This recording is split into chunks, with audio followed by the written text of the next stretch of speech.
Welcome back, everybody, and welcome to some of our Athlete Commission members who had the honor of running with the torch this morning. So that was fun. Got to see them in their torch uniforms just outside, and I see now that they've changed, but I hope that they had a great time. We are going to move to the next point, and that is our Director General's activity reports. Mr. De Kepa, over to you. Thank you, Madam President, dear President, dear members, dear colleagues.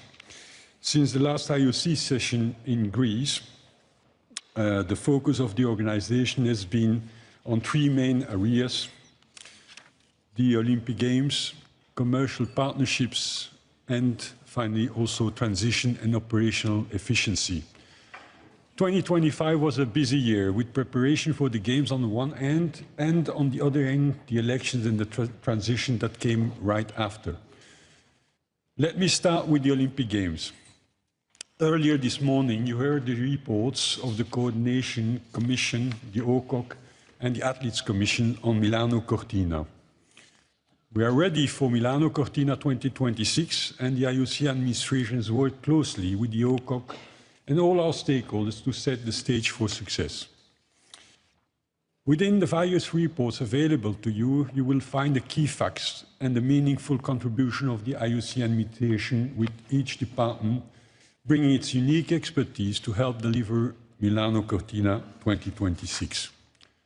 From culture to technology, from legacy initiatives to activation with our top partners, I encourage you to continue sharing these stories across our communication channels to amplify the positive impact of Milano Cortina 2026.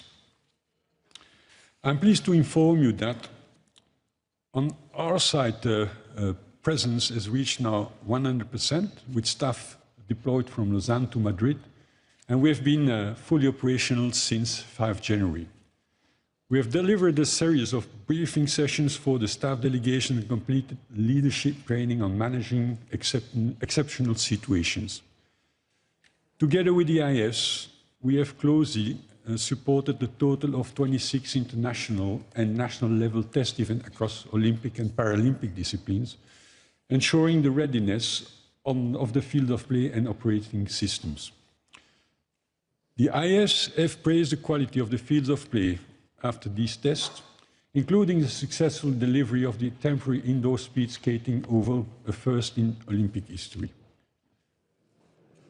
Olympic culture and heritage are playing an important role in the preparations for Milano Cortina 2026. The Olympic Museum is leading both the culture and educational functions areas for the Games, and it is co-producing several initiatives that will be showcased across Italy in the coming months.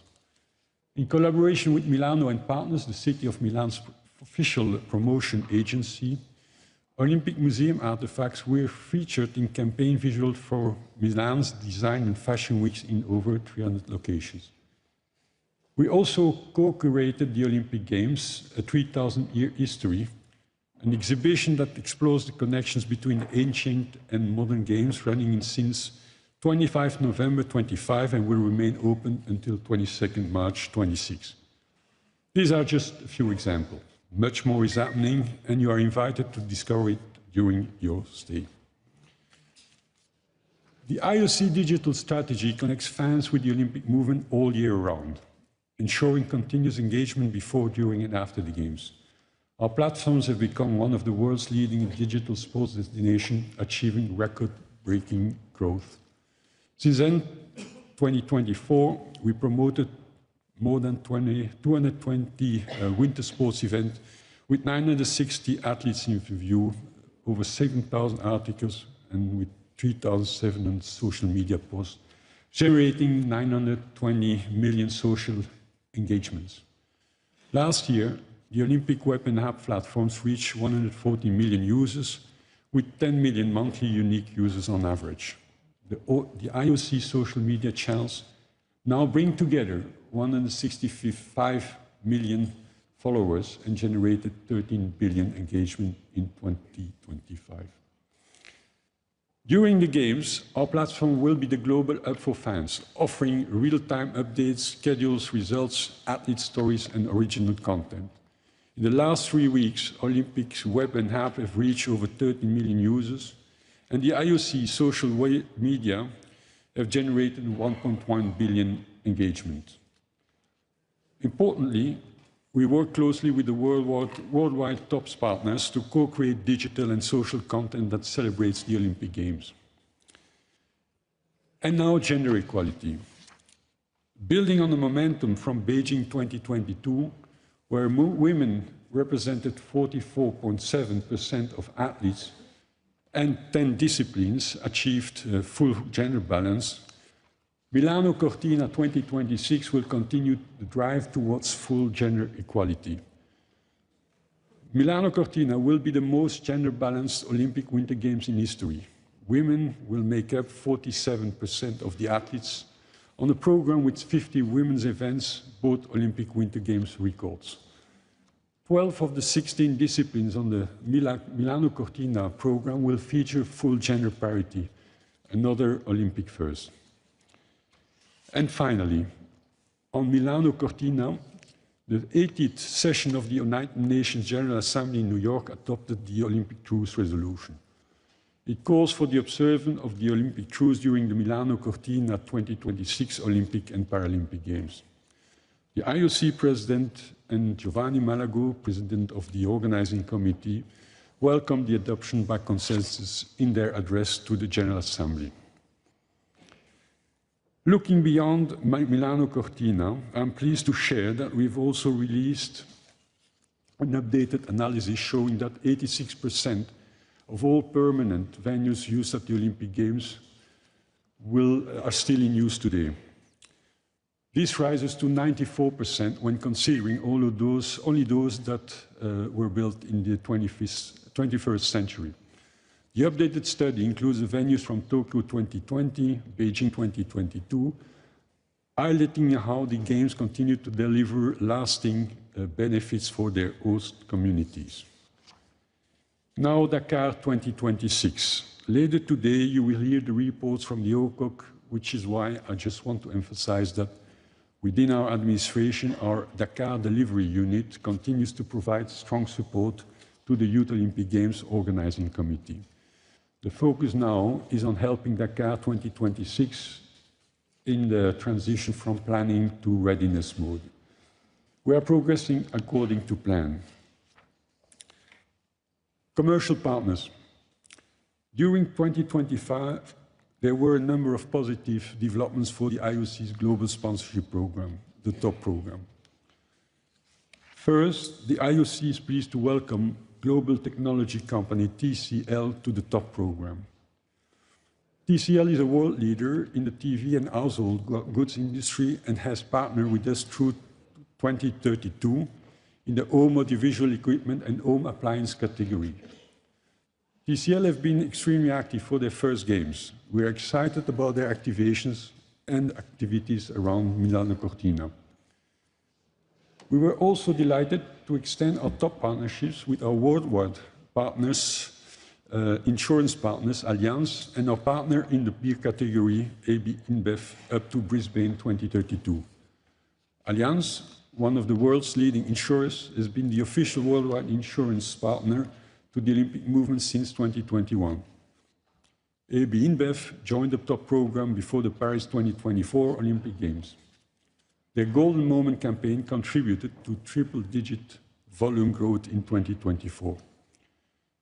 There is a significant interest in the TOP program from major global companies in various categories, with several active negotiations underway.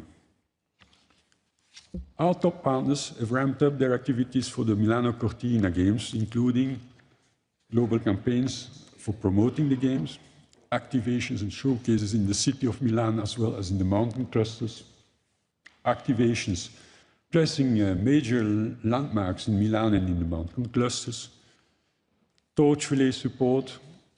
Our partner support is of course crucial also to the operation of the Games.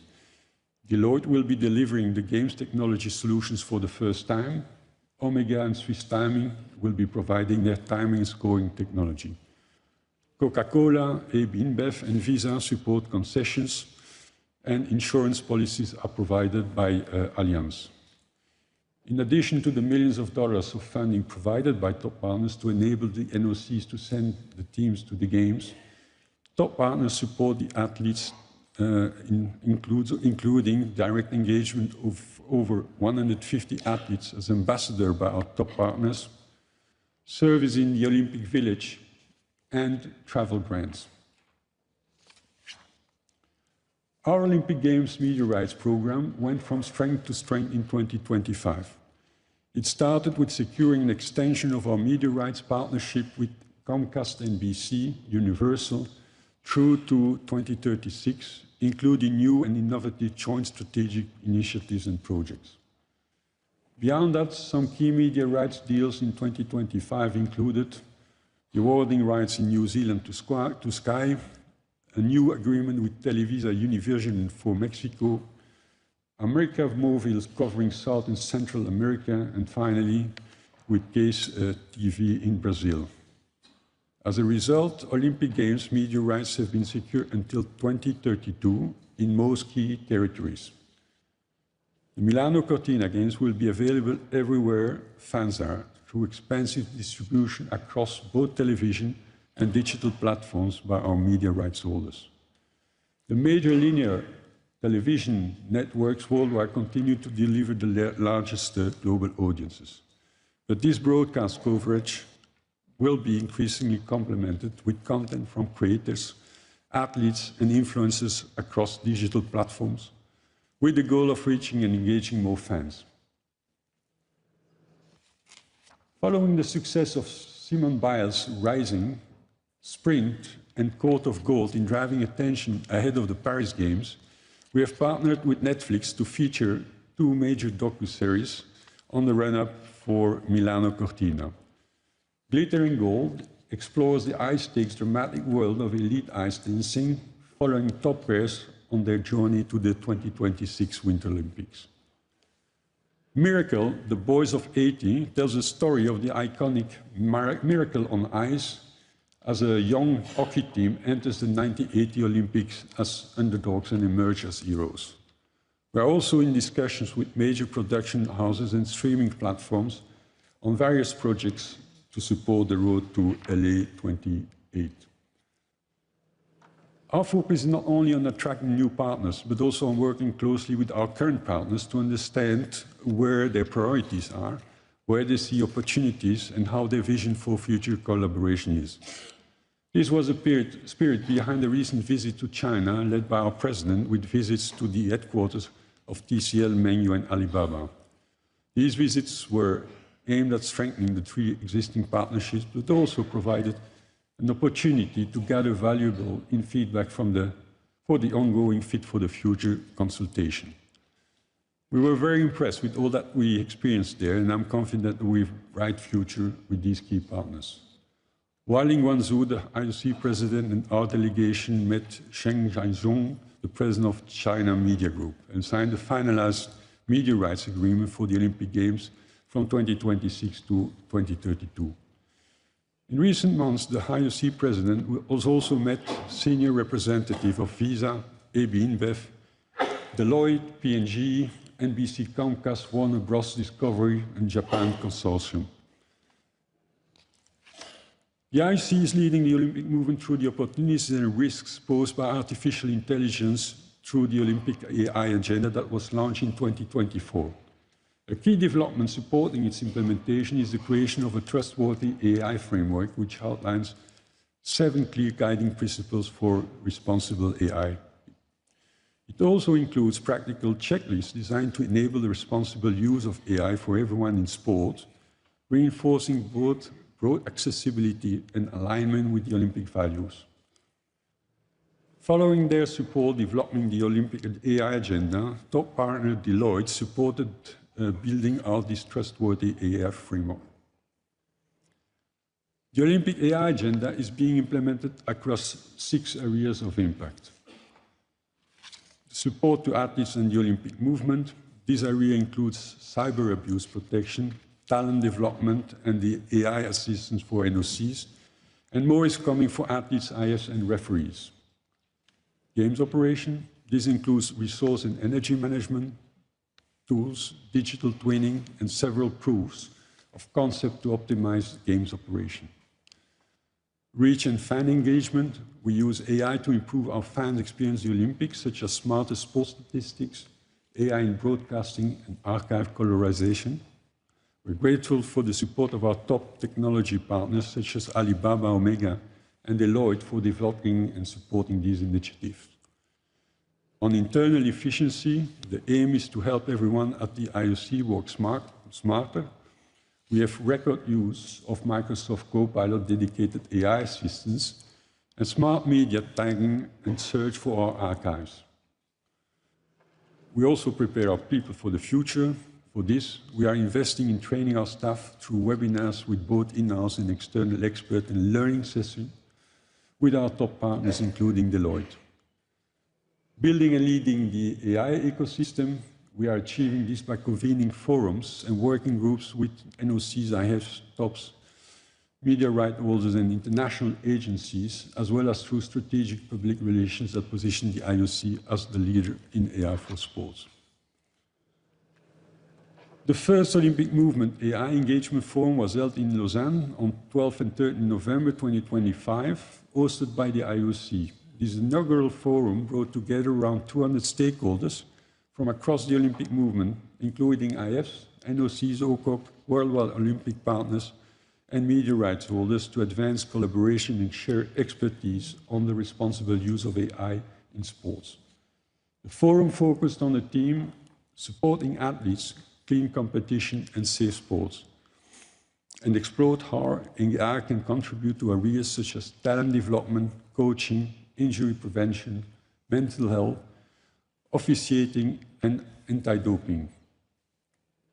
Worldwide Olympic partners, Alibaba, Allianz, Deloitte, Omega, Procter & Gamble, and Samsung, along with Olympic media rights holders, the European Broadcasting Union, played a key role in sharing AI-driven innovations and supporting the IOC's AI agenda. To conclude this section, an Olympism 365 Summit, Sport for a Better World, took place in early June 2025, with 68 organizations confirming 45 commitment to using sports as a tool to advance the UN Sustainable Development Goals. These initiatives are projected to generate over $200 million in value over the next 4 years towards building a better world through sports. This international event was organized by IOC with over 300 participants from over than 100 organizations coming together in Lausanne. My last topic for today is transition and operational efficiency. Since my last report, I believe it's fair to say that we have experienced a smooth presidential transition and working effectively with our new president. As part of the pause and reflect period, the administration is refraining from launching new, non-essential new projects until the conclusion of the Fit for the Future process, while continuing to focus on Milano and Dakar 2026. Our teams have also been actively supporting the President in delivering consultations with stakeholders as part of the Fit for the Future process. In doing so, we have leveraged internal expertise and technology to manage the significant volume of data collected. Every voice matters, and we ensure that all input was professionally captured and reflected in the various reports. In parallel, we have applied a disciplined and rigorous approach to operational efficiency and financial planning. In line of the challenging external environment, characterized by continued geopolitical instability, persistent inflation, and ongoing currency volatility, the 2025 and 2026 operational budget have been comprehensively reviewed. Across all IOC departments, substantial cost reductions measures have been implemented, generating significant savings, operational efficiency, and phasing benefits. These departmental efforts have been further supported by additional gains from the top program, as well as from initiatives linked to the digital strategy and the Olympic AI agenda. While these gains have been partially offset by inflationary pressures and an unfavorable currency environment, the net impact of all measures is a net reduction of $66 million in the overall budget for the period, which means a reduction of 6% of the budget for 2025 and 2026. This reflects the organization's continued commitment to prudent financial management and disciplined resource allocation in a complex operating landscape. Still in connection with the IOC staff, I would like to inform you that we are continuing to invest in our people through a program called People Management 2025-2026. People Management is a forward-looking HR-led transformation program designed to shape a future-ready employee-centric and high-performing organization. This covers 6 key areas of action, all of which have been launched in stages since January 2025 and will continue throughout 2026. Over 25 and 26, projects have been launched in stages and will advance key initiatives in professional development, succession planning for key positions, promoting employee health and well-being, including psychological health, innovation culture, and conducting a thorough analysis of the compensations. The program will also address most of the employee recommendations from the Great Place to Work working groups. To conclude on HR matters, HR Director Xavier Tissier has decided to take early retirement. He and his team have helped the departments to grow and recruit new skills and launch HR-led transformation program designed to shape a future-ready, employee-centric and high-performing organization. As of 1st of January 2026, the HR torch will be passed to Mr. Julien Benny, who is currently the chief, or was currently the chief of human resources at UEFA.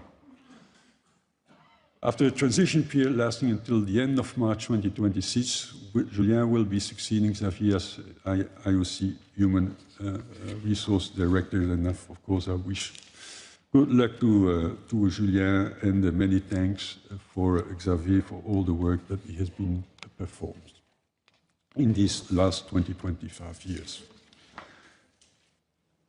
I also want to say that our enterprise resource planning transformation program is progressing as planned, and you've heard the report of Pierre-Olivier Beckes earlier from an audit standpoint about this major transformation program. It involves change management and has a wide impact on how we work and operate. The new system will cover all automated processes related to HR, finance, payments, procurement, and much more. The aim is to prepare the IOC for the future as the life cycle of the current solution is ending, and keeping it would result in enormous cost and technical challenges. As part of this, we will review internal processes and operations and align them with market best practices. The planned go-live date is 2028. To conclude my report, let me share with you the objectives of 2026, and they are quite logically the Olympic Games, ensuring the successful staging of the Milan Cortina 2026 Olympic Winter Games and the Dakar 2026 Youth Olympic Games, while we continue, of course, to support the future editions of the Games. The second objective is Fit for the Future, support the IOC membership in shaping, leading and starting to implement the Fit for the Future. And then thirdly, the revenue generation and the IOC administration. Future-proof the organization by strengthening revenue generation, operational efficiency and AI-ready skills, and by fostering staff well-being and professional developments. For each of these objectives, we have measurables, key results that will help us assess our progress through the year. Dear President, let me maybe conclude by thanking you personally also for all the support we have enjoyed and I have enjoyed in this transition year. And also wanted to thank the Honorary President for his wise advice and availability in this transition period. I wanted also to thank my colleagues in the IOC Executive Board for all the support they have given. And now, of course, I shall be happy to answer any questions you may have. Thank you. Thank you, Mr. De Keper.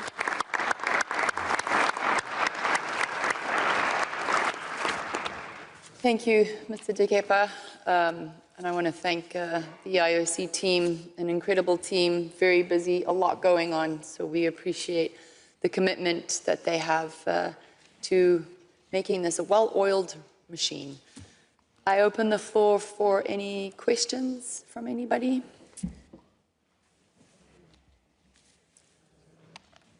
Nope. Okay, you're off the hook.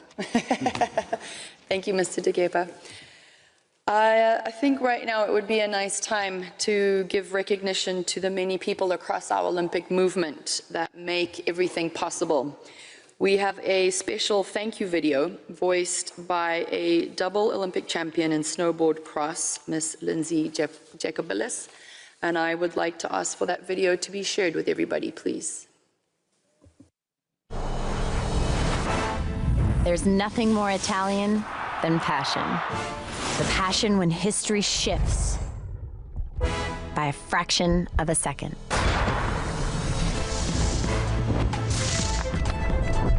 Where a moment can break or make everything. The passion in tears, triumphs, and applause from every fan, volunteer, and athlete who gives their all. But behind each moment are the ones who help make it possible, our partners. Olympic dream, a reality.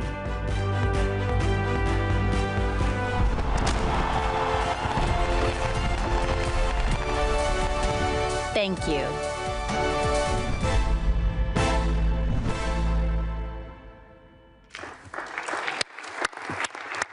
So I'm delighted to join Lindsay to say thank you very much to our top partners, all of our media rights holders, our international federations, our national Olympic committees, our athletes, our organizing committees, and an extension also to the domestic partners of Milano Cortina. And my deepest gratitude also goes to the volunteers. We had a few moments with them a couple days ago, and they cannot wait for these games to start. I hope that you've all had the pleasure of being met by some of the volunteers, really an incredible group. Out of the 18,000 volunteers, the average age is 25. They had over 100,000 applicants. And for me, what stood out is that if the average age is 25, the commitment to giving a service to something greater than themselves is still really ingrained in our young people. And that was something to be really proud of. So also congratulations to the Milano Cortina team. The volunteers are really going to help ignite the magic of these games. So thank you very much. We will now move to point 10 on our agenda, which are, we will hear from Mr. Oswald from our legal commission. I will pass the floor over to you for amendments to our Olympic Charter. Thank you, Mr. Oswald. Thank you, President. Dear President, dear Honorary President, and dear colleagues, we have to propose to you a few amendments to the Olympic Charter. These amendments have been reviewed by the Executive Board and approved by the Executive Board on December 10. You have all the details and the reasoning for this amendment in your document. I'm convinced you read this document carefully. We have 5 amendments to propose. The 2 most important amendments are related to Rule 11, and it relates to the definition of the Olympic emblem and the design standard for organizing committees. First of all, to ensure the alignment with the IOC new rules and guidelines, we updated the definition which clearly state now that the Olympic emblem, how the Olympic emblems are composed, that means with the Olympic rings and a written element, and possibly when it's relevant, a distinctive graphic element. The second is the update of the design standard for OCOG. They will make the Olympic emblem, or the Olympic symbol, more visible and make the event identity clearer, and will offer a stronger trademark protection. The three remaining amendments are pretty straightforward. It's more a bit housekeeping details regarding the terminology in the Charter. First of all, the list of abbreviations have been adjusted to the changes of the names of some organizations within the Olympic movement. The second is the IOC Medical and Scientific Committee, which has been updated to its new name. That means the IOC Health, Medicine and Science Commission. And finally, we have put a clarification in the Charter to confirm that the Olympic mascots are no longer Olympic emblems, but are Olympic properties. It's quite technical, but makes a difference, of course, for us and for the organizing committee. That's it, Ms. President, and I give you the floor back, unless you want me to proceed with the vote. I think we can see if anybody has any questions or any clarifications of Mr. Oswald or the Legal Affairs Commission. I think all very clear. It was really just cleaning a few things up and making changes that needed to be made in terms of specific names. Okay. Danny, I can pass the floor back to you. Thank you. Well, we can proceed to the vote. Those who approve this amendment to the Charter have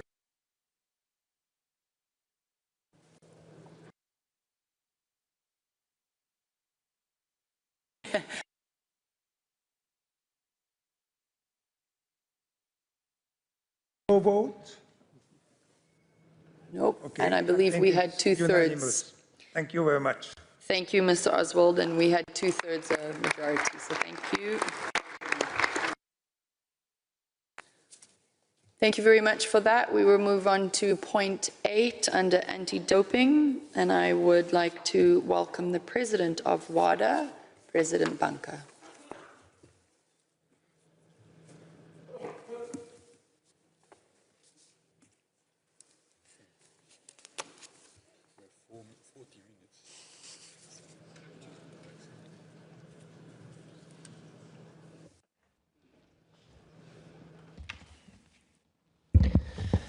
Madam President, dear Kirsty Coventry, dear Vice Presidents, Honorary President, IOC Executive Board members, athlete representatives, distinguished members of the IOC, colleagues, dear friends, it's a great honor to address you today at this, the 145th session of the International Olympic Committee, with the Games opening ceremony just 3 days away.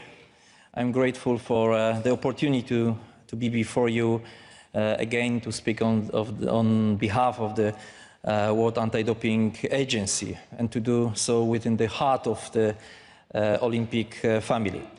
The Olympic movement and the global anti-doping community share a common purpose: to protect athletes, to uphold fairness, and to preserve the integrity and the credibility of sport for future generations. The past year has been another busy and productive one for WADA. As a president, I'm encouraged by what I've seen over the past 12 months. We are part of an anti-doping community that is increasingly aligned. And we are determined to meet today's challenges and those that lie ahead. For us, much of 2025 built toward a major milestone, the 6th World Conference on Doping in Sport in Busan, Republic of Korea, which took place in December. We welcomed 1,500 participants from across the globe, including many of you here today.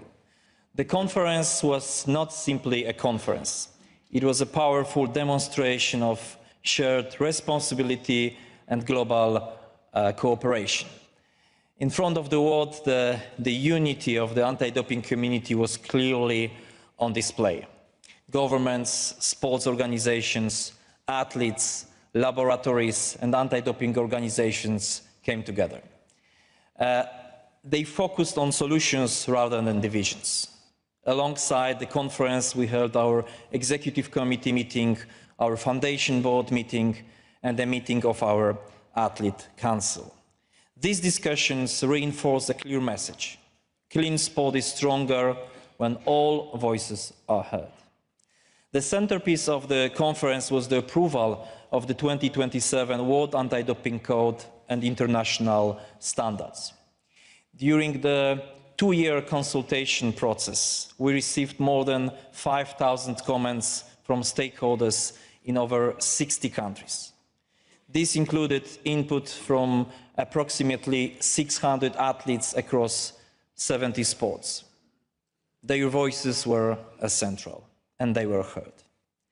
The revised code places stronger emphasis on the human rights of athletes, particularly minors and protected persons. It strengthens responsibilities. It introduces flexibility where appropriate, and it really reinforces trust in the system. Over the next 11 months, WADA will focus intensively on implementation and readiness. We will hold 4 regional symposiums to ensure all stakeholders are fully prepared. This is now the 5th version of the code. It continues to evolve as sport and society evolve. What matters most in this? These are fair and strong rules. They do not belong to WADA, they belong to all of us. And with that comes shared responsibility. One set of rules for every sport, for every country.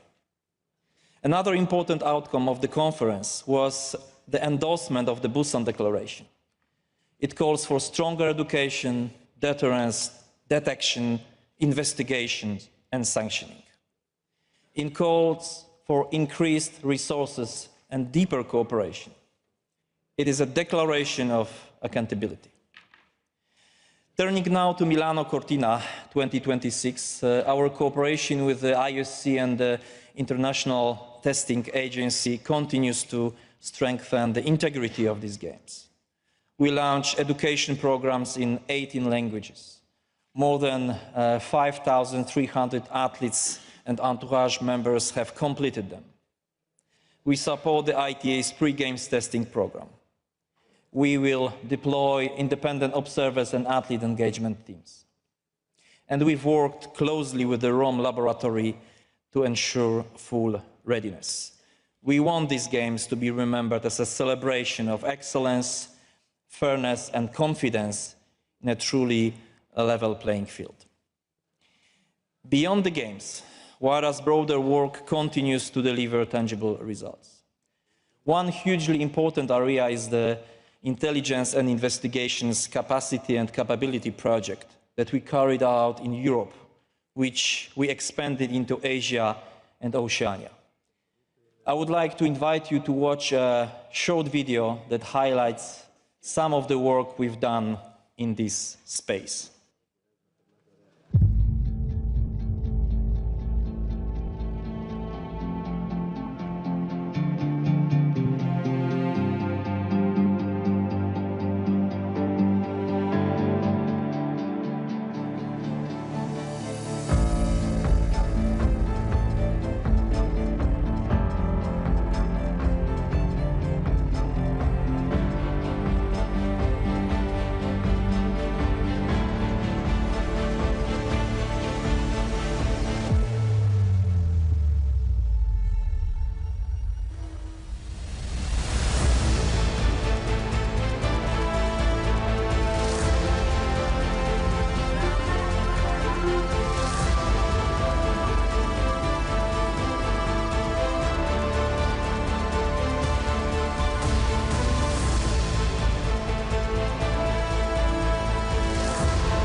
Thank you. Since 2022, we've been strengthening our collaborations with the law enforcement, first across Europe and now Asia and Oceania. So far, we've engaged with 99 countries, 97 anti-doping organizations, and 86 law enforcement agencies. Through this cooperation, we've carried out 225 intelligence-led joint operations, dismantling 75 illicit laboratories and criminal networks. And today, dear colleagues, I would like to share something with you for the first time, some fresh figures and news. As a result of these operations, more than 78 tons of performance-enhancing substances have been seized. 78 tons. That represents 1.6 billion doses of prohibited substances kept off the global market. That's 1.6 billion threats to health removed, gone. This is what effective global collaboration looks like. So following the success in Europe and Asia, we've plans to expand the project into the Americas this year and next year, and then Africa in 2028 and 2029. At the same time, we adopted the new international standard for investigations, strengthening consistency worldwide.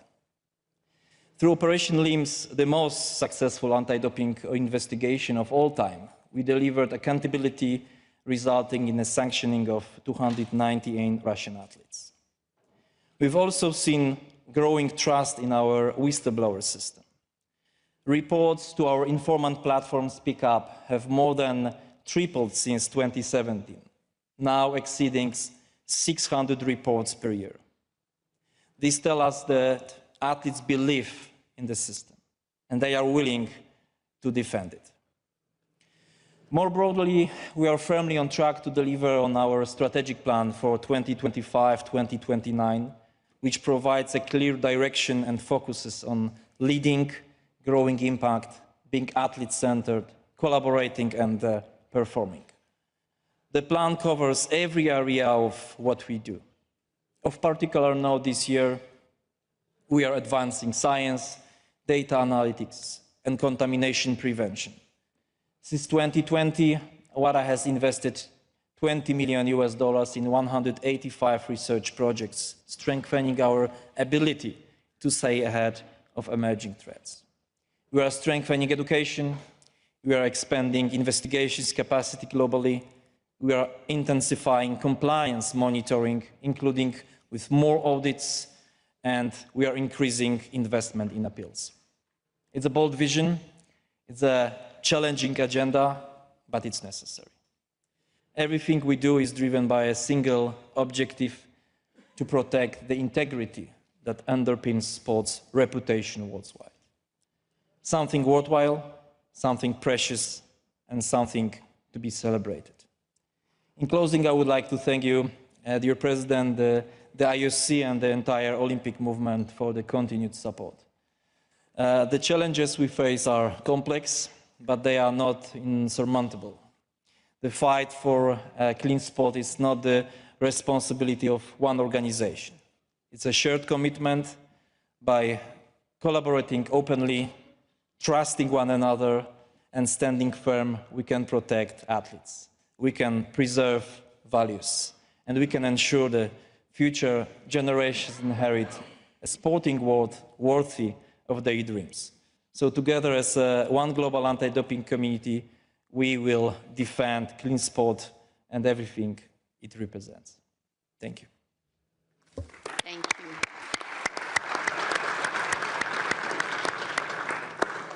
Thank you, President Banka. I'm going to ask you to stay for a few minutes and ask if anyone has any questions, please. Your Highness, Prince Albert. Thank you, Madam President. Congratulations, Mr. Banka, for your presentation, and thank you for the great news and the great development.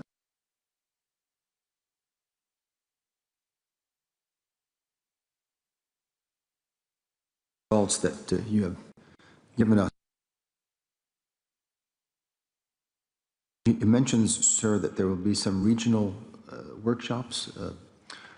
Do we know when and where these workshops?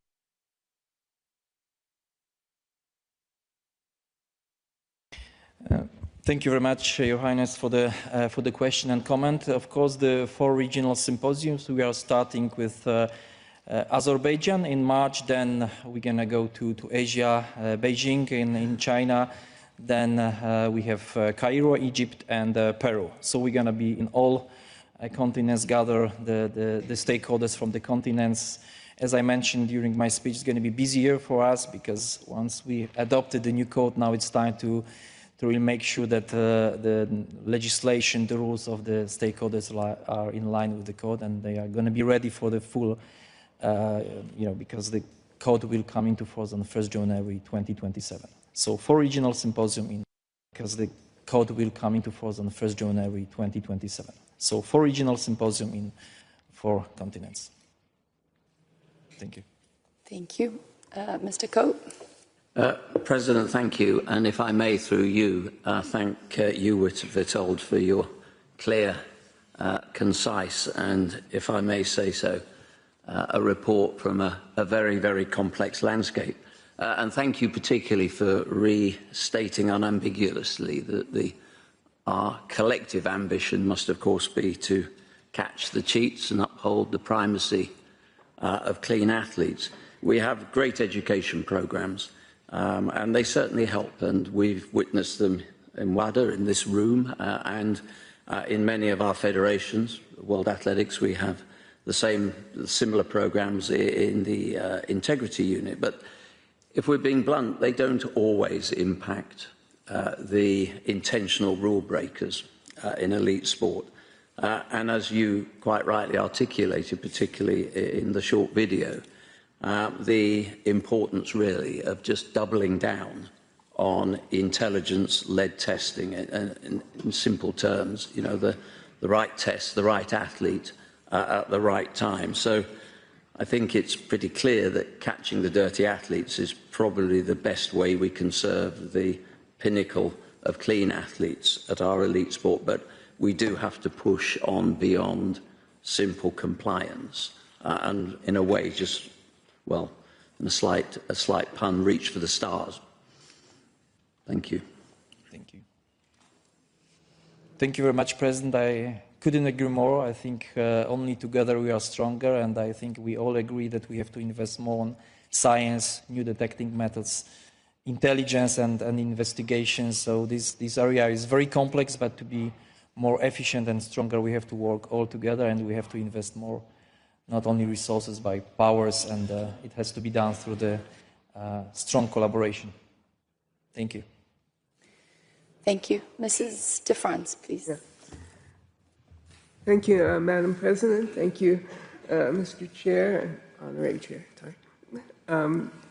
I just want to congratulate you on being able to have the confidence of the athletes and the number of athletes who are reporting that there are problems. Something like 3,000. The numbers went by so fast I couldn't really know what the number is. But again, congratulations on this level of confidence in your organization.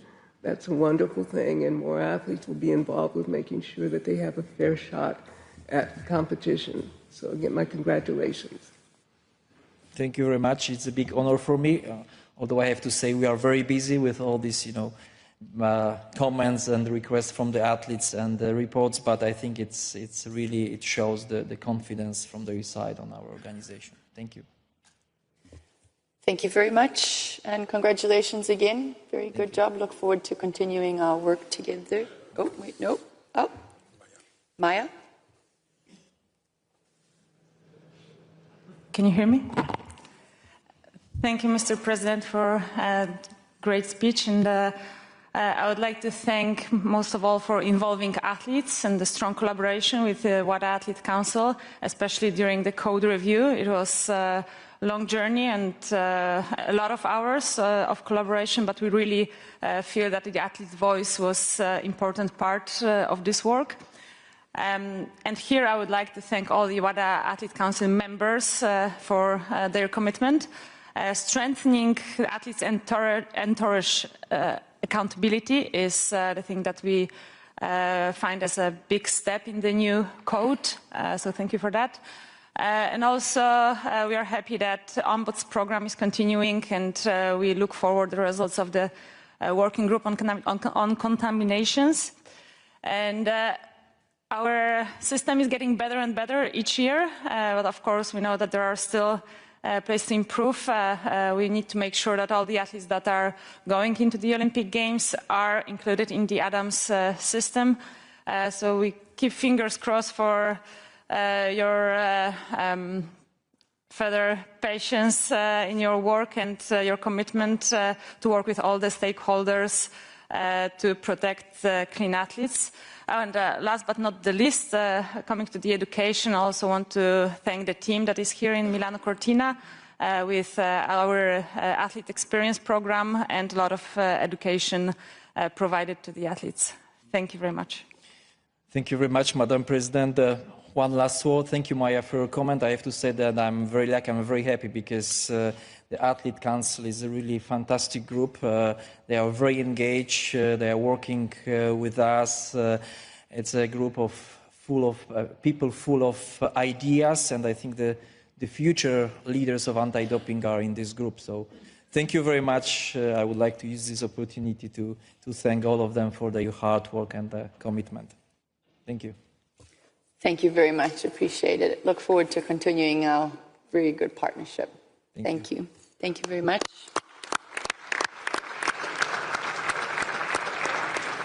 We will stay with anti-doping, and I would like to ask the new chair of the ITA, Mr. Atinyan, to please come forward.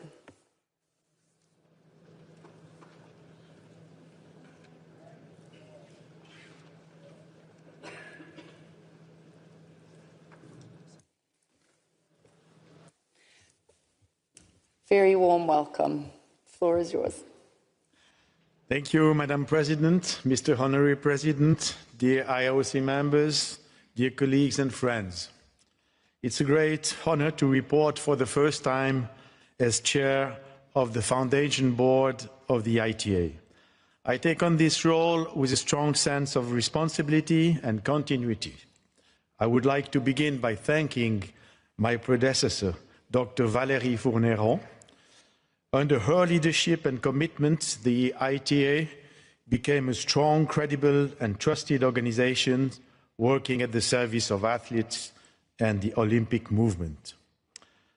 I come to this role from a different professional background as a former magistrate and chief of police rather than like a scientist, but still I'm committed to protecting the independence of the ITA and to a global anti-doping system that is free from conflicts of interest.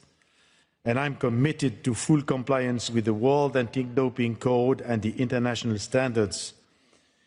In doing so, close and constructive cooperation with the World Anti-Doping Agency is really essential. We move to the first slide. Today, the ITA does not need to prove its legitimacy, which has been earned through experience and delivery. The independent and expert-led model initiated by the IOC with the support of WADA is now well established. Each year, the ITA oversees around 40,000 samples from more than 17,000 athletes across almost all sporting nationalities. We manage more than 500 disciplinary cases per year and deliver anti-doping programs for over 80 international federations and major event organizers.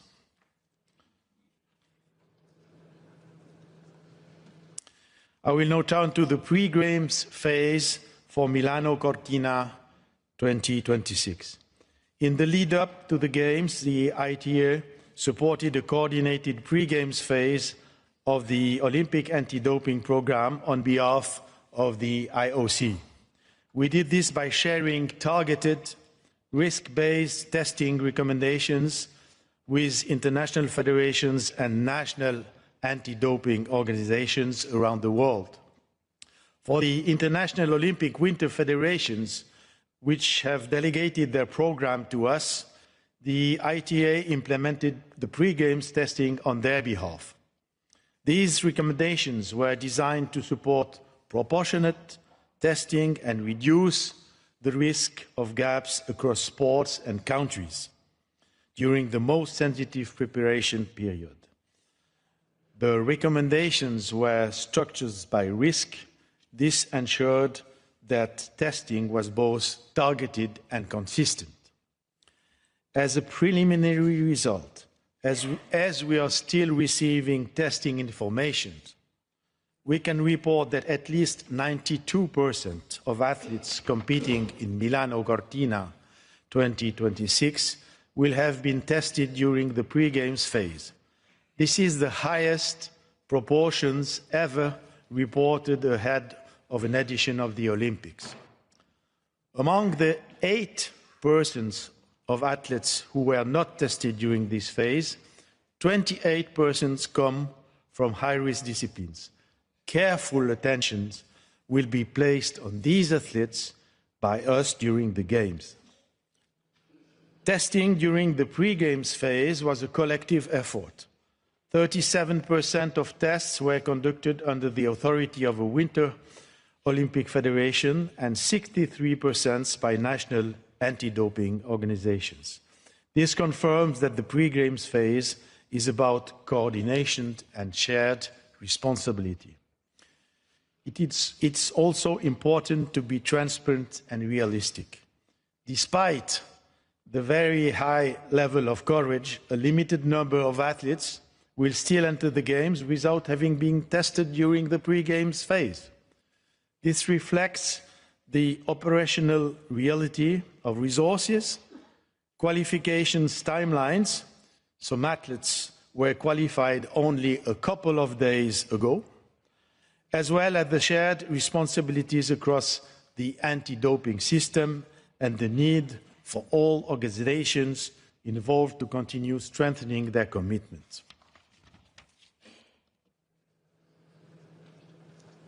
To make these results more concrete, this slide focuses on the 25 delegations with the highest medal counts at previous editions of the Olympic Winter Games. It shows, in a simple way, how pre-Games testing was distributed. Athletes tested in line with the recommendations, athletes tested below the recommendations but at least once, and athletes not tested during this phase.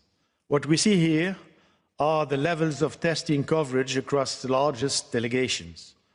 Following the Games, the ITA will publish a full and transparent report on the pre-Games phase showing how testing was implemented across sports and delegations.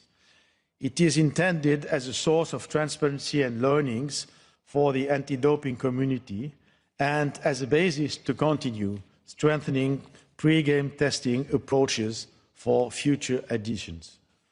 Finally, I note that all participating neutral individual athletes from Russia and Belarus were subject to pre-games testing and that all AIN athletes without exceptions have been tested before the Games in line with ITA recommendations. I will now turn to the Games Time Anti-Doping Program. Milano Cortina 2026 will be the 7th Olympic Games across summer, winter and youth editions, supported by the ITA on behalf of the IOC. This experience allows us to approach these games with confidence and realism. The Game Time program is fully planned and ready. It will be delivered in cooperation with the organizing committee and with NADO Italia by a large international workforce operating under common standards. despite the geographical spread of venues. All 145 doping control officers working at the Games have been trained and certified through the ITA's dedicated IDCO program, which helps ensure harmonized process and knowledge to conduct testing. Testing during the Games will be conducted both in competition and out of competition, following a risk-based and intelligence-led approach. Athletes who didn't undergo testing prior to the Games would receive particular attention. Results management will be handled independently by the ITA. Any potential cases will be brought forward to the anti-doping divisions of the Court of Arbitration for Sport.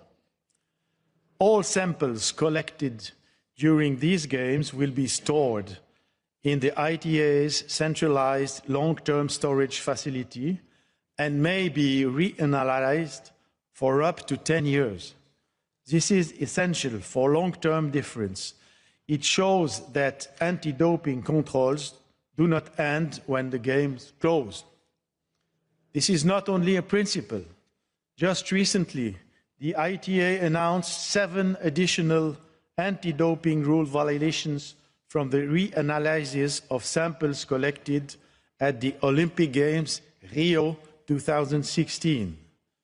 This confirms that doping offenses can still be sanctioned many years later and shall serve as a strong message to those who are tempted to cheat. At the same time, we are all well aware that a stolen victory moment can never be replaced in retrospective for the rightful winners. Sooner or later, truth comes to light, and the efforts deployed by the IOC and the ITA to do everything in their power to deliver justice should be underlined. The Games time program will be observed by the World Anti-Doping Agency's independent observers team, which allows me to thank WADA for their careful supervision. Intelligence and investigations activities will also be conducted in close cooperation with the Italian authorities, another great example of cooperation between public law enforcement agency and sport organizations, as mentioned before. As a constant advocate of integrity and the rule of law, I invite all athletes and delegations to play by the rule and protect the fundamental Olympic value of fair play. President, dear colleagues, before I conclude, I would like to add one final point. As the newly appointed chair of the ITA Foundation Board, I look forward to engaging with all of you during these Games, and in particular with the International Winter Olympic Federations. This includes federations that already work with us, and also those who do not currently delegate their anti-doping programs to us. Your views matter to us as I embark on this new mandate. The ITA will continue to build partnerships based on trust, transparency, and respect for the role of all organizations in the system. On behalf of the board that I chair, I look forward to supporting the ITA administrations and to working with ITA Director General Benjamin Cohen and the team. This spirit of openness and collaboration will be an important part of my mandate. Thank you for your long attention, and I wish you all very successful and inspiring Winter Games. And grazie to our Italian hosts. Thank you.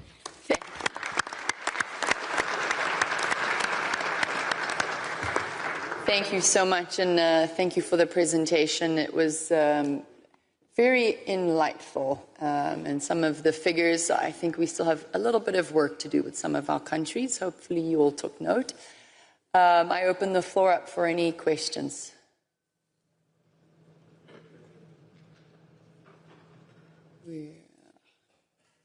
Humphrey. Thank you, Madam President. I just want to thank Jacques for the really comprehensive update. On behalf of the athletes, I just want to commend you and the entire pre-games task force for the coordinated risk-based approach and delivering the highest level of pre-games testing coverage, reaching over 92% of tested athletes ahead of Milano Cortina is a significant achievement and sends a strong message about fairness, about clean sport, about trust and protection of clean athletes.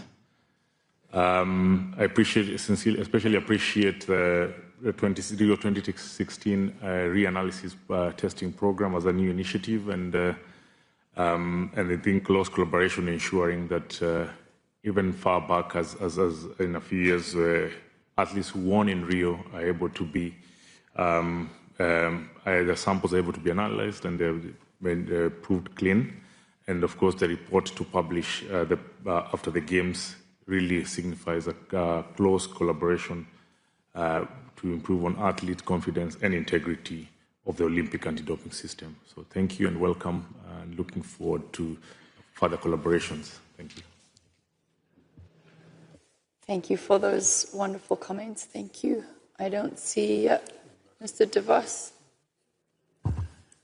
Yes, dear President, dear colleagues, friends.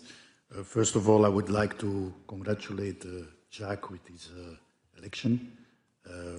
We international federations look forward to collaborate in the future with ITA, and I must say that also under the presidency of the previous president, Valerie Fourneron, ITA has grown importantly.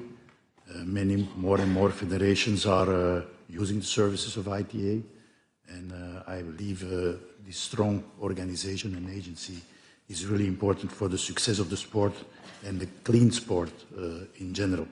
So congratulations again, and we look forward to continue this journey together. Thank you. Thank you. I don't see any hands or anyone on the screen, so thank you very much. Congratulations. Look forward to continuing our work together. Thank you. Thank you, Ben.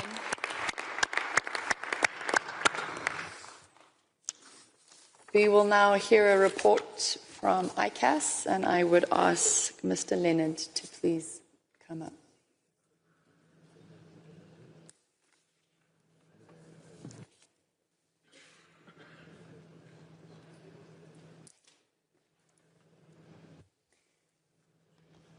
Welcome. The floor is yours.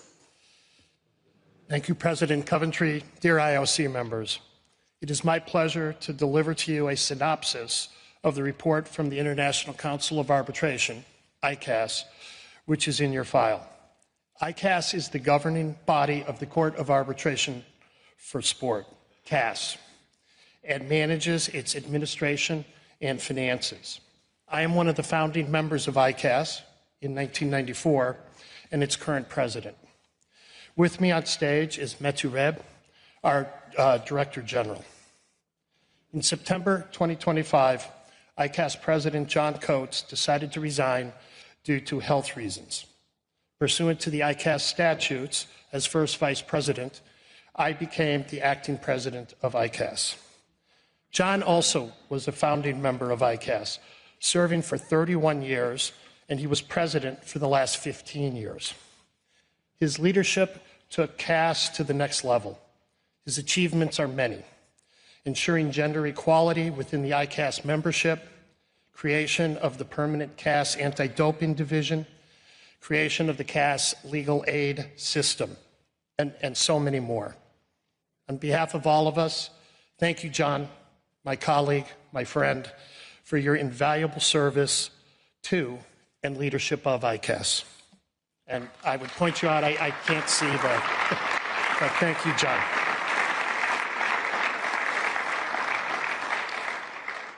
ICAS is composed of 22 judges or lawyers with significant judicial, international arbitration, or sports law or administration experience. Among its current members are 5 Olympians, of which I am one. Most of the ICAS members hold no administrative position in international or Olympic sport bodies. The process for the appointment and election of the 22 members of ICAS for the next quadrennium will commence following these games. We remain committed to having gender equality in the composition of ICAS. In 2025, a record 1,005 procedures were registered with CAS through its ordinary, appeals, mediation, and first instance anti-doping divisions. More specifically, we registered 237 ordinary procedures, 727 appeals procedures, 18 anti-doping procedures, and 23 mediation procedures. The number of ordinary procedures grew at a faster rate than the appeals procedures, and the number of mediation procedures is rising fast. CAS jurisdiction is recognized by the IOC, WADA, all Olympic international federations, and many non-Olympic international federations. 29 international federations have now fully delegated to the CAS Anti-Doping Division the adjudication of all of their first instance anti-doping rule violations and related sanctions. CAS also provides dispute adjudication services through the specialized CAS divisions at major sports events with expedited and free procedures. For these games, we have established a CAS ad hoc division, which the IOC first requested us to do for the 1996 Olympic Games, and have established a section of the first instance CAS anti-doping division, which the IOC first requested us to do for the Rio 2016 Games. Their jurisdictions here commenced on January 27 and will end with the closing ceremony on 22 February. I am the president of the ad hoc division here. For these games, we have already registered 4 procedures at the ad hoc division. We have not yet registered any procedure at the anti-doping division. In accordance with Swiss law, CAS awards may be appealed to the Swiss Federal Tribunal, the SFT. This is the highest court in Switzerland. 4 such appeals concerning 2 awards rendered by a panel of the ad hoc division at the Paris 2024 Games concerning Romanian and USA athletes in the gymnastics competition were made. Each of the 4 parties involved appealed the panel's awards to the SFT on various grounds. The SFT decision was notified a few days ago. The SFT denied 3 of the appeals, confirming, among other things, the independence and impartiality of the panel and the field-to-play doctrine developed by our jurisprudence. One of these appeals concerned new evidence proffered after the CAS hearing had been held and the award had been issued. CAS cannot reopen a closed procedure without the agreement of all parties. The SFT decided that the new evidence justified a re-examination of the award and reverted the case back to CAS.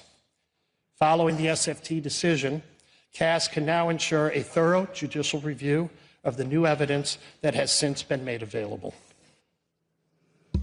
There are some other CAS developments to note. We have been offering and will offer more educational programs and workshops to our CAS arbitrators, including, among other topics, EU public policy and human rights in sport. Furthermore, at the end of 2025, a new CAS website was launched with an advanced database for CAS jurisprudence and a new robust search functionality.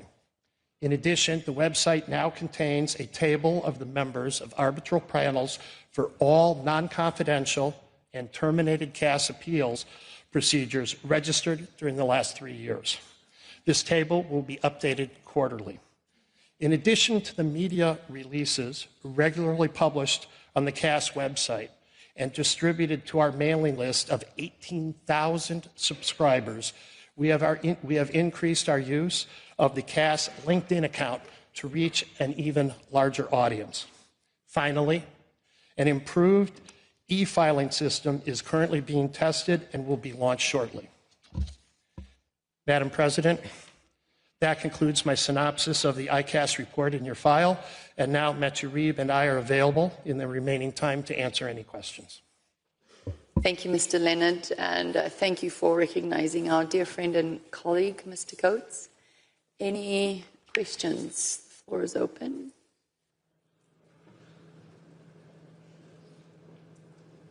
Nope. I think very clear. Excellent. Thank you very much. You're very welcome. Thank you. Thank you.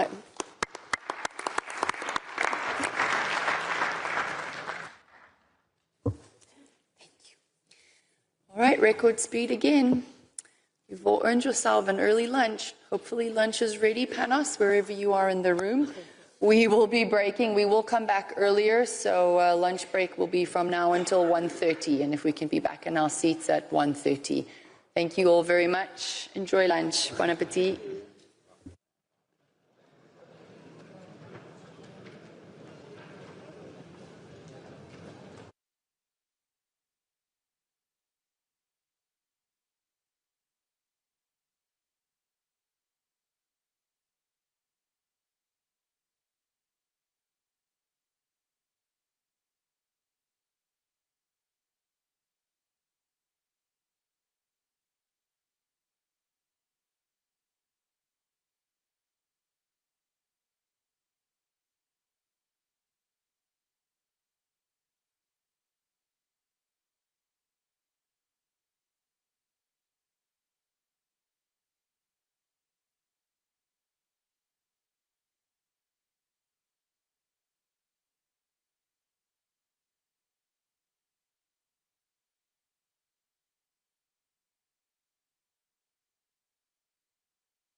This afternoon, we're going to be hearing reports from our various organizing committees, and we are going to kick off with the organizing committee for LA 28 and their chair, Casey Wasserman.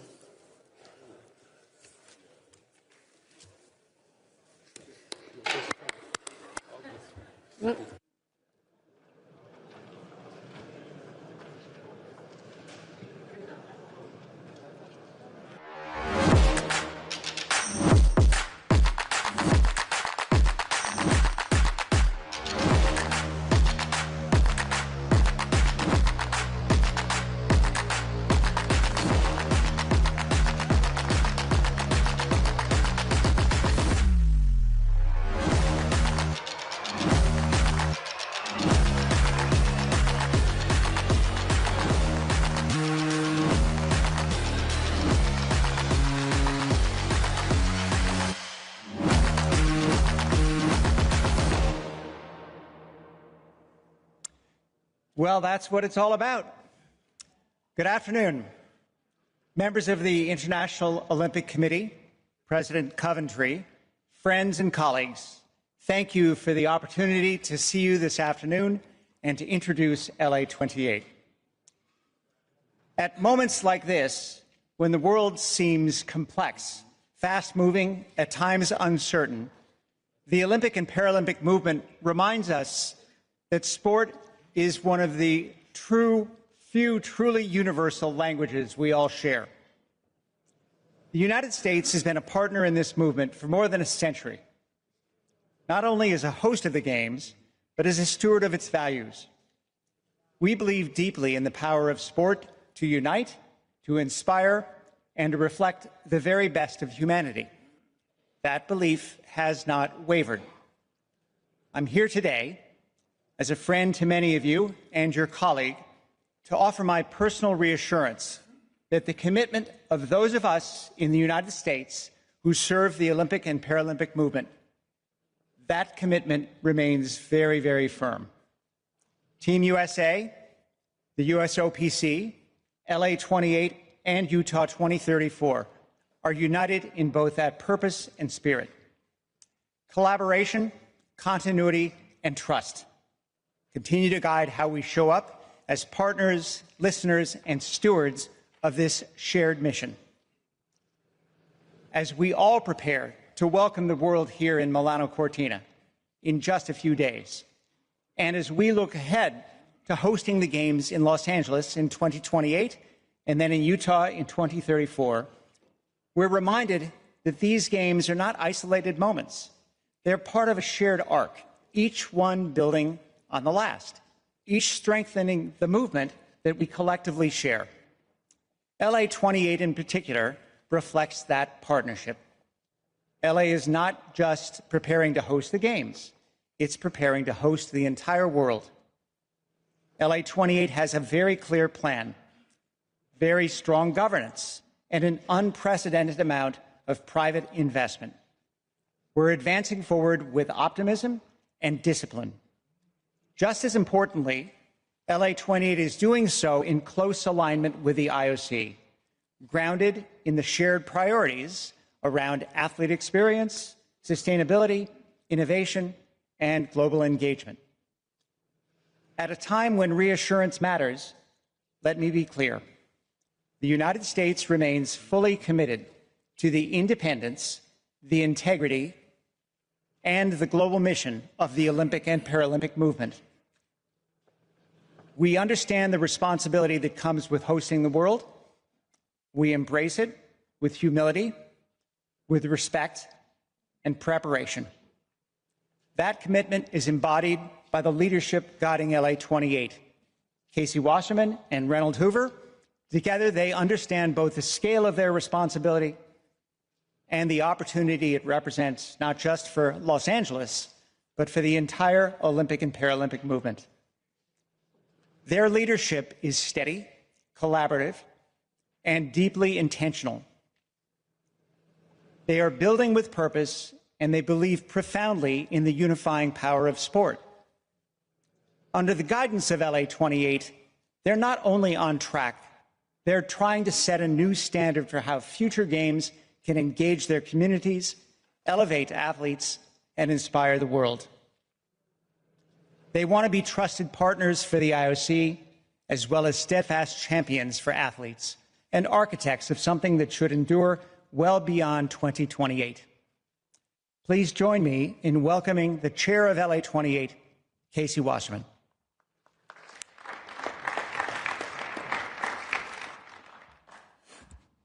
Thank you, Gene, and good afternoon, everyone. President Coventry, Honorary President Bach, thank you for having us today. It's truly an honor to be here with all of you. The energy and excitement in this country is incredible, and that is a credit to Giovanni, Andrea, and the entire organizing committee, and to our wonderful hosts here in Milan, Cortina, and across Italy. Their passion, their dedication, and their vision are already on full display.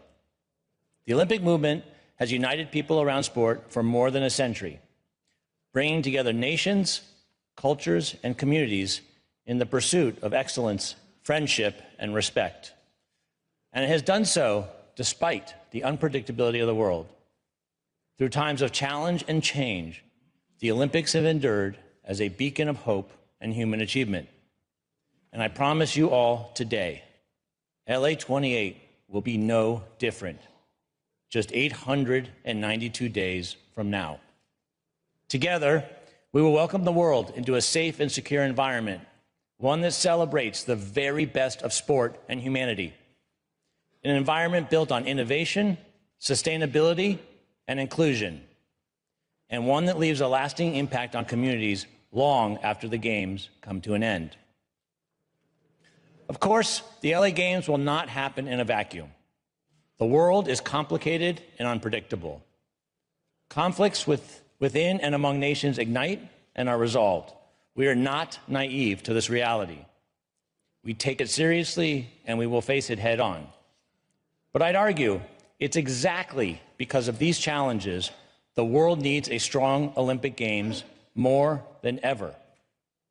Rather than focus on what is frightening, let us focus on the opportunity this moment presents. The opportunity to undeniably establish the Olympics as the singular unifying force for the world. Because here's the truth. The world does not need another reason to fight with each other. It needs a reason to come together. Each Games is an opportunity for this movement to demonstrate, through the Olympic spirit, our Olympic values, and the Olympic truth, the unique power of sport to unify. The world needs the Olympic Games, not in some abstract philosophical way, but in a real, tangible, urgent way. And I'm proud and excited that Los Angeles and LA28 are uniquely positioned to deliver exactly that. Los Angeles is one of the most globally diverse cities on Earth. It is not just a mirror of America, it is a mirror of the world itself. Walk down any street in LA, and you'll hear dozens of languages. You'll taste cuisines from every continent, and you'll see the faces of every nation. We have 12 professional sports teams, state-of-the-art venues, 9 world-class universities, all reinforced in a city with rich Olympic history. We are working relentlessly to ensure that LA28 is safe and successful for athletes from every corner of the globe. Because when they succeed, when they inspire, and when they show us what's possible, they remind us all of our shared humanity. That is the work ahead, and we will not shy away from it. It is now my pleasure to hand it over to our CEO, Ronald Hoover.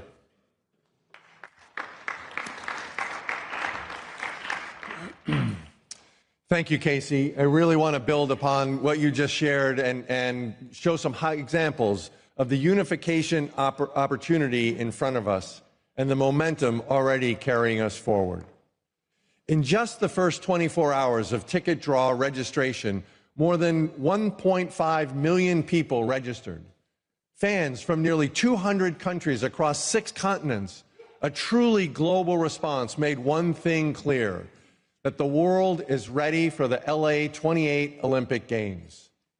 Outside the United States, the strongest demand is coming from Great Britain, France, and Canada, reinforcing the global pull of these games. And just last November, we launched our volunteer program 18 months ahead of schedule, and the response has been extraordinary.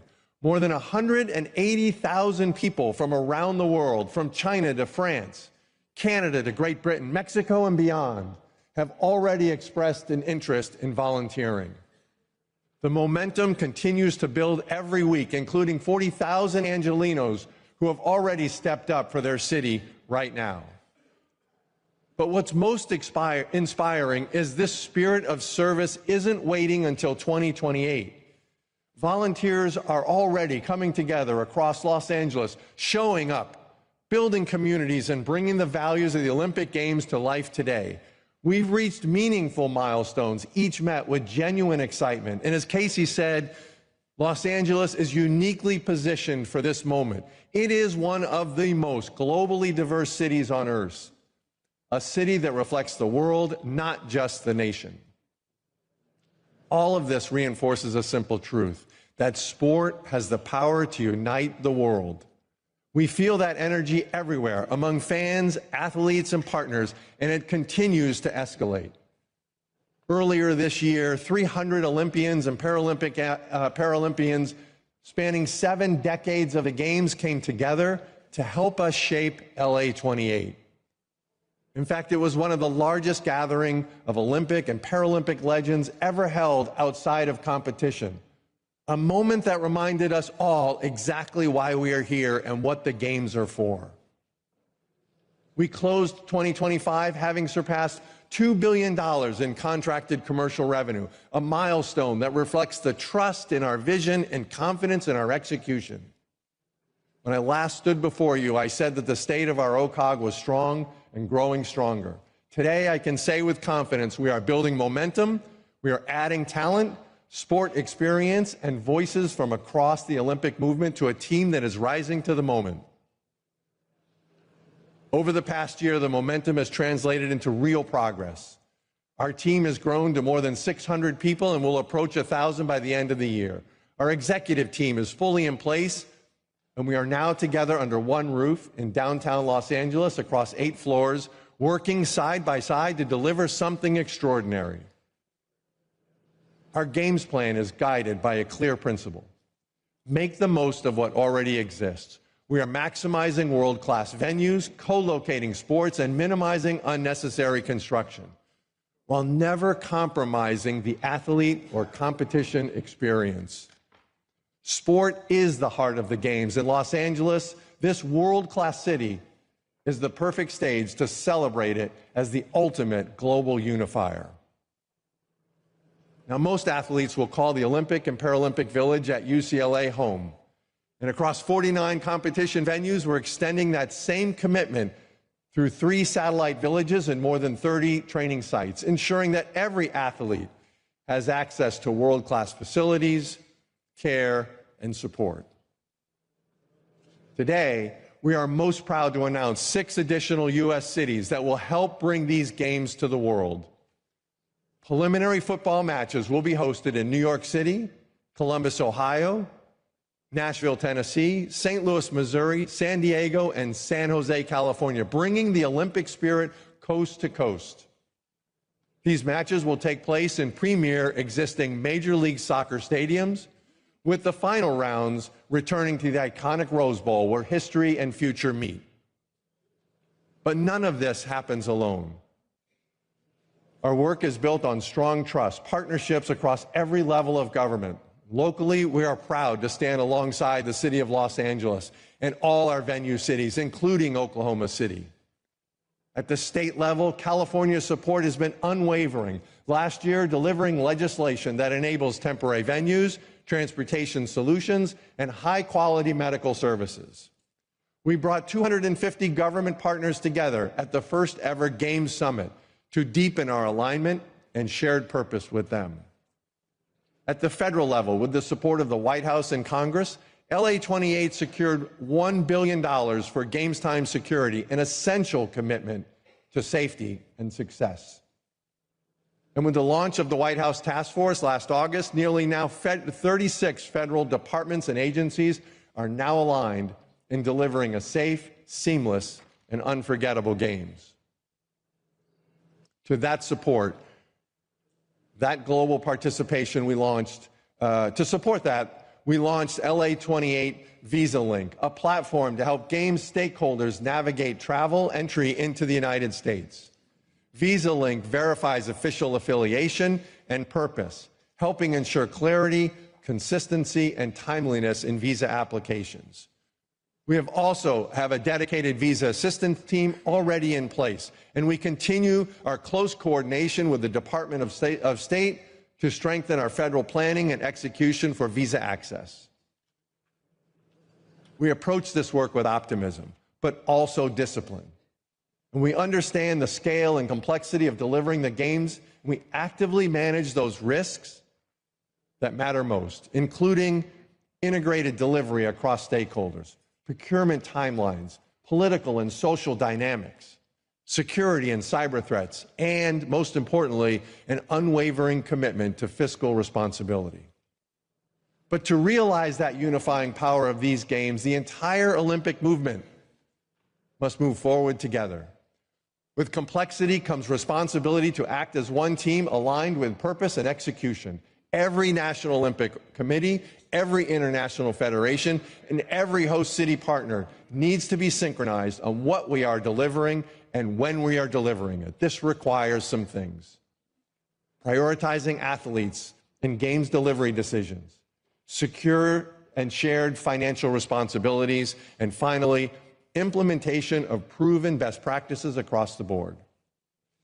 I hope you can feel that we are energized about what lies ahead, and we know you are too, which is why we must work together.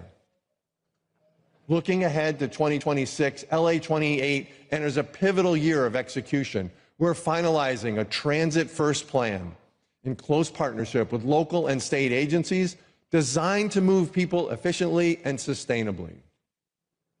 We're bringing to life for the fans by revealing a mascot and look of the games inspired by the heart and creativity of Los Angeles. We've designed a torch relay that, for the first time ever, will travel through all 50 states, and we're launching a cultural Olympiad that celebrates the region's creativity and global connections. In terms of operational readiness, we are moving from planning to proving through comprehensive testing and readiness programs across every venue zone. We've conducted joint operational planning sessions with our local, state, and federal partners, and we are launching a comprehensive organization-wide training program this year. Tabletop and functional simulations will begin this quarter and continue through 2028. Stress testing everything from games and sport operations to medical response and emergency planning, logistics to transportation. As you can see, we are validating our plans and training today so that when the world arrives in LA, we will be ready. So I know I've shared a great deal today, but I hope what resonates most is this: the confidence is real, the momentum is growing, and the opportunity before us is extraordinary. LA28 is coming together, and the world is already leaning in. Thanks, Casey.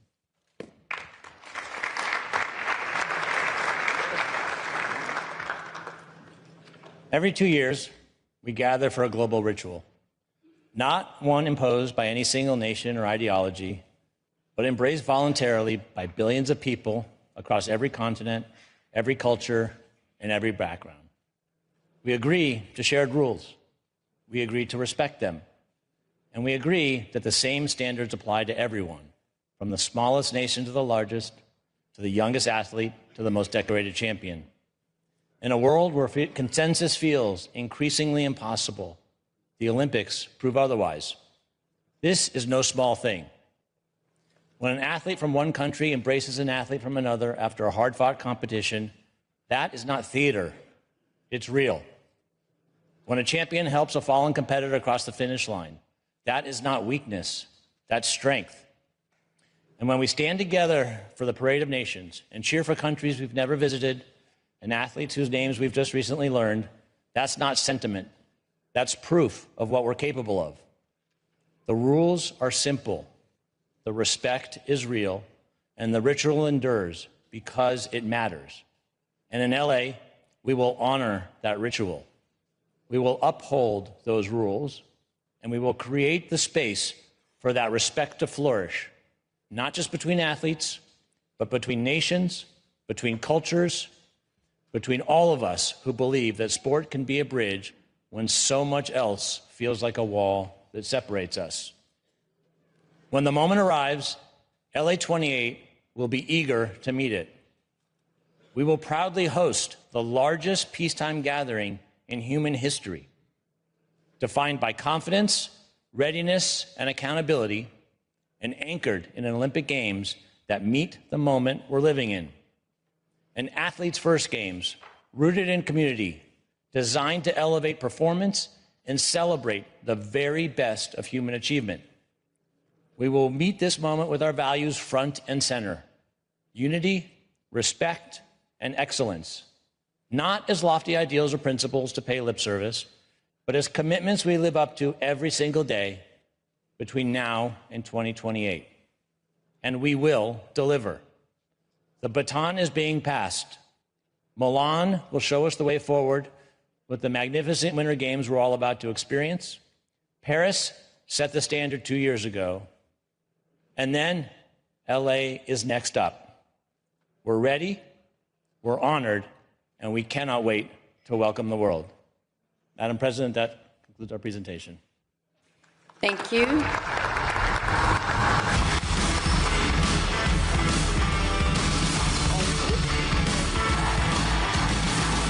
Next up, LA 28. Next up, LA 28.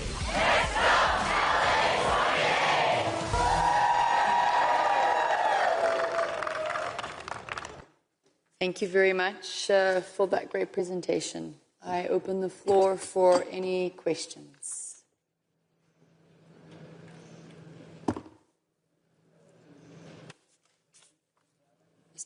Mrs. Barani, please. Oh, I'm sorry. Nicole, completely jumped ahead of you. We welcome our chair to the stage, Ms. Nicole Hurwitz. Hold, please, all those thoughts.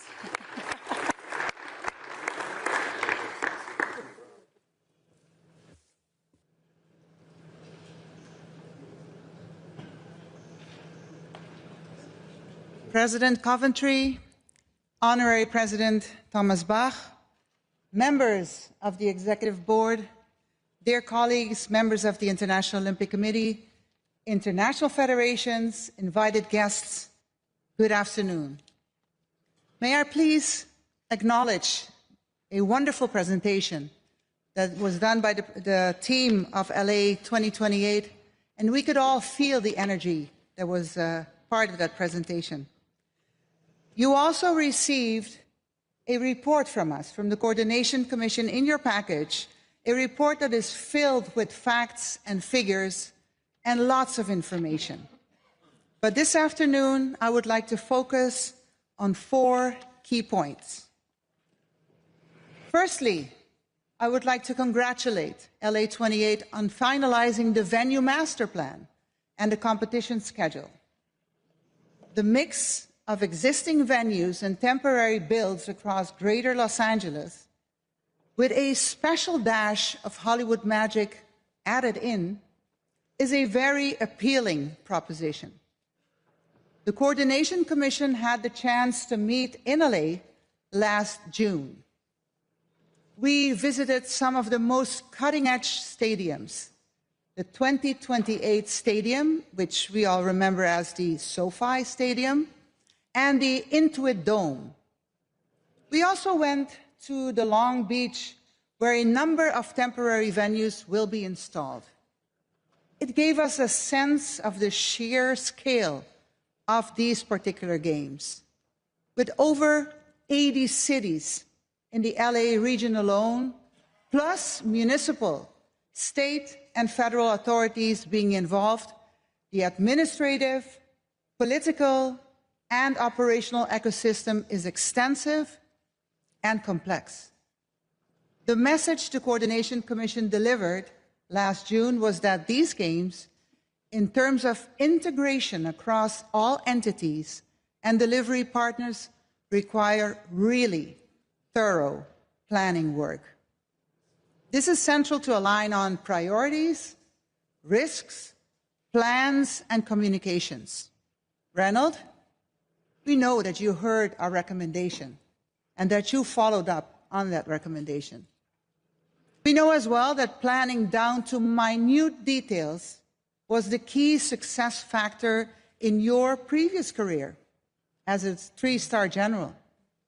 We have full trust in you and in your entire team, Casey, Jean, Reynold, and the entire team. Secondly, and thank you for speaking so frankly about this, we can acknowledge there is a lot of attention to the topic of visa entry to the United States. The COCOM has been reassured multiple times of the strong working relationship established between LA28 and the relevant federal authorities. The fact that the Games are mentioned as specific exemptions to some measures is evidence that the OCOG is advocating on behalf of the Games stakeholders to ensure smooth entry into the United States for athletes, teams, officials, media, and to the wider Olympic family. We are encouraged by the imminent launch of Visa Link platform to help better streamline and monitor pre-Games visa applications. We ask that LA28 continue to openly share information concerning country entry with stakeholders so everyone can plan in the most appropriate fashion. Third, the budget exercise resulted in record numbers on both sides of the balance sheet. Equally important, the effort across your organization in defining scope and operations resulted in a balanced budget. Congratulations on the stellar revenue generation you reported on. This shows us all the strength of the brand and the willingness of partners to associate with the Olympic Games. The ticket pricing goes from the very affordable to very premium, which your unique market can bear. Our collective ambition is full stadia, much like we saw in Paris, with the crowds of supporters electrifying the venues and motivating the athletes. The registration of interest, which opened a few weeks ago on the 14th of January, is very, very promising towards the 15 million ticket sales target. And Casey, that seems very doable, don't you agree? When talking about the cost side, of course, there are rarely good surprises. As operational details further solidify over the coming years, we will all be required to find solutions to keep costs under control. Under the leadership of President Coventry, we have all been involved in the Fit for Future process, and LA28 is showing up as a willing partner to drive innovation in this regard. Let's use this opportunity to its maximum potential. In a city like LA, creative and forward-thinking solutions can certainly be found. Finally, we are heartened to see the volunteer program launched more than 2 years ahead of the Games. Reynold and Casey, I know this is something very close to your hearts, building on the spirit of community and resilience that your city has shown time and time again. Let's continue to use the Games to drive community cohesion and leave Angelenos with tangible benefits. To conclude today, I want to emphasize my confidence and the confidence of the Coordination Commission in what we have seen with LA28 with their planning, revenue generation, their growth, and their ambition. While we do not take anything for granted, our partnership and collaboration is surely setting us up for great success in 2028. I thank you very, very much for this attention, and I'm here for any questions that you might have. Thank you so much, Madam President, and thank you, Executive Board. Thank you. Thank you, Ms. Roberts.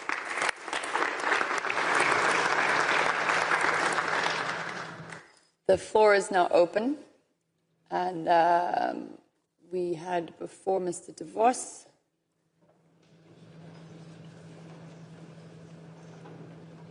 Thank you, Presidents. Dear colleagues, dear Nicole, many thanks for your report, and dear Jean, Casey, and Reynold, and the whole LA28 team, thanks for your presentation. Very dynamic, as usual, as expected, I would say. And many thanks also for the good news that you have shared. I believe I can speak on behalf of my colleagues when I say that also the international federations are fully committed to contribute to the success of the LA Games. And I would even say more since the declaration this morning of our president. I'm sure that you will understand that as we are now 892 days out of the Games, international federations, and this is normal, it's normal business, it's with all editions of all the Games, that we have concerns. And a good dialogue and communication between the organizing committee, the IOC, and the international federations is key. And we look forward to continue and intensify this dialogue in the near future. But I hope you will understand that and appreciate that I need to share some of these concerns. Planning was mentioned in the COCOM report, and event delivery and how the testing and test events will be delivered still needs to be finalized. And we need to make sure that the necessary operations will be tested. For some sports and disciplines, there is a very large experience in international events in LA. But for some sports and disciplines, there isn't. And there isn't such an experience, and testing is key. We were very pleased to learn that the commercial sponsorship deals already exceeded $2 billion, and that sales are above expectations. But it makes it a bit difficult for us to understand the message that we reached, or that reached us recently, regarding important cuts. It's at $600 million. Cuts in the budget of LA for venues and infrastructure. So it would be good if you could provide us some more information regarding these cuts, and if they take place, where they will take place. And will this have an impact on the athlete experience, sports presentation, services, or other areas? Also in transportation services, there are apparently some cuts, and it appears that from the 60 positions planned to be hired in Q1 of 2026, only 8 would be filled. And we know the transportation system in Los Angeles will be completely different from the one in Paris, given the lesser availability of public transportation. So we really will rely on that, on what is organized by LA28. And we need an efficient system to bring our athletes, ITOs, NTOs, service providers in time wherever they have to be. And also some international federations shared their concern regarding the distances between their hotel and the training venues, the competition venues. And some federations are still trying to find out where they will be based in Los Angeles. The situation regarding the venue capacity, ticketing, and hospitality is still unclear in some sports, and also the cost of the tickets for the international federations seems to be high compared to Paris. In some sports, even double of the price. We understand that the majority of the sports managers have been identified, but due to salary restrictions in some sports, it has not been happened. And also the timing for onboarding these managers to start work is delayed, probably due to procedures of obtaining visas, which now takes, for those who have to work in Los Angeles, apparently 4 months or longer. So as we are now 2.5 years out of the Games, we encourage you to find a way to bridge this, because these people need to start to operate. These are only a couple of points to illustrate that an update with the international federations is important, that the dialogue is important, that we look forward also to learn the calendar of future interactions with the international federations and, of course, with the IOC to further clarify these matters. But again, and on a final note, be assured that the international federations are strongly committed to work together with you, with the IOC, to make the Games a success. It's our damned responsibility, I always say. But only in a close cooperation between all parties we will be able to achieve this. So we really count on you. Thank you. Thank you, Mr. De Vos. Mrs. Barani, please. Thank you, Madam President, and thank you for LA 2028 team for your excellent presentation. I would like to join my colleague Igma in congratulating you on the good news that you provided us in terms of the preparation. My question is regarding the visas, but from two different perspectives. So I'm very pleased to see and hear that there is a lot of progress and there's a lot of attention. So my question is, one, there will be a lot of qualifications starting now. So I know there is a platform or an assist that you provide, but I would like to understand, is that going to be effective immediately, starting, to make sure that these qualifications happen with no problem at all? And then the other thing is, it's very exciting to hear that over 1.5 million tickets have been registered, and this comes from quite big, diverse countries, which is 175, and that's a huge. And the visa is another dynamic that also brings another challenge to this, which is how would you ensure that those registered and those who are going to proceed with the ticketing will have equal access to enter United States? Because the Olympic family and others, there is a specific platform and a specific access to that. But when it comes to ticketing and viewership, then it's going to be different. So how would you make sure that there is equal opportunity for all who purchase or who register for the tickets have equal access to the visa services? And also at the same time, will the platform of the visa begin in due time for the qualifications that will begin soon? Thank you. Thank you very much. I don't see any other questions at this time, so I will pass the floor over to Mr. Wasserman, please. Ingemar, we'll start with your group of questions. We're going to divide and conquer here. I hope you appreciated the horse jumping in the video. Finally, I know. Believe me, I got a call about that, everybody, in case you were concerned. So first, when it comes to the budget, we've had two budgets in the history of LA28. The one we bid with, to be fair, in 2017. And then once our venue plan was finalized and approved by the city, we budgeted from ground zero all the way up to our current budget. That budget actually went up $300 million from $6.9 billion to $7.2 billion. So I'm not sure what cuts you're referring to. Obviously, our job is to optimize that budget so that at worst we break even, because we don't have a federal backstop. And so we have sort of made the commitment that breaking even is table stakes. It is something we must deliver against. And so we have optimized that, but we've not cut the budget. I'm sure numbers within that numbers have moved up and down, but there's been no budget cuts as a total budget. Ticket cost, again, when you privately pay for a games, we've only got fundamentally two revenue streams, sponsorships and ticketing.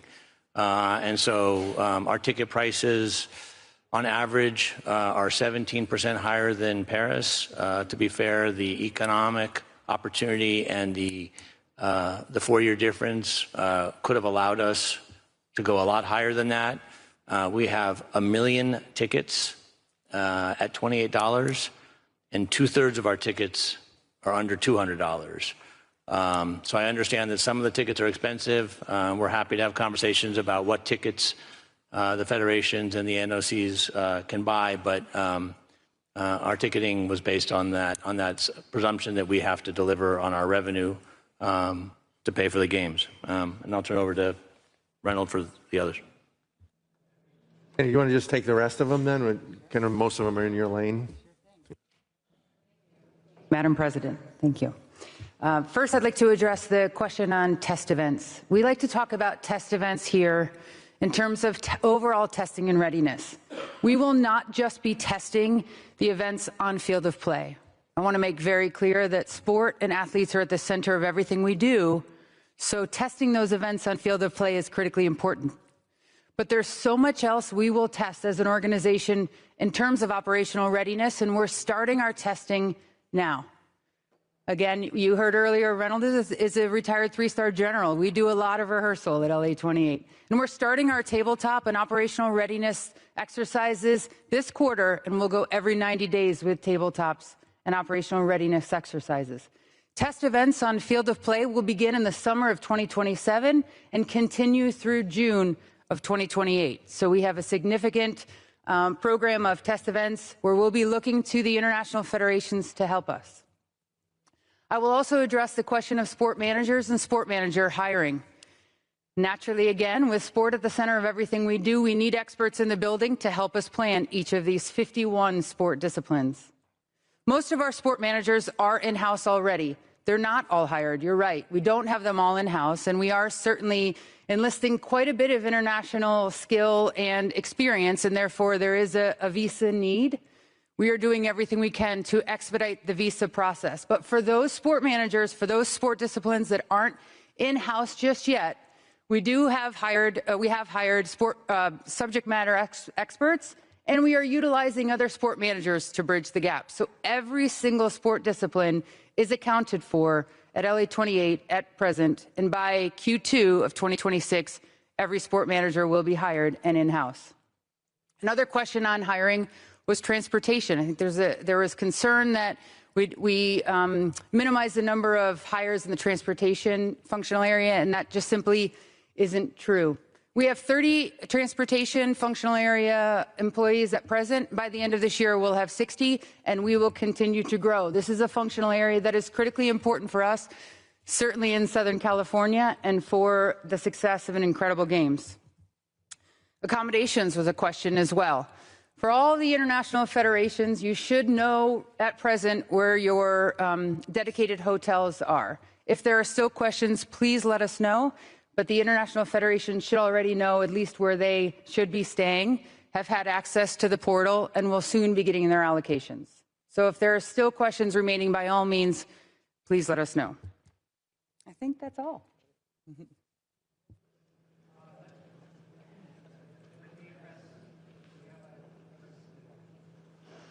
Yeah. Can you hear me? Yes. Very good. So let me address the visa question. Thank you very much for all the questions on visas. Really, from the beginning of the current administration, the USOPC and LA28 combined our forces in Washington, D.C. We have one office we collectively use. We've populated with additional people. We hired people who had State Department experience, and we've worked very closely with the State Department on the design of a visa system that would allow athletes in any part of their preparation for the games to have access through a visa system that was designed specifically for them. This is, I think you've heard the concept of the exemption for athletes, and that's part of it. But the visa link system and the idea that athletes, their entourage, would have access to a special access point and people who can help them is something we've spent a great deal of time on. We, the USOPC, of course, have relationships with many of the international sports federations that have gone on for many years. So I want to repeat that we invite you to come to us anytime you have questions about this, and we'll make sure we take those questions on. We are working in partnership with LA28, but it's something that will continue even after LA28, which is our responsibility. With regard to the tickets and access, equal access, if you will, for spectators and people who would be supporters of teams from various countries, remember that the FIFA World Cup will also be happening this summer. And so this entire process of welcoming visitors from other countries to the United States for sporting events is getting something of a trial run on a smaller basis, but with still a very extensive worldwide experience. It gives us the opportunity to see how do we optimize this, how do we make it work as well as we possibly can, so that we can apply those lessons to the Olympic Games when we have the 2028 Games. Again, I want to repeat, we invite your input, and not just questions, but specific issues. If you know there are things that you're concerned about and you believe you haven't had good answers, please come to the USOPC, and we will do everything we can to guide you and to take every specific question and make sure that we try to provide an answer, some direction, and give you more confidence in approaching the process so that you feel that everyone in your community can be welcomed to the United States. Thank you, Mr. Sykes. I believe there are... Oh, Ms. Ali. Merci, Madame la Présidente. Moi, j'ai une toute petite question à poser. Thank you, Madam President. I've got a question. Does LA consider to have an ambassador nominated to deal with the visa issues, as Paris 2024 did? And that facilitated life so much for us, to have a person who's responsible for visas. Nobody speak English, French? Bonjour, je répète ma question. So let me just repeat my question. Could LA tell us if an ambassador will be appointed, a Games ambassador, as Paris 2024 did, just for visas? Because in Paris, that really facilitated life for us as African residents. Merci beaucoup. I don't see any further questions or clarifications. Nope. Mr. Sykes, over to you. It's a very good question. I'm glad that Paris was such a successful experience for you. So it's certainly something that we can give consideration to. I'm not familiar with a Games ambassador using that term, but I think the application of the same process would be a very good approach.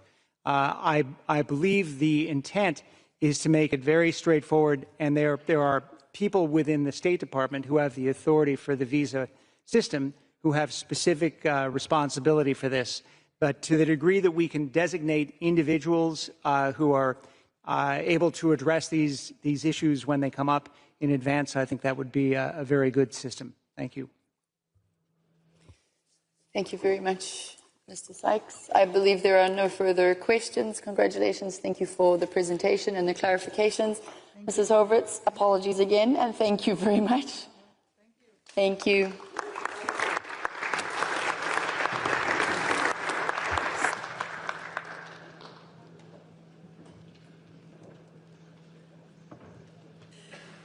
And with that, we will move on to hear about the Olympic Winter Games French Alps 2030, and I would like to invite their team, led by their president, Edgar Grospenron. And Edgar, you have the floor. Thank you.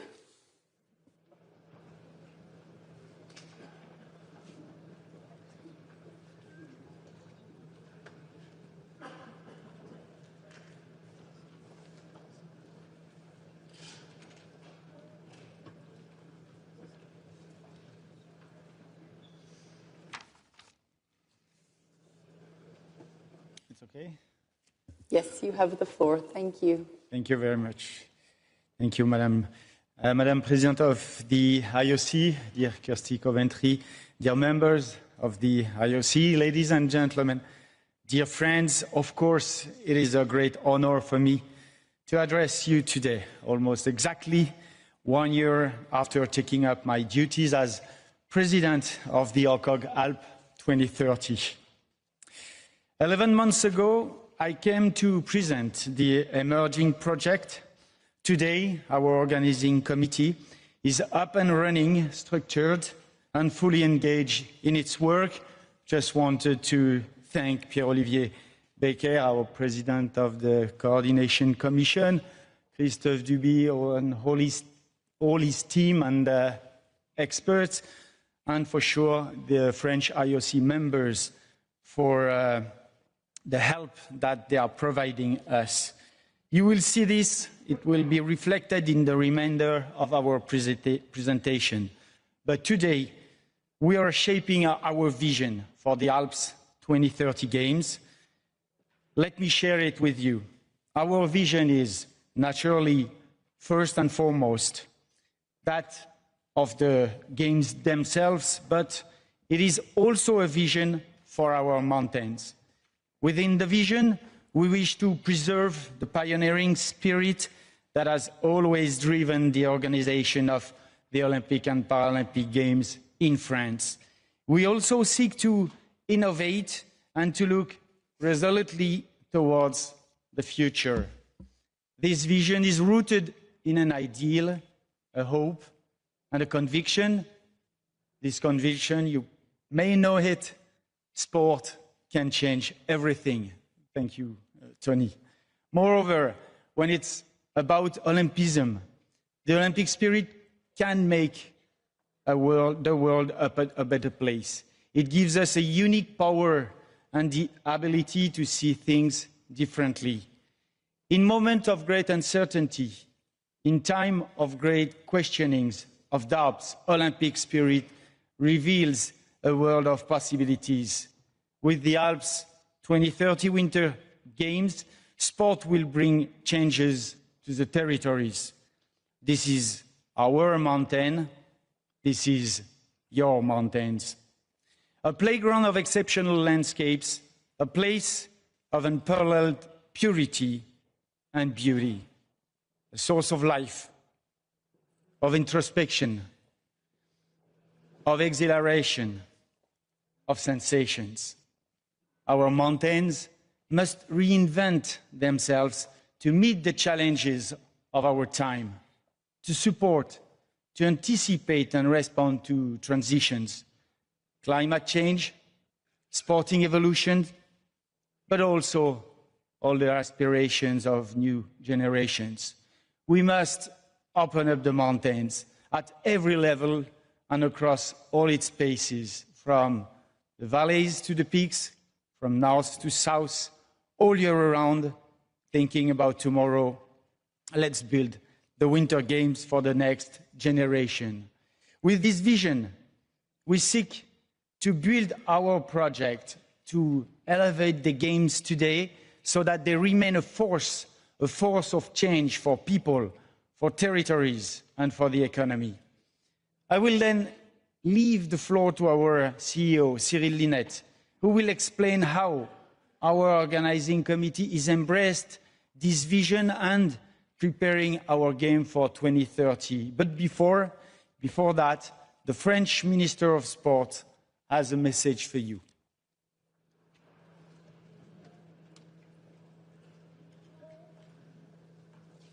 Madame la Présidente du CIO, Madam President, dear Kirsty Coventry, members of the Olympic Committee, dear friends, I'm very happy to be able to speak to you during this 145th session of the IOC. Our Italian friends are ready to open the Olympic and Paralympic Games in Milan, Cortina, and I'm sure that they will be fantastic.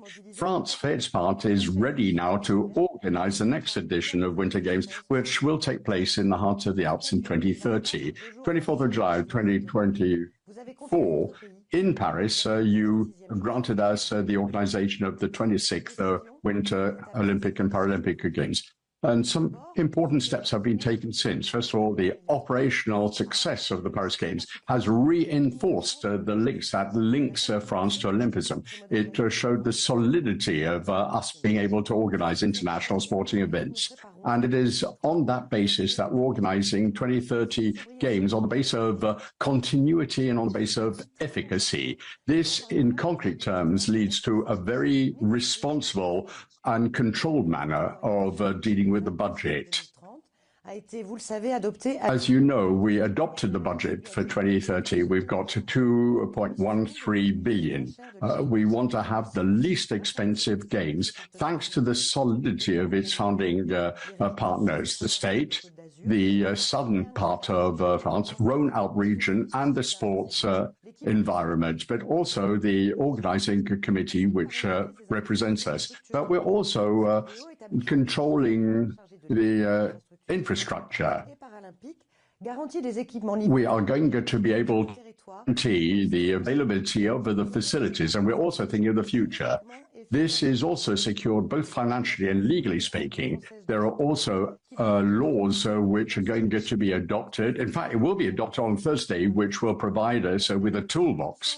It will allow us to ensure that we meet all the commitments, and there will be financial guarantees provided by the government and by the regions. This reflects our collective approach. The French government is going to ensure the success not only of the infrastructure, but also in terms of security and facility development to ensure that all French people and all friends of Olympism will be able to enjoy the Winter Games. But we also want to have sustainable games after the triathlon and open water swimming allowed people to swim in the River Seine and showed you what we were able to achieve. So the best legacy is the popular reaction. We're now preparing the 2030 games to ensure that we can really ensure that we have a sustainable development for the future. So the games in the Alps will be an example for social development and also environmental development, ones that are adapted to the alpine environment.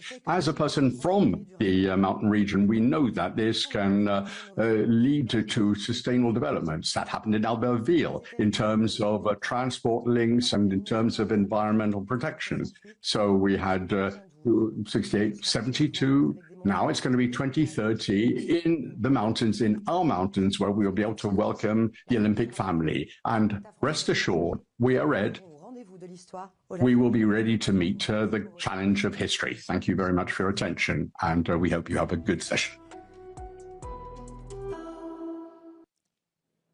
Madame la Présidente du CIO, cher Pierre. President of the IOC, Pierre Olivier, members of the IOC, I'm very pleased to be appearing before you for the first time today, 10 months after Edgar did me the honor of selecting me as a CEO for this remarkable project.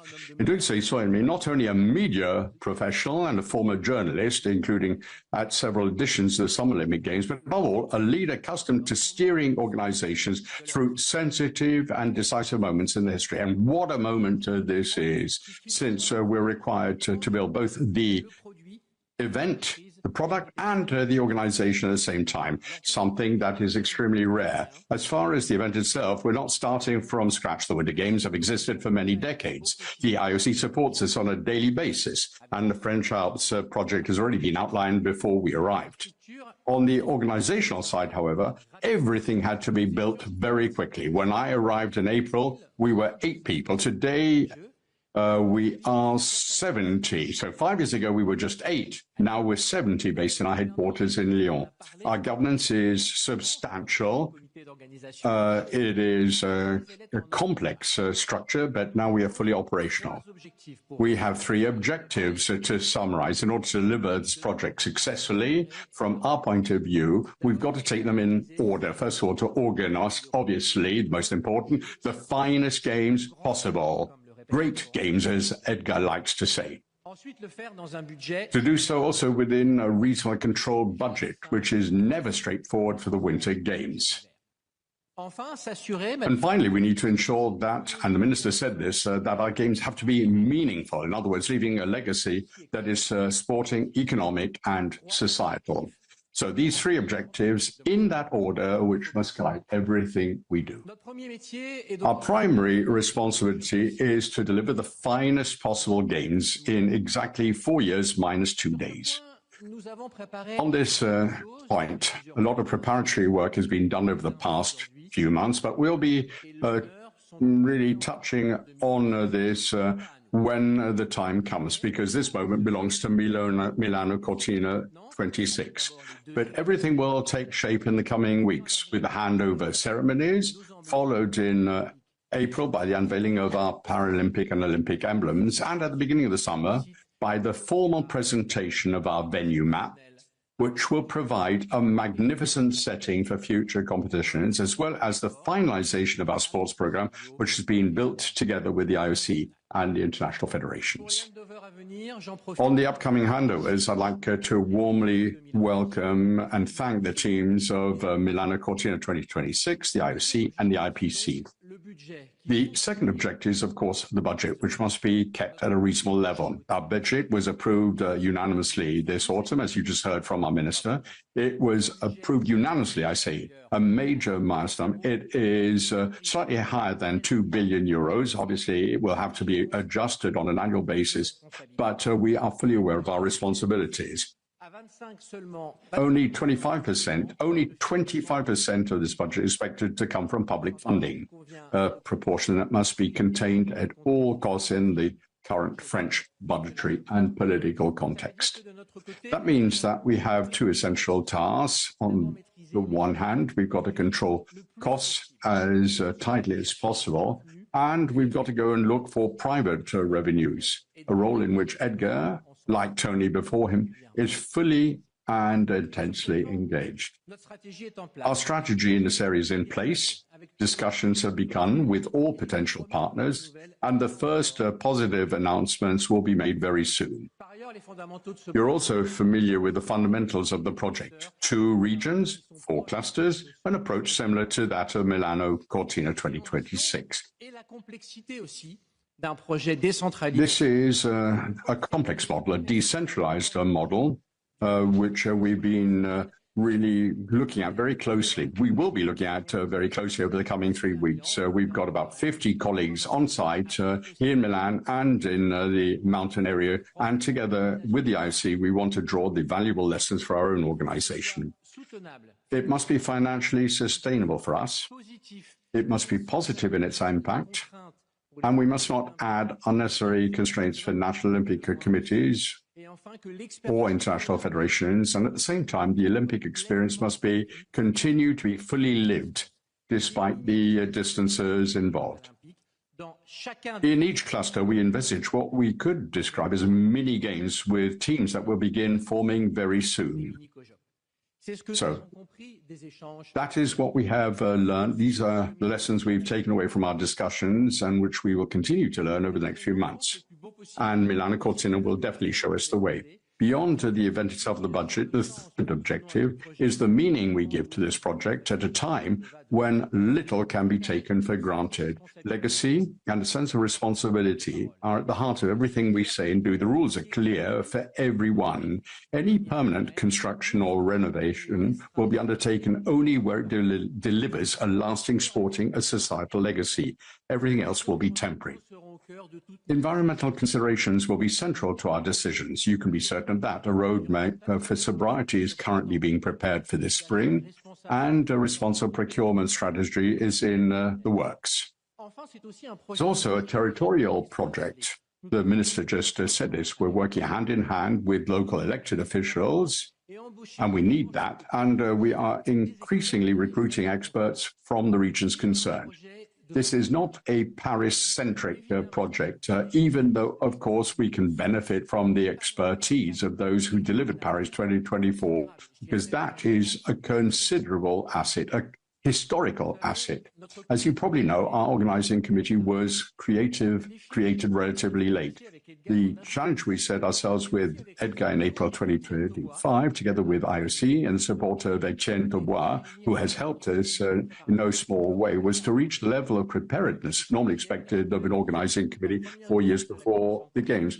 We're very proud to welcome the first visit of the Coordination Committee in early December, and I believe we can say, under the watchful eye of its chair, Pierre-Olivier Beckers, that it was an initial success. We are deeply grateful to be able to rely on the Commission's expertise as we continue to pursue our ambitions. Everybody should now focus on and fully enjoy what the Milano Cortina 2026 teams have prepared. We will be there in support in a discrete learning role during this wonderful period ahead. But at the same time, we're fully engaged in what comes next, when we, in turn, will become the custodians of the flags. My own experience leads me to believe that the coming months will be absolutely crucial. After a period in which many doors have been opened, we're going to need to close some of them. That is to say, make choices, set priorities, execute our plan, remain faithful to it, and manage this vast and extraordinary project in the most rational way possible. This will be our compass, that of the exceptional teams from the French Alps 2030 Organizing Committee, whose dedication has been absolutely remarkable. I learn from them every day. And I'm happy to work alongside them. I hand back to our President for concluding remarks, and thank you very much.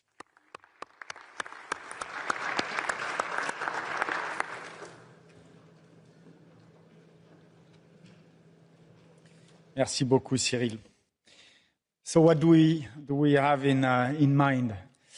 We want to deliver games designed for the mountain of tomorrow. We want to share this ambition with all those who wish to commit alongside us. With this vision, we aim to deliver spectacular games, games that will awaken the senses together with you, together with all you who wish to experience or to live the Olympic spirit again.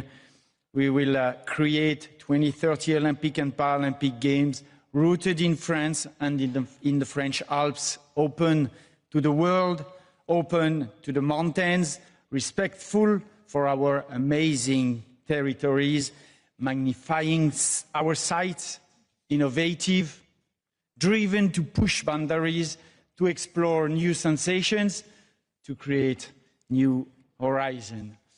I'm confident that we will all rise to this occasion. There is a great deal of work ahead of us, yes, but I now can rely on the unwavering commitment of all those who are supporting us on the road to 2030. But now, the 2026 Games are about to begin, and we will soon take up the flag. May the Milano Cortina Games be magnificent, and may they be a resounding success. Thank you very much. This concludes our presentation.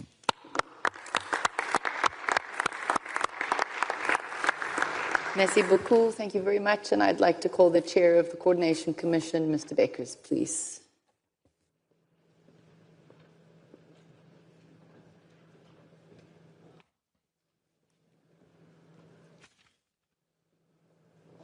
Bonjour la France.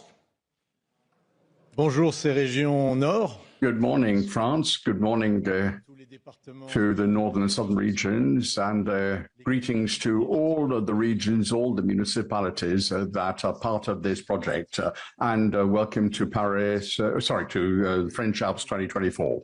Dear colleagues, you've just heard from Edgar and from Cyril about the tangible progress achieved over the past year. On behalf of the entire Coordination Commission for the French Alps 2030, and by the way, who are they? This is the first time that I report on behalf of the Coordination Commission. We are a compact commission, so I think I can mention their name and recognize them. So the Coordination Commission is made of Princess Nora, Ian Chesterman, Jael Kim, Frida Hansdotter, Johan Elias, Ivo Ferriani, Damaris Young, and John Peterson on behalf of for the IPC. And then we have 3 ex officio members, Colleen Gramslaw, Gustavo Harada, and Colleen Wren for IPC. So, on behalf of all of us, I would like to extend our warm congratulations to the whole organizing committee team for these milestones achieved so far, and for the strong momentum that we feel and which is already underway. In December, indeed, we had the opportunity to witness firsthand during our first on-site coordination commission the progress in the French Alps. At the same time, I must highlight that 2026 will be absolutely critical for the success of the project. Due to a shortened preparation window, and that's no fault of the organizing committee, of course, the organization remains behind schedule on several key deliverables, and this will require significant acceleration in 2026. The decisions taken this year will shape the project's trajectory for the next 4 years. Time is short. With only 4 years to go, several key decisions are still pending, and the pace of delivery must accelerate across all work streams. It is essential that the organizing committee soon finalizes its strategic planning so it reaches the level of maturity typically expected for WCOG at 3.5 years ahead of the Games. So from mid-2026 onward, we anticipate the transition to the next phase of, this time, operational planning to begin. Certainly, we also want to acknowledge that this work is taking place against a backdrop of political transition and complexity. Upcoming municipal elections in March, in just a few weeks, before the country's presidential elections in 2027, a shifting parliamentary context, and related impact on the Olympic law and on the budget as well. So these realities add complexity, and we recognize the organizing committee's effort to embark all public stakeholders and navigate this evolving environment with focus and resilience. And we had a piece of good news only just a few days ago. For those who heard the minister saying it, the Olympic law was finally passed at the French Parliament, and the final vote should take place this week, apparently on Thursday. So that's a good step achieved. So, but despite these challenges, we are indeed encouraged to see the French sports movement and all of the delivery partners represented by the public authorities truly rally behind this project. They are engaged, demonstrating both active participation and significant financial commitment. So we must maintain this momentum and ensure that all partners continue to feel fully part of this endeavor with a clear voice in the process, while certainly preserving the central coordinating role of the organizing committee. The vision for these games, as just presented to you by Edgar, shows genuine promise. We look forward to now seeing how it will translate into athlete-centered experiences, efficient stakeholders' operations, and meaningful legacy initiatives for the host regions. During our December visit to the northern cluster, we focused on that cluster, on the two clusters of the northern region. My coordination commission colleagues and I had the opportunity to see firsthand the quality, the incredible quality of the existing venues, from mountainsides to the sliding track. I could name a lot. But also we were able to see and sense the strong appetite and the deep, extremely deep local expertise we will be able to rely on. So this is great. Later this year, in 2026, we will turn our attention to the southern region, where we will be for the second COCOM, but also where key decisions remained outstanding, particularly regarding the IBC MPC location and size, the hockey venue, and the new ice skating arena. Solideo, the organization charged with delivering most infrastructures, in fact, around 41 projects, is well on track. It's progressing well alongside the organizing committee with a good collaboration. Solideo works well under the leadership of Damien Robert. But timely decisions, I will say it again, will be essential. Two foundational pillars must be finalized in 2026, the venue master plan and the sport program. On the venue master plan, we await a decision on the speed skating venue, which will be located outside the host country for the first time. and discussions with Val d'Isère, while also very recent news, quite encouraging, because the local authorities of Val d'Isère voted just a few days ago in favor of being part of the games and integrating into the project. But so there's a positive momentum there, but it needs to reach prompt conclusion. In parallel, deeper and detailed budget work is needed, clarifying responsibilities among delivery partners and ensuring that commercial targets, notably domestic sponsorship, stay on track. We see that good work is taking place. We expect good news in the coming weeks and months. We appreciate the strong work completed for the October 2025 budget revision, which was voted unanimously by all partners. That was very good to see all of them rally around this revised budget. And the next iteration will need now a more detailed bottom-up, because this was still more of a top-down approach. But the next iteration of the budget will be a detailed bottom-up assessment. And that's an exercise that I have confidence in. It will be much more manageable as the expertise of the organizing committee keeps building up, and I can attest that the work is already going on. During our coordination commission in December, we emphasized how important it is to establish a clear matrix of roles and responsibilities. ALPS 2030, you have a lot of willing partners, as we could witness, but each of them needs to understand precisely and agree also on what needs to be delivered, by whom, and who is going to pay for what. It's not an easy exercise, but it needs to be done as soon as possible, and certainly we can learn from other experiences how important it is to get to clarity on roles and responsibilities early. Once the Milano Cortina Games conclude, the world's attention will shift rapidly towards 2030. Expectations will rise, the pace will intensify, the work ahead is substantial, and the clock will start ticking even louder. But my feeling is that if you work as a strong, trusting team, a collective team, guided and inspired by the vision and the mission of this project, together, you can only succeed.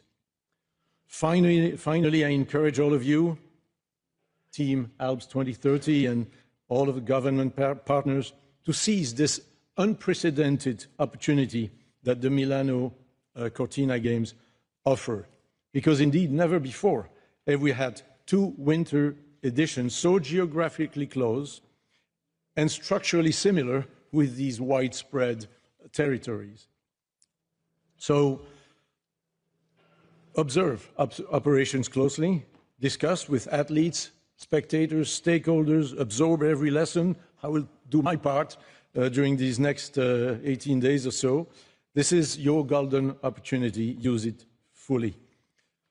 I can guarantee to you that the members of the COCOM and I, along with all management teams at the IOC, are energized and committed to support the organizing committee in delivering the most iconic and impactful Winter Olympic and Paralympic Games ever, even topping, and I am sure that this is what Giovanni Malago and Andrea would absolutely want to see, even topping what Milano Cortina 2026 prepares itself to astonish the world with.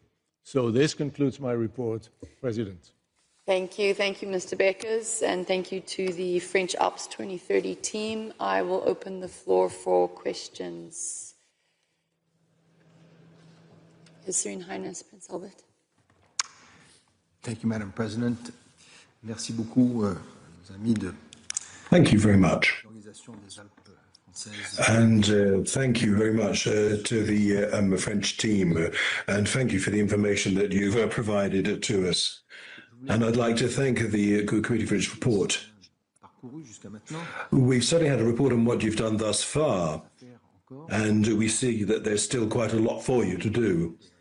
And as chair of the Sustainability Committee within the IOC, we are looking forward very much to getting your plan and your ideas on sustainability and legacy. We are looking forward to you establishing those plans in the coming months. You've got previous games which have been absolutely remarkable in this area, which you can take lessons from. And I'm sure that you will be seeking guidance and looking for guidance there. And I think it will be interesting for us to hear what you have to say in this area. And indeed, there is a plan that has existed for some time now. And we are going to be keeping a close watch on this. And we are certainly looking forward to hearing from you on that score. Thank you. Mr. Kim. Thank you, President. Thank you, Edgar and Cyril. And I'd like to congratulate you for the great progress that you've made since the last presentation. I was part of the Coordination Commission visit to the French Alps in December, and like Mr. Becker, I was very impressed with the quality of infrastructure and the energy and enthusiasm of the local population about the French Alps 2030. At the last visit and today's presentation, I heard the word mountain a lot throughout the presentation, and I wish to hear a little bit more about the ice cluster, and I would think ice hockey, curling, and the skating would feel the same. We all know that France has great infrastructure and also the expertise, human resources for snow sports. But we also know that ice sports are not your key strength. So we'd like to work closely with you in preparing for the ice sports in a most effective manner.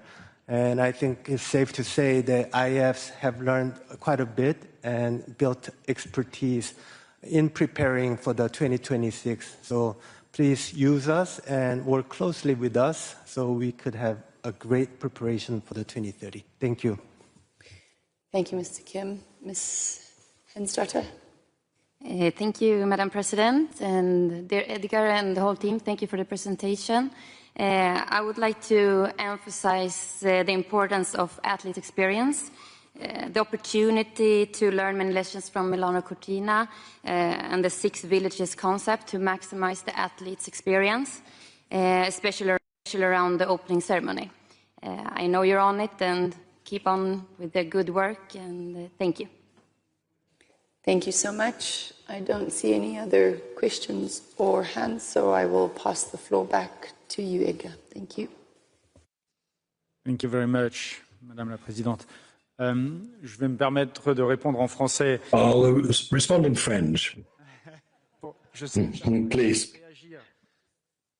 Because I am reacting. But I will be a positive reaction to what I've heard. We do have a legacy program, and we now have a team in place and who are looking at environment and legacy, and they're working very closely with the state as well. And indeed, they have suggested an environmental roadmap to us. And we also signed an economic and a social charter as well with the trade unions and with the social partners. And we have also done that with our sponsors as well. So this is something which is going to be a real reference point for us. At the moment, we're looking at setting up an environmental committee. We're just thinking about how we could put it together, what its membership would be.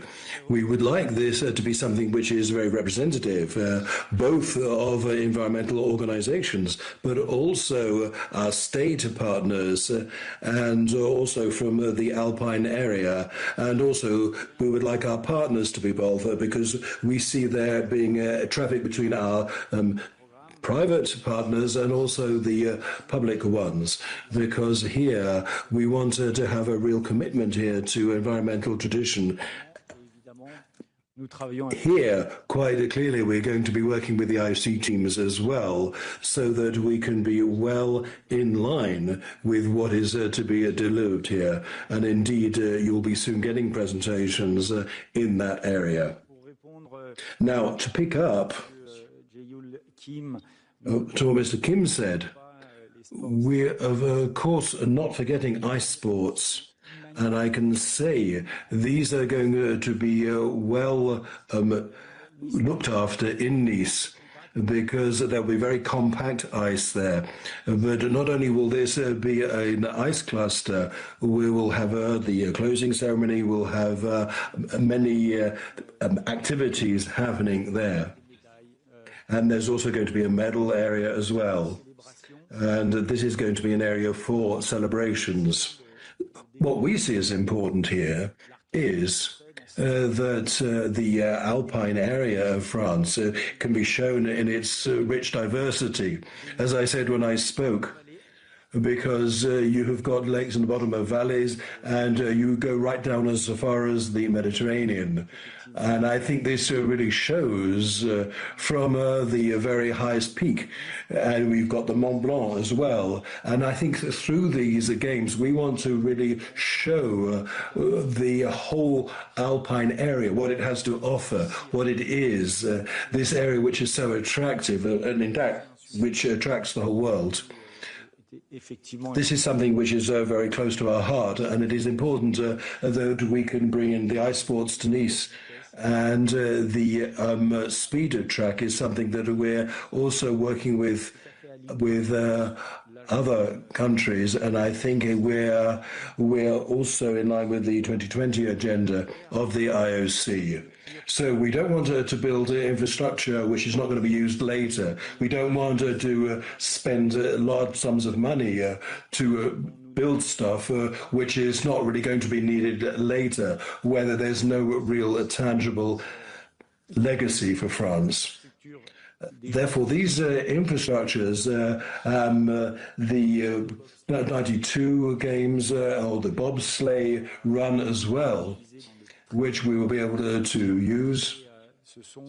And that is our idea here. We want to have in place a structure, an overall infrastructure for the speed track, and we're going to go abroad to look for that. We've in fact drawn up a specification for that now, and we're currently working with Italy, with Turin, who have suggested the Goto line, because the Lingotto actually did that. And also we've been talking to the Netherlands as well, which are basically the people who really established the sport in the first place. And there's a real appetite to have these speed skating for 2030.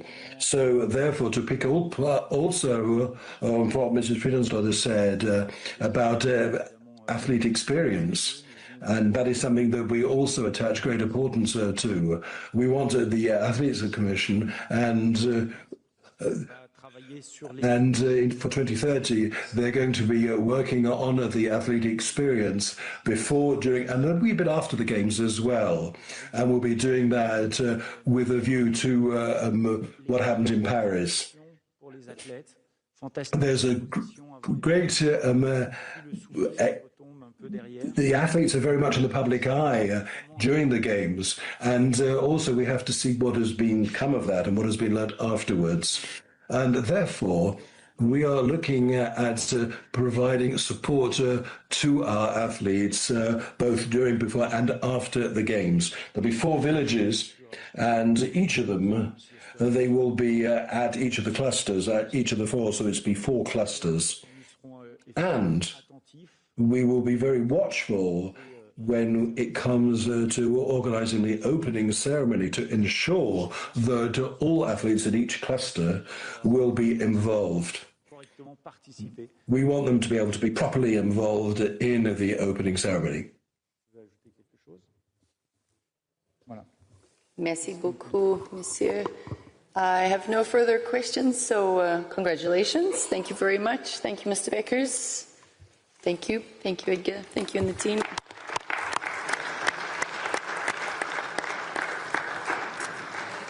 We move back to a Summer Games, and I would like to warmly welcome the Organizing Committee for Brisbane 2032, led by their President, Mr. Andrew Leveris.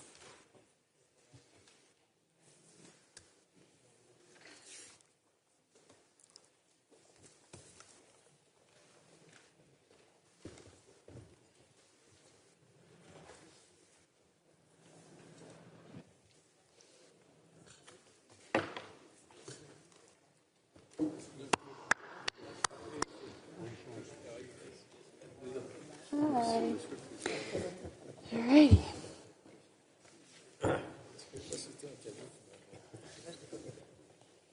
Thank you, Andrew. The floor is yours. Thank you. Thank you. Good afternoon, or should I say good day, President Coventry, Honorary President Bach, of course, IOC Vice Presidents and Brisbane 2032 Coordination Commission Chair, and of course, Commission members and IOC members. On behalf of Brisbane 2032 CEO Cindy Hook and myself, we're delighted to be joining you as we prepare to celebrate these amazing Olympic Winter Games here in Milan, Cortina, winter 2026 in the winter. Of course, we have the Summer Games, and we're 2,361 days away, but we've made a lot of progress, not the least of it. I've brought a full team this time, sitting over there, and you'll get to see them in the Q&A. Before I go on, I'd like to acknowledge, as is our custom, the traditional owners of the land that Cindy and I and our team have travelled from, and pay my respects to elders, past, present and emerging.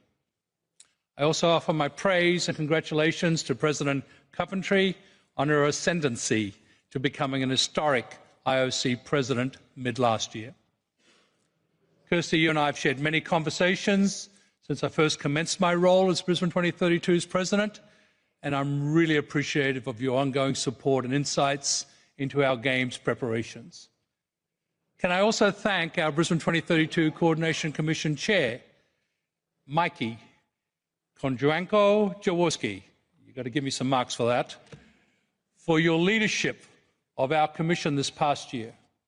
And of course, I'll touch on the success of our first in-country Commission visit this past year.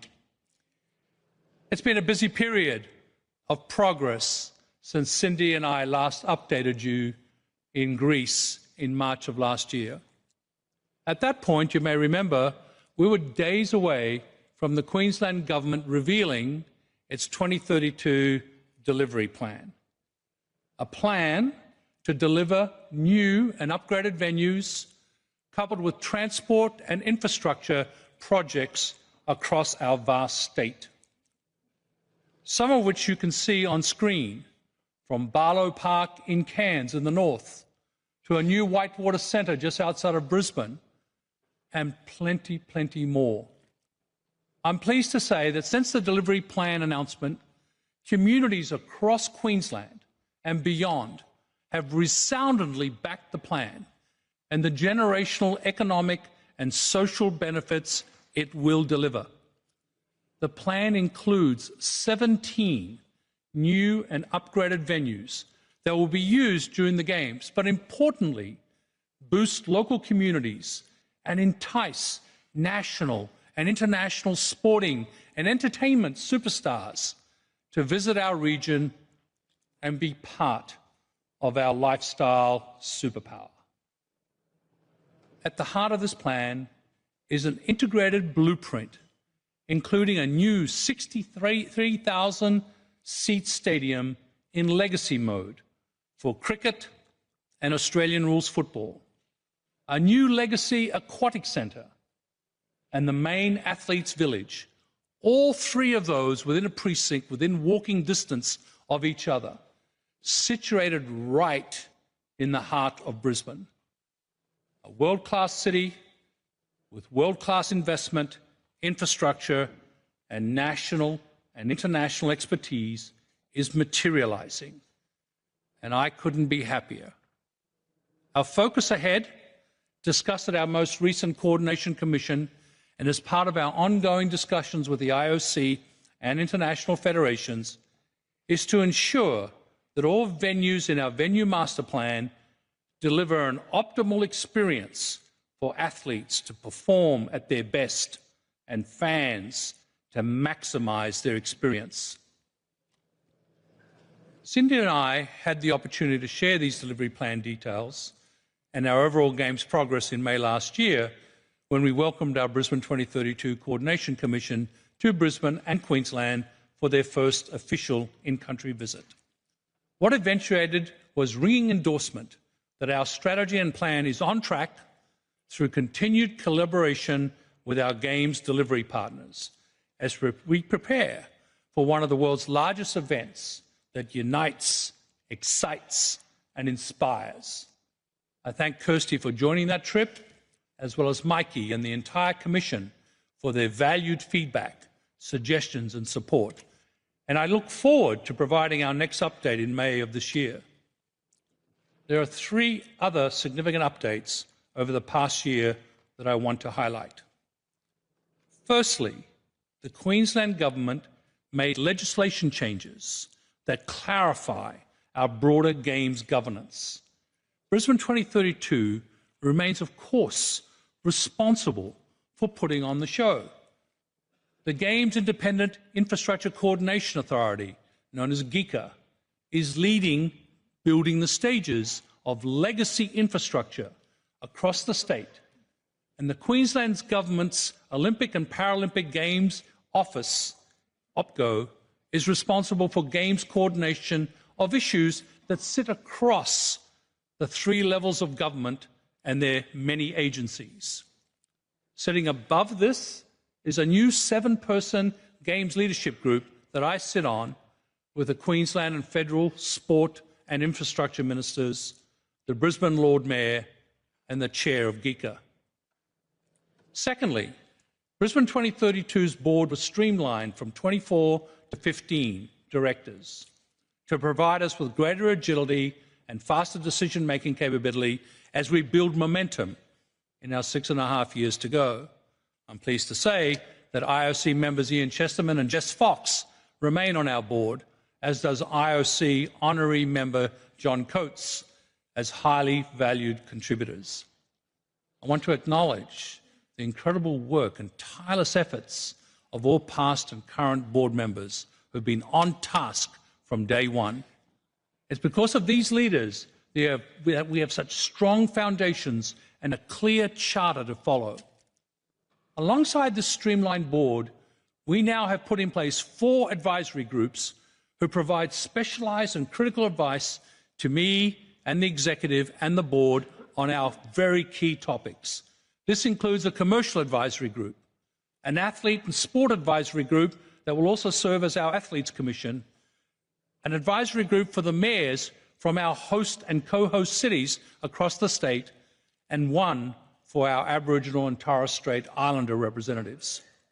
I'm delighted that 2 of these advisory group chairs are Australian Olympic greats, Susie O'Neill and Patrick Johnson. And I'm pleased to report that these new board and advisory groups have already met several times and are working well to progress the gift of hosting our Games. Now, I'll shortly be handing over to our CEO, Cindy Hook, but before I do, my final update relates to one of Brisbane 2032's most recent announcements, and one that we and I are extremely proud of, our Games vision. We took this exercise very seriously, and following months of consultation and record engagement for our organising committee, reaching more than 6,000 people from local, national, international communities, and of course, including our Coordination Commission members, and generating more than 1,300 ideas, I'm proud to confirm our Games vision you see behind me on the screen. Believe, belong, become Brisbane 2032. This is a Games vision supported by beliefs and commitments that you can see also on screen, that blends simplicity in meaning with sincerity in measure, speaking volumes to who we are as Queenslanders and Australians and what we will achieve.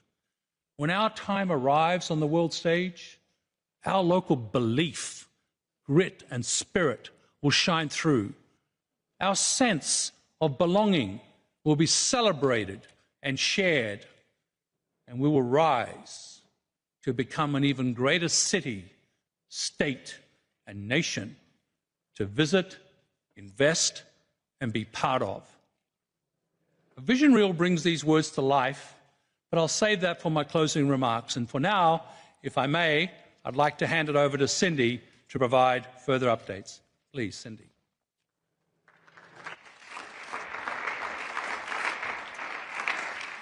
Well, thanks, Andrew, and good afternoon, everyone. It's great to be here ahead of the Milan Cortina Games. And as Andrew has indicated, Brisbane 2032 has been busy progressing our games plan and delivering on our strategic priorities. Our team has expanded. We now have just over 60 people in our organizing committee that was formed back in 2022.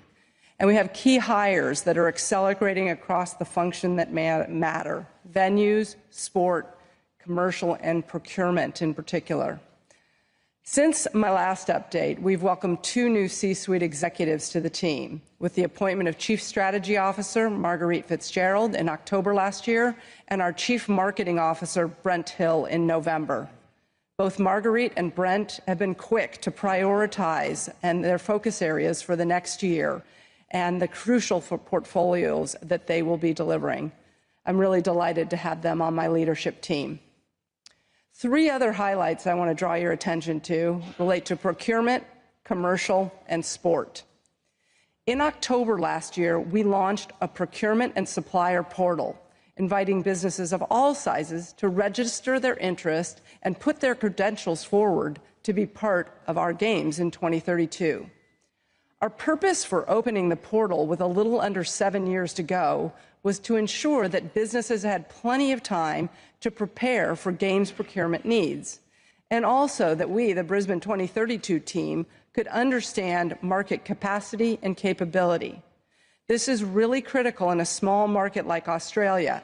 We need to understand and be able to address potential delivery gaps. We're really grateful for the advice that our Paris 2024 Organizing Committee counterparts provided in giving early transparency and notice to suppliers on what our future needs will be. And it was great to welcome Paris 2024's Chief Finance and Compliance Officer, Fabrice Lacroix, to be part of our announcement and provide real-life examples from the Paris 2024 Games to hundreds of local businesses that gathered to learn about our opportunity. I'm pleased to report, since we launched the portal, over 1,000 businesses have registered their interest against 65 packages of work that we've opened up. We're going to continue to engage and expand our procurement portal in the years ahead. On the commercial front, we're focused on connecting with TOPS and potential Tier 1 partnerships aligned to our priority categories, together with identifying innovative revenue opportunities to ensure we can meet our aggressive commercial goals. Andrew and I, along with our Chief Commercial Officer, FX Bonali, are continuing to have really positive and proactive engagements with businesses across Australia and the world. And we're already in active contract negotiations in 4 major categories. And those 4 negotiations represent 20% of our commercial revenue target. And we feel pretty good about that, given our commercial rights don't start until next January. I can confirm that our first contract is already signed and that in the first half of this year, we'll announce our inaugural commercial partner, which is one of the largest companies in Australia. And we believe that's really going to set the tone for our commercial program. And finally, and definitely most importantly, on to sports and athletes. Since my last update, we have taken a number of meaningful steps to progress the development of our sports program. Under the guidance of Chief Sports Officer Kit McConnell, Brisbane 2032 has commenced regular engagement with the IOC and international federations regarding our sport program. We remain committed to work collaboratively with all our stakeholders to develop a program that's engaging, sustainable, and really importantly, it needs to be commercially and operationally viable. And we're excited to confirm the sport program by the end of this year. Our focus in the first half of this year is continuing a robust analysis of additional sports, sports that we'll recommend to you for consideration of inclusion in the Games. To date, we have engaged directly with more than 35 sports that are interested in being part of Brisbane 2032, and we're underpinning our work with extensive data analysis and insights. More to come on this later this year. And finally, as Andrew noted, we created an Athlete and Sports Advisory Group, which includes 8 Olympic and Paralympic athletes who have experience across 26 Games editions. And these people are going to be critical to ensuring that at every step of our planning process, we're keeping athletes at the heart of our considerations. I look forward to continuing to update you in the years ahead, and I'm now going to hand it back to Andrew, who'll provide an overview of what's ahead next year. Thank you, Cindy. As you've heard in this brief amount of time, there's a huge amount happening as we're near the 6 years to go mark. And as we move from our strategic phase, our planning phase, which has really served us well, to our implementation phase. Procurement opportunities, as you heard from Cindy, are in play. Commercial announcements are coming. Our sustainability strategy is in focus and will be announced this year. The government's 2032 delivery plan and venues are underway. Sports program analysis is ongoing, as Cindy updated you. Our vision is announced. And there's plenty more ahead, as we've heard from the other updates. Our engagement programs will continue to roll out across Queensland and across the entire country, promoting the multitude of ways communities can and will be part of the Olympic and Paralympic Games in 2032. Venues will start to take shape with architects and construction contracts awarded. More commercial announcements will be made. We'll continue to refine our Venture Master Plan and Sports Program, of course bringing those together, working closely with the IOC, IPC and the international federations ahead of the program being confirmed. Then we'll have some other exciting news, like our emblems, and so noted on the trademark update today. We'll make sure our global symbols that will roll out will continue to invite citizens from across the world to be part of our Games and visit our shores. And we're preparing for our time in Los Angeles and the shift in focus that will happen there from 2028 onwards to Brisbane, Queensland, and Australia. So my final announcement in my talk today is that Brisbane 2032 intends to have a significant presence as part of the LA 28 Games, not only as part of the closing ceremonies, but for the first time since Sydney 2000, we'll have an Australia House. We're already well advanced in our planning mode. Stay tuned for more details in the coming months and years ahead.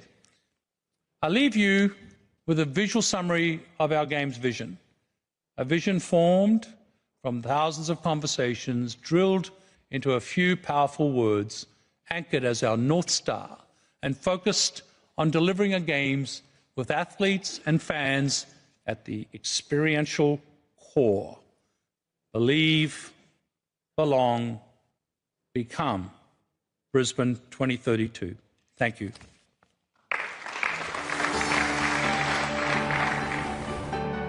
There's something special about Australia. In the air, the waves, the skies. Shaped by 65,000 years of wisdom and the many cultures that make us who we are today. And the next chapter, it's going to be legendary.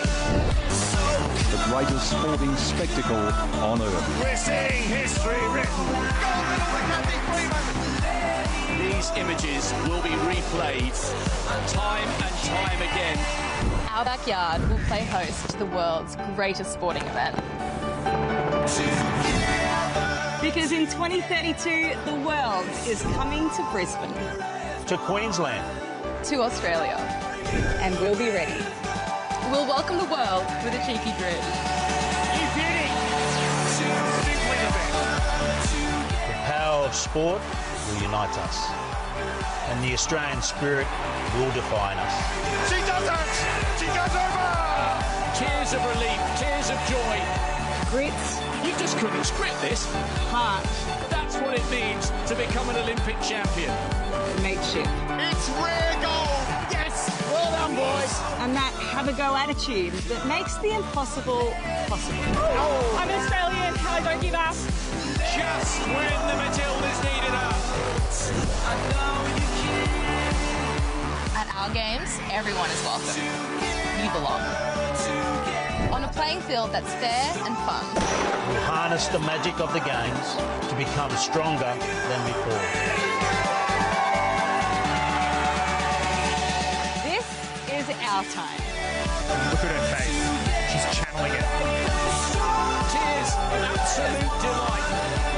Our moment to believe. Belong. Become. Paralympic record for Madison Carazario. Johnson has become the first Australian to break the championship. Unbridled joy from Ellie Cole. Goal to Australia! Just amazing. Brisbane 2032. Have you ever seen anything like it? Thank you. And now we welcome to the floor our Chair of the Coordination Commission, Mrs. Kouango-Jaworski. Thank you, President, and a very good afternoon to all. I do actually have a written report, which is a lot more detailed, but please allow me to highlight some points and to react a little bit to Andrew and Cindy's presentation. Thank you very much, and congratulations to Andrew, Cindy, and the team. Well, first for this very substantive update, and of course for the progress that has been achieved over the past year. The developments presented today reflect disciplined planning and strong integration across the project with all the delivery partners. Brisbane 2032 continues to move forward with steadiness. What we are seeing now is an organizing committee that is grounded in its vision and steadily strengthening the capacity required to deliver on these. That maturity is becoming visible not only in structures and processes, but in the way partners across Queensland are aligning around this task ahead. Well, being on the ground in May with the entire Coordination Commission for the first time was quite a highlight. Experiencing Queensland firsthand, the venues, the communities, the warmth of the welcome, it really reminded us all of the huge potential that these games have. It's one thing to read the progress reports from afar, but it's another thing to be standing in the middle of the venues, to be talking with the local partners, and feel the genuine enthusiasm of the Queenslanders. And I know that many of us, if not most of us here, well, you know exactly what I mean. And truly, those moments matter.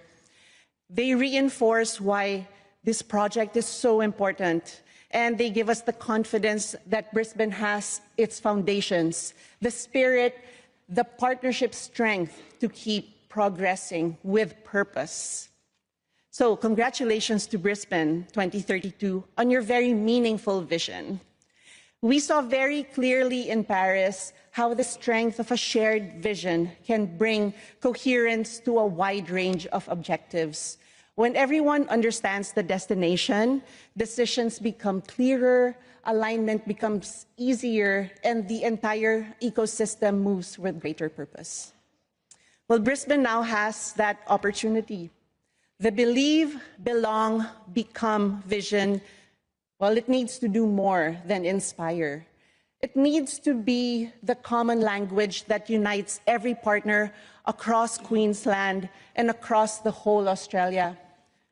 So our expectation is that Brisbane takes this excellent foundational work that has been presented today and channels that collective force of all delivery partners to really rally behind it.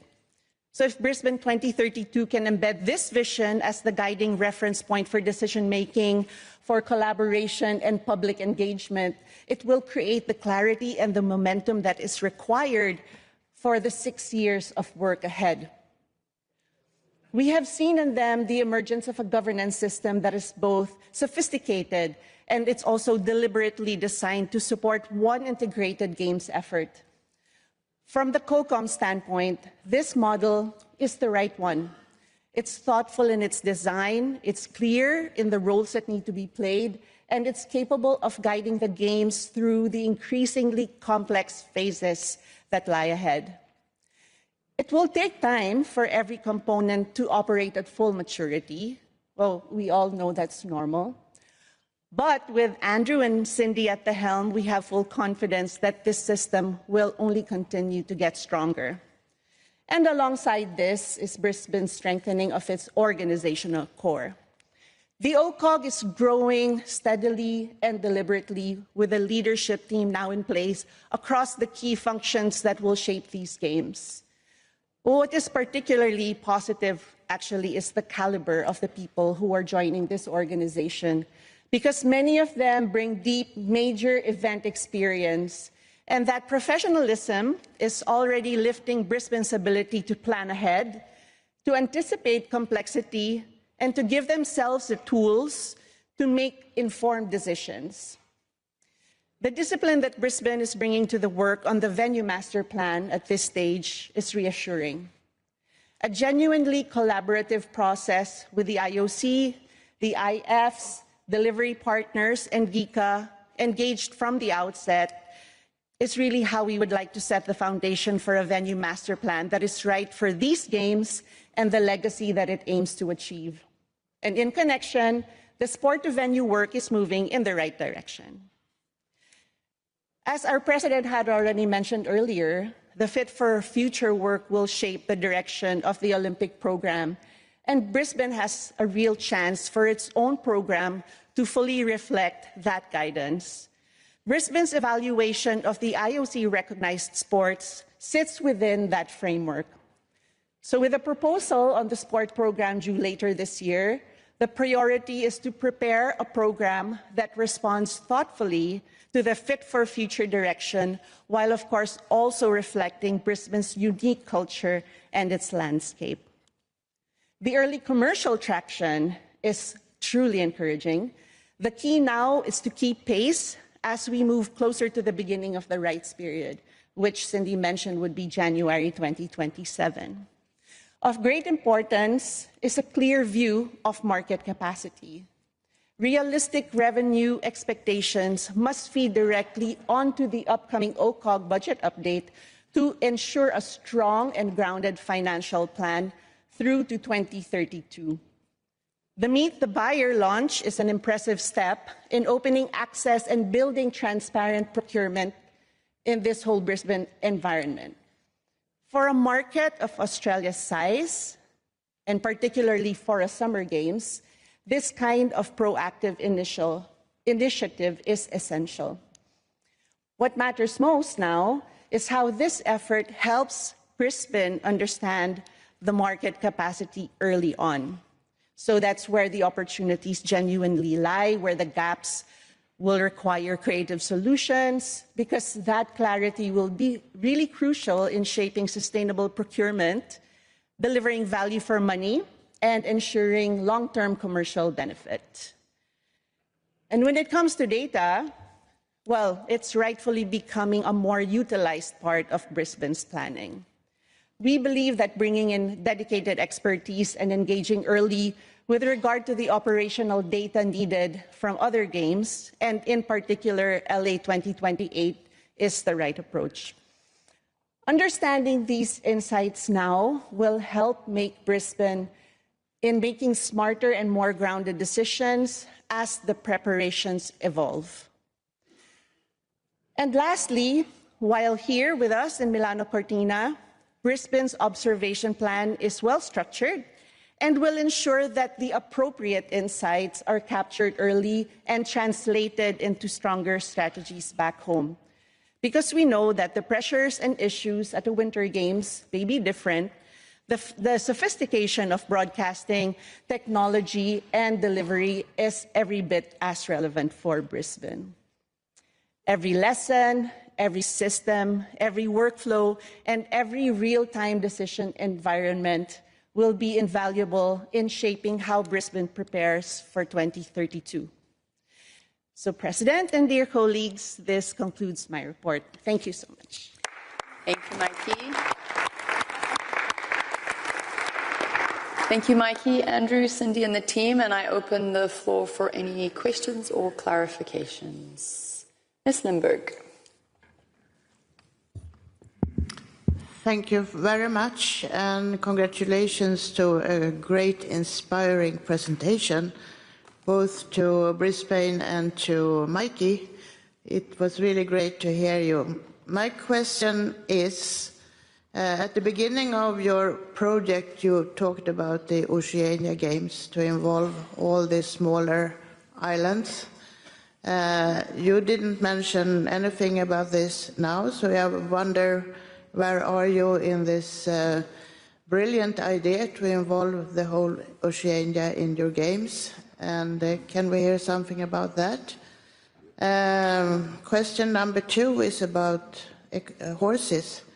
A question and the quarantines, if that, I mean, we still have some years to go, but I know it has been a problem earlier to bring horses to Australia, so do we have any news?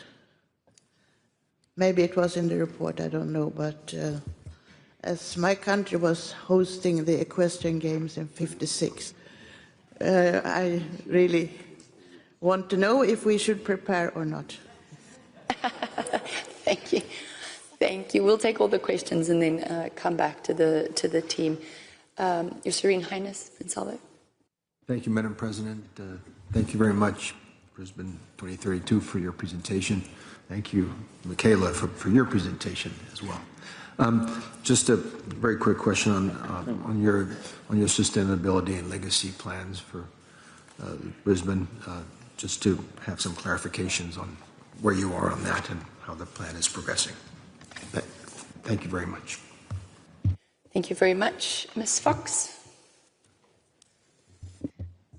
Thank you, Madam President. Thank you for the presentations. As a Athlete Commission member, but as a board member of Brisbane 2032, but most importantly an Aussie athlete, I'm so excited and proud about these games. I know there's a lot of work ahead and many challenges for the team, but seeing the energy and the vision and, you know, President Andrews and Cindy's and the growing Brisbane 2032's team's passion and drive, and also the AOC, you know, the drive to make these games a resounding success. It's the Aussie way, and I'm really excited about it. And I just wanted to acknowledge and commend you. I know the athlete voice and athlete experience is always considered and valued, and we could see that there's many Olympic and Paralympic athletes represented on the board level and in our advisory groups, and I know that will continue to work also with the IOC as we move forward.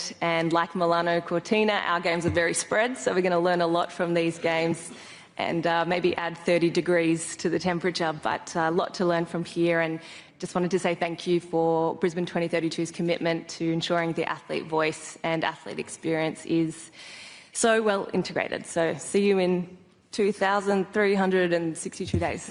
Thank you. Thank you, Jess. Mr. Singh. Thank you for an excellent presentation. 8 years to go. Perhaps you could elaborate on the participation or involvement of the First Nations in your planning and programming and the role ahead. Thanks. Thank you. Mr. Ferris. Thank you very much. I would like to reassure that the COCOM visit in May, especially regarding the quality and the dedication of the team, was really reassuring. So congratulations, Andrew, Cindy and the team for all the work that you have been doing and for the presentation today. Also, Mikey, for chairing our active coordination commission. However, naturally, there were a few issues identified at the time of the visit. I would like to raise two questions. As a result of the regional Queensland First policy of the Queensland government, there quite a dispersed master plan has emerged with quite a few number of satellite villages, definitely impacting of the athletes' experience raised earlier too regarding the Winter Games. How final is the master plan? That's my first question. And has all the issues with the IFs been resolved? And the second one is that there's quite a lot to be built parallelly at the same time. Are you afraid, or do you think that any capacity constraint might happen? Is GICA well prepared for managing all these projects together?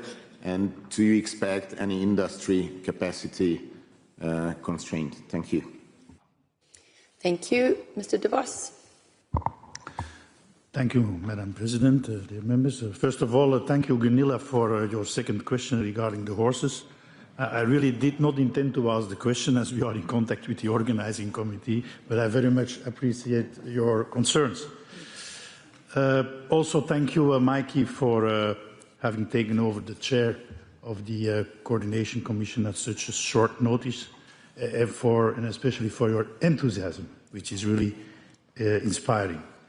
Congratulations to Andrew, Cindy, and the whole team for another inspiring presentation, but really also for the thorough and detailed update, for your vision and for the progress that has been made. It's always great to connect with your team. It's small for the time being, but as already mentioned by colleagues, knowledgeable, passionate, and very experienced. We look forward to receive the proposed venue plans, but just as a reminder, and for the avoidance of any doubt, and Andrew, you know why I asked the question, that these venues and plans still need to be signed off by the international federations, and this is key. We ask also special attention, and we will need specific solutions for the logistical challenges that the complexity and especially the distances between all the venues and the satellite Olympic villages spread all over Queensland will represent for the national Olympic committees, the national Paralympic committees, the international federation that have several disciplines, and also, of course, for the IOC and the IPC. So we look forward to continue the dialogue. Thank you very much. We are very enthusiastic. Thank you, Mr. De Vos. President Parsons. Thank you very much, Madam President. Andrew, Christie, I'm here to your right. Cindy, sorry, I said Christie again. It's just excitement. I just wanted to say how excited I am and how excited is the Paralympic movement with what Brisbane 2032 represents in terms of opportunities for Australia and Oceania as a whole. But what I really wanted to say is how much I love your vision. The believe, belong, become is just fantastic. It echoes so much the values of the Paralympic movement, and it's probably not for other reason that you have chosen Ellie and Medisul, two athletes who live that on a daily basis. Their trajectories show that, to highlight, to be part of the video on your vision. So congratulations on that. Our team is really happy, really excited, and encouraged in working with your team. Congratulations. Thank you. Thank you, Andrew. Andrew, over to you and the team. So thank you. The list of questions is increasing, so I think that's actually a good thing. And there's a lot of detail that Mikey actually referred to, and I will answer a couple of the questions, pass to Cindy, who then actually will get a couple of her team, the expertise, to be part of the answering of the questions. I just want to reassure on the first question that we're working very closely with ONOC and the ONOC President Buckley, who's also a COCOM member. There's nothing more important to us than integrating ONOC into our games. We consider these ONOC's games too. And so we are definitely part of the dialogue. The fact that it didn't pop up on one of the slides is just because we just had a limited time, but it's critically important to us in the delivery and the consultation. And Ian Chesterman plays a very big role in that because he serves on both boards, and he's been a big part in making sure that we keep them top of mind at all times. So yes, that'll be a big part of our delivery. I do want to sort of pop over to the questions as it relates to venue sign-off, venue delivery plan, and making sure that the new disbursement of venues is top of mind.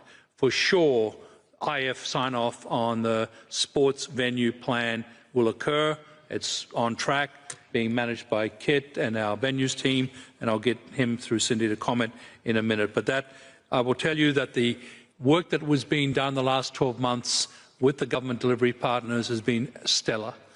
They understand this. GICA is impressive in who they put in place to make sure that the IFs and IOC consultation process through Brisbane 32 works. And so at this point in time, I see no concern. The timelines will be managed. I am constantly talking with the relevant people on capacity. The labour issue in Australia is no different to most of the rest of the developed world. So we are looking at that very closely. We have extensive reviews with the timelines on the new venues as well as the temporary venues. The new venues, the long lead item is the stadium, and right now it's for 2031 handover, and with all the padding on contingency on labour and costs built in there. They review this with us very regularly, and right now, yes, the supply side of labour is an issue.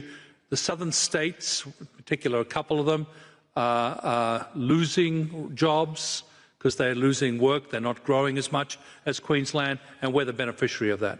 A lot of migration of labour coming north to our part of the country. So not solved, one that we work on. You know, I get asked what keeps me up at night.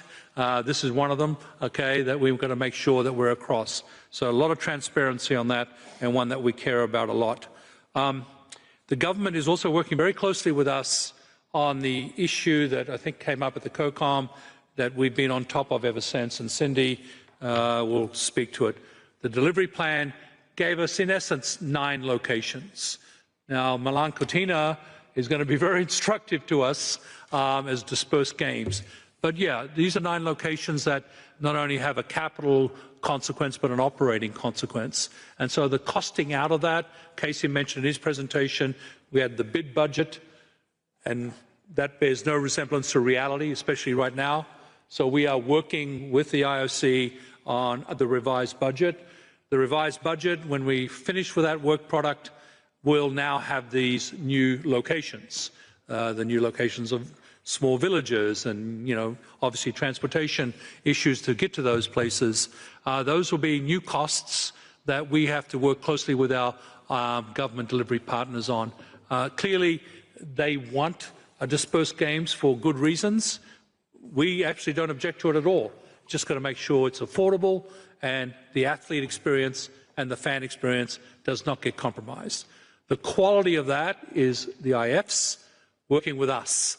And so that, we're your partner in that, and we're very much engaged with the government and OPCO to make sure that works. So, you know, there's still work in front of us. I don't want to, you know, smooth it over too quickly. It is a topic very critical to us. I think, Cindy, I'll pass on the other ones to you, if you've got them listed there. Yeah, so let me start with horses and immigration. I've learned a whole lot about this in the last 6 months. What's encouraging is Kit and I went down to Canberra, the national capital, and met with the department that's responsible for quarantine and immigration. I'd say that I was really impressed with how aware they were of the challenges ahead. We weren't having to over-educate them. It was also encouraging that they weren't insisting that all the horses would come through the existing facility in Melbourne. They're very open to the idea of creating temporary quarantine so horses could come directly into Queensland. And we do have an international airport in the same city as the proposed equestrian venue, so that's encouraging. A lot of work yet to be done, but we've had really good initial conversations, and happy, Ingmar, to catch up with you and talk about those discussions that Kit and I have had recently in Canberra. I'm going to turn it over to Marguerite. Marguerite's Chief Strategy and Optimization Officer. She's got all of program management, but in addition is leading the portfolio on sustainability to comment on the great projects that's already been done, and we're taking our draft strategy to the board soon. Yeah, thanks, Cindy. So I might start off by saying how important sustainability is in the work we're doing. Obviously, we're in a region, we talked about Oceania, we're in a region that is very attuned to the impacts. And so we're looking at it from two perspectives. One is making sure that we minimise the impact of the Games, and I'll talk more about that. But secondly, also planning for impacts that may happen to the Games because of the climate and the risks that are there. As Cindy referred to, we have actually just finished the strategy phase of our work there. We have put forward a strategy to the board, and that is something that will be made public in the next, I think, in the next few months. But at the core of it is making sure that sustainability is really a part of all the decisions that we make, whether that be climate, whether that be biodiversity. Those are things that we're very attuned to. So it is something that there'll be more coming on. But yes, it's very, very important and core to our decision making at the moment. And then I'll just come back on First Nations. That's been core to our planning from the very, very beginning, continues to be. The First Nations Advisory Group has been instrumental because this is an area you have to navigate very sensitively. Hopefully you see in our presentations, we speak to the traditional owners in everything we're doing. We've consulted on our emblems. We consulted deeply. I did a whole special session in our vision in designing that to make sure that it would resonate. Certainly, this new advisory group is starting to come up with a list of the areas they'd most like to be involved in. One for certain is the design of the ceremonies and how the tradition and the long history of the country is represented there. So very committed with ongoing work on First Nations. And I think we've covered most of it on the venue master plan. You did it. Anything else you want? Yeah, I mean, Kit, did you want to say anything on the venue plan? Yes, thank you, and good afternoon, everyone. Ingmar, and I think it touches on Balash's question a little bit as well. Ingmar, from our side, firstly, a huge thank you to you and all of the international federations for the partnership so far, and that's only building as we move forward and move into greater levels of detail across all of the planning. Specifically on the venue sign-off, I think Andrew and Cindy covered it off, absolutely well understood across all partners in regard to that need for the international federations to sign off on the competition venues. I think the only thing I'd add is it's not just a sign-off. We'd like the international federations fundamentally involved in all areas of the venue planning. So not just a sign-off, but using your experience, using your expertise on the design of the venues where they are new builds, building in both legacy and games time delivery, and equally on all of the temporary builds, using all of your experience to make sure they're the most efficient and effective venues possible, always focusing on the field of play, coming back to the sports and the athletes. So a big thank you to you and all of your colleagues for everything that's been done so far on those venues, and that will widen as we move forward. Thank you. I think we caught every question, so I just want to repeat and thank Tony for giving us FX, and President Bach and President Coventry for Kit, and the rest of you. We're open for business. We're building a team, a great team, and Jess, thank you. I mean, you are the magic and the energy and many of the things you do excite us and excite young people and excite our athletes. Don't you worry, as you know, athlete, it's at the centre of our experience. Thanks, Kirsty. Thank you, Andrew. Thank you, team. And Andrew, if anything goes wrong with Kit, it's honorary president's fault. Just claiming. And Jess, I fully agree. After watching the video, I even wanted to give a Aussie, Aussie, Aussie, oi, oi, oi. So thank you very much for that presentation, and we appreciate the team and the hard work. And thank you, Mikey. You learn quickly.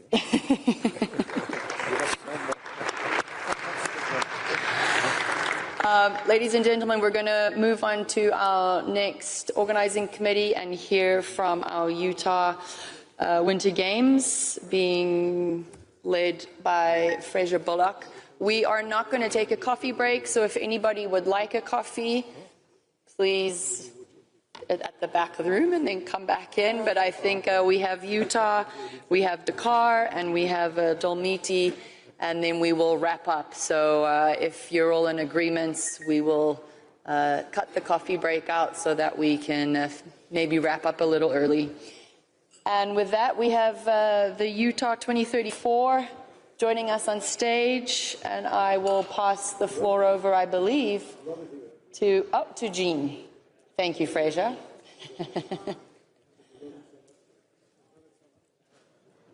Jean, over to you.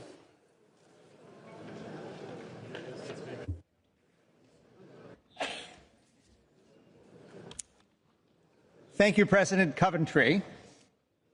Dear fellow members, dear friends in the Olympic and Paralympic movements, after the election of Utah to host the 2034 Games at the session in Paris, I am now so pleased to be back in front of you to formally introduce you to Utah 2034, the organizing committee. I'm joined today by Fraser Bullock, who many of us know from his many years of experience going all the way back to Salt Lake City 2002, on whose foundation Utah 2034 is really constructed. He's joined by Brad Wilson, the Utah 2034 CEO, and Olympic champion Aaron Jackson, who is one of the incredible Team USA athletes competing in these unbelievable Milano Cortina 2026 games. I have another announcement about Aaron. This morning we announced that Aaron will be the flag bearer in the opening ceremony for Team USA.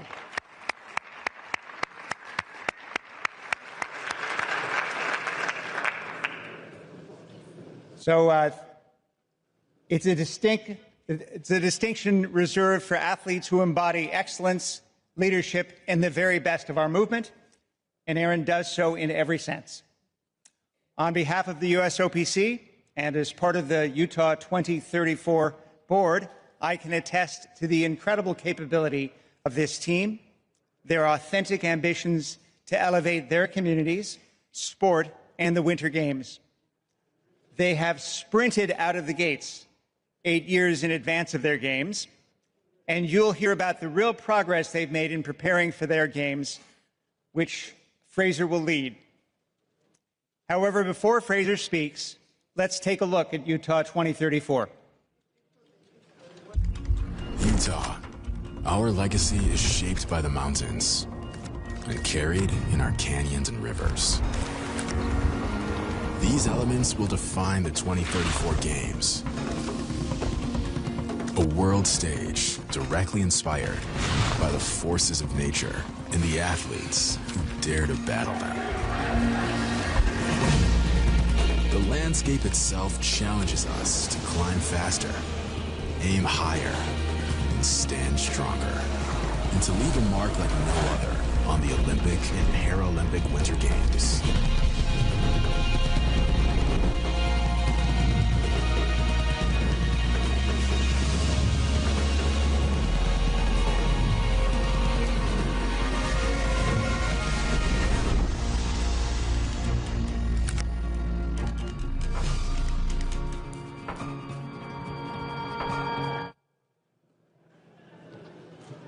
Isn't that spectacular? Wow. Thank you, Jean, for your friendship and for the USOPC's strong partnership as we work together to deliver the Games. Good afternoon, President Coventry and Honorary President Bach, and all members of the IOCs and all of our colleagues in the Olympic movement. This is an exciting moment. Hosting the Games is an honor and a privilege. And to present to you today, just one day before Olympic competition begins, is exciting. And Team 2034 is excited to be on the ground with you in Italy. As hosts of the next Olympic and Paralympic Winter Games in 2034, we are eager to learn from the MECO team, and we wish them the very best of success in their Games delivery. We look forward to working closely with you to design our Games in 2034, financially sound, operationally excellent, and deeply meaningful. Madam President, as we look forward to those next Games, we have completed the first year on our organizing committee's journey to 2034 with extraordinary enthusiasm and strong unified support from the residents of Utah, our business community, and political leaders. We are preparing through a collaborative partnership approach with our stakeholders and community partners.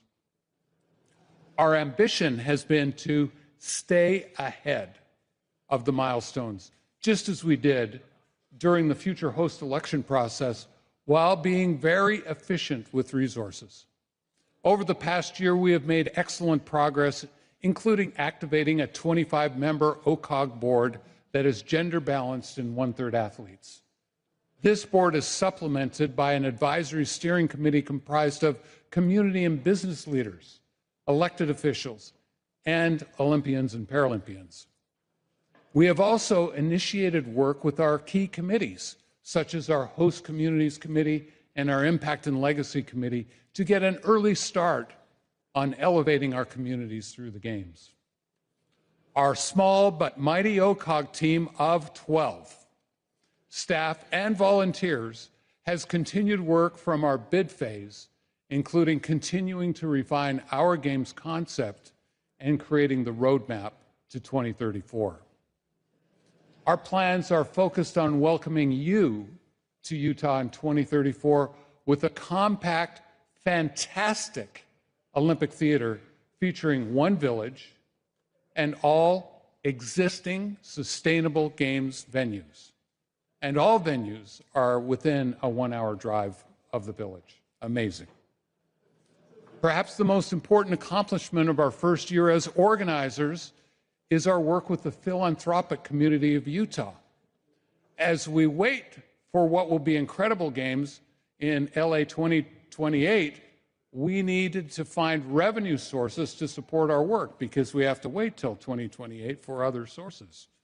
So in September 2025, we launched Podium 34, the philanthropic initiative of the 2034 Games. Podium 34 mobilizes private donations to advance Games readiness while investing in lasting community impact, youth opportunity, athlete mental health, and many other outcomes tied to our Games. We have raised $250 million in this effort, which is unprecedented in the Games. Let's watch a brief video to see more. Utah doesn't simply stand on the world stage. We're helping build it. Shining a beacon of charity, character, and kindness. This is the spirit behind Podium 34, the official donor initiative of the 2034 Olympic and Paralympic Games. So when the world returns to Utah, they'll find something even more inspiring. A place built to believe. A place built for everyone. So stand with us. Dream with us. Build with us. Because we'll continue to carry the flame the only way we know how. Together. This is Podium 34. The next chapter begins with you. Good afternoon, everyone. I am Brad Wilson, CEO of Utah 2034, and it's absolutely a true honor for me to present to you for the very first time today. It's been a remarkable experience joining the Olympic movement to help guide our preparations. Like all of Utah, I am so excited to work together with you to deliver great games with an even greater impact. I would like to briefly share with you our priorities for 2026, which represent a foundational year in our journey. First, we aim to continue our work to generate revenues and financial sustainability. This includes continuing our historic momentum with Podium 34 while laying the groundwork for future sponsorship, licensing, and hospitality programs that can activate after LA 28's Games. We are also building on the framework for strong financial discipline early, allowing us to spend wisely and responsibly as we progress towards Games delivery. Second, in the area of advancing Games delivery, we are prioritizing the critical building blocks that require long lead times, transportation, technology systems, and venue optimization. We have, as you know, a strong existing infrastructure, and in 2026, we're focused on refining and future-proofing those assets that can serve the Games and athletes for generations to come. And finally, from the start of our project, we have been clear that these games must elevate more than sport alone. In 2026, we are investing in initiatives to maximize our impact and legacy, including to connect to youth sport and education. We are advancing work on our sustainability commitments, and we will begin a statewide program of engagement to build consensus around our most important legacy projects. Together, these priorities reflect our belief that good games are built early, deliberately, and in partnership. Let me welcome to the podium Olympic champion Erin Jackson, an extraordinary person and an extraordinary athlete. Erin?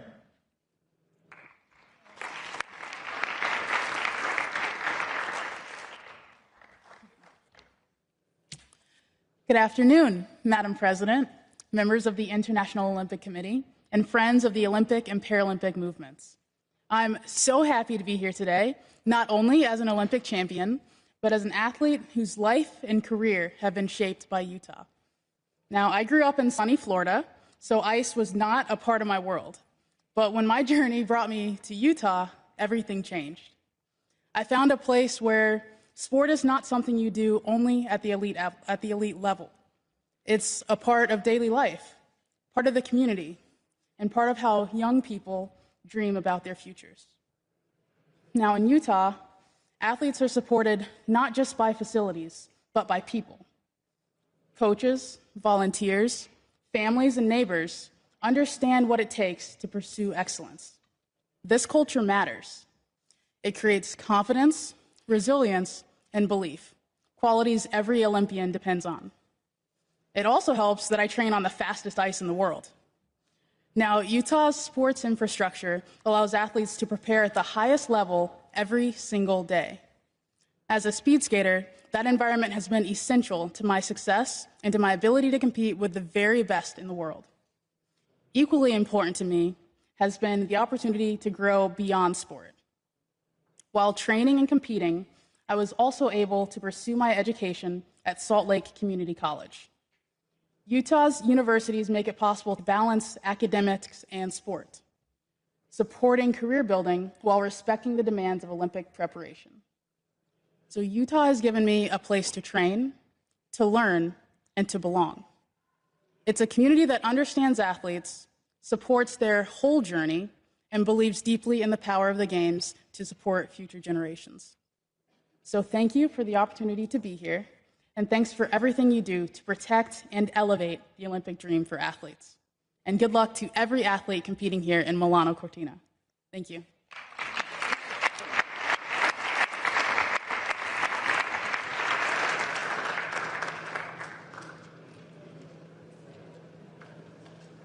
She's amazing. What a great story.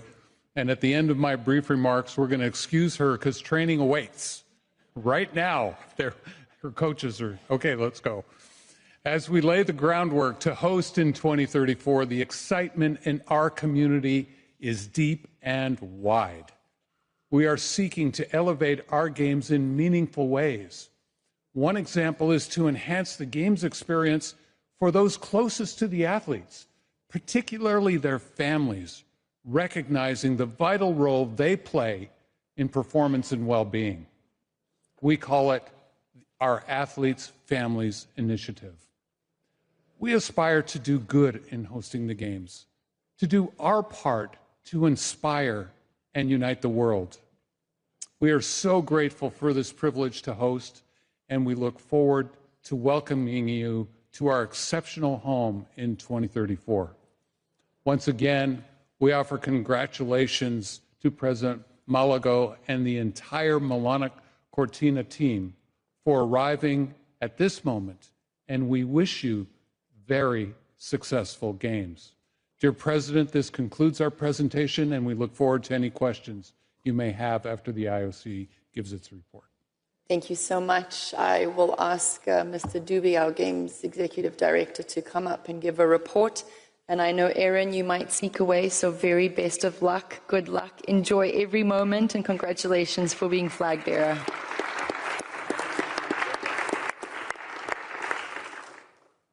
Christoph, over to you.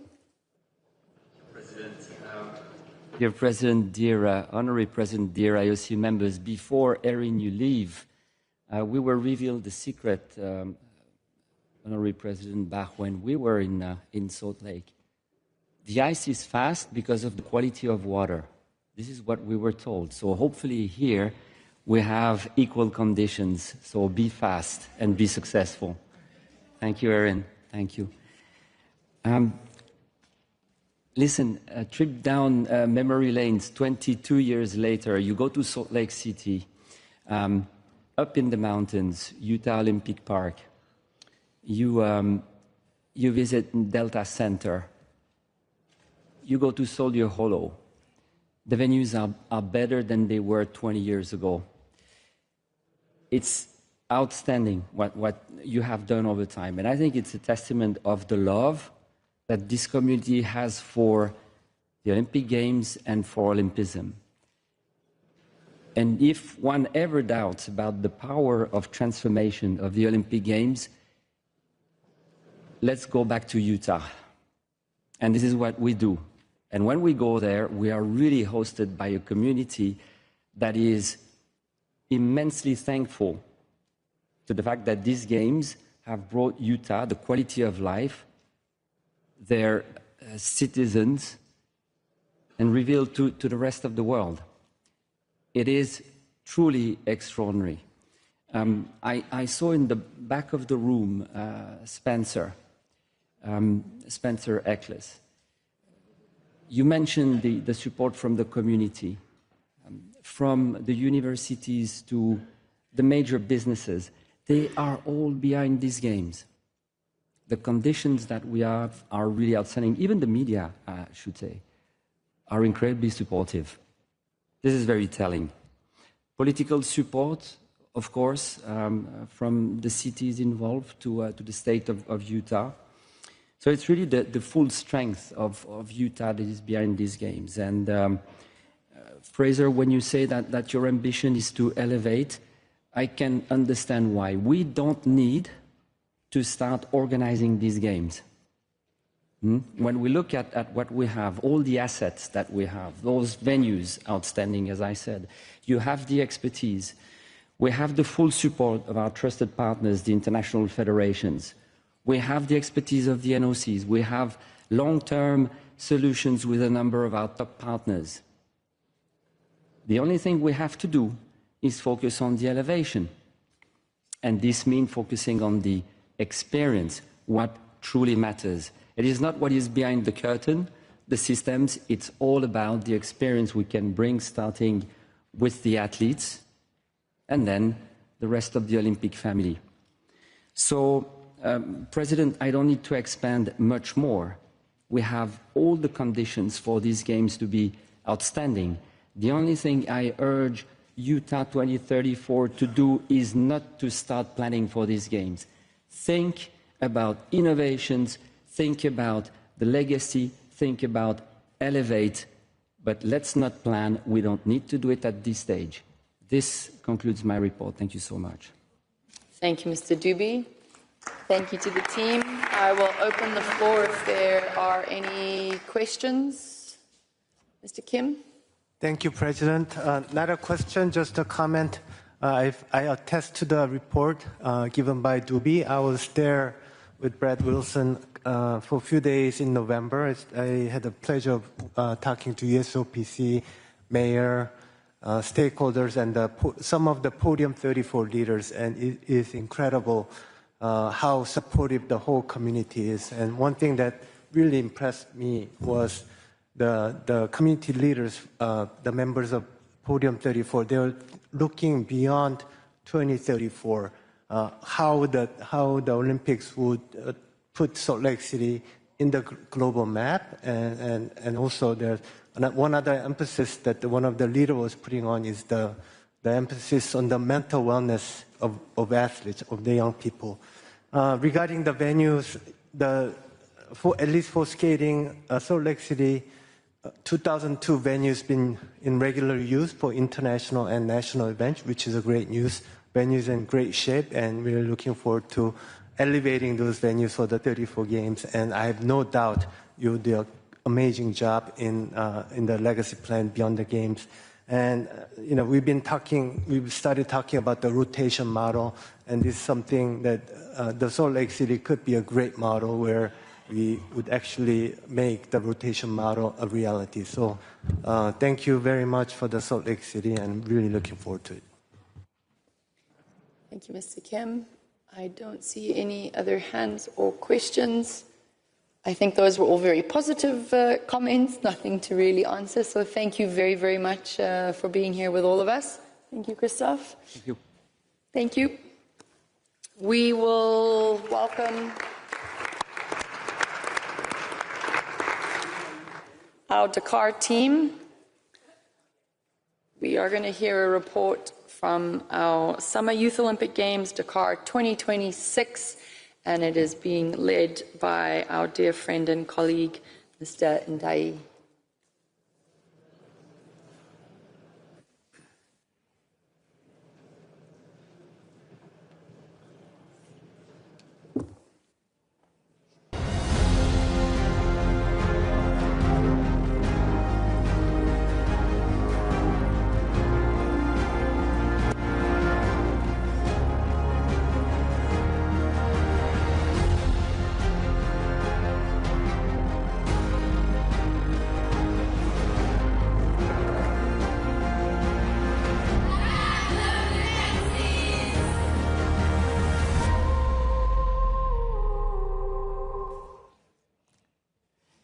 Bonjour, Madame la Présidente. Good afternoon.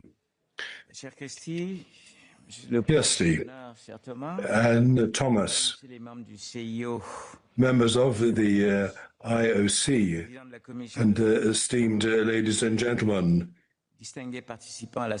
and to all participants. It is a great privilege to come before the great family of sport. And when we met in March 2025, I was able to talk about the Youth Games in 2026. And this follows on the spirit of construction, which reflects the joint efforts of the IOC and the national authorities.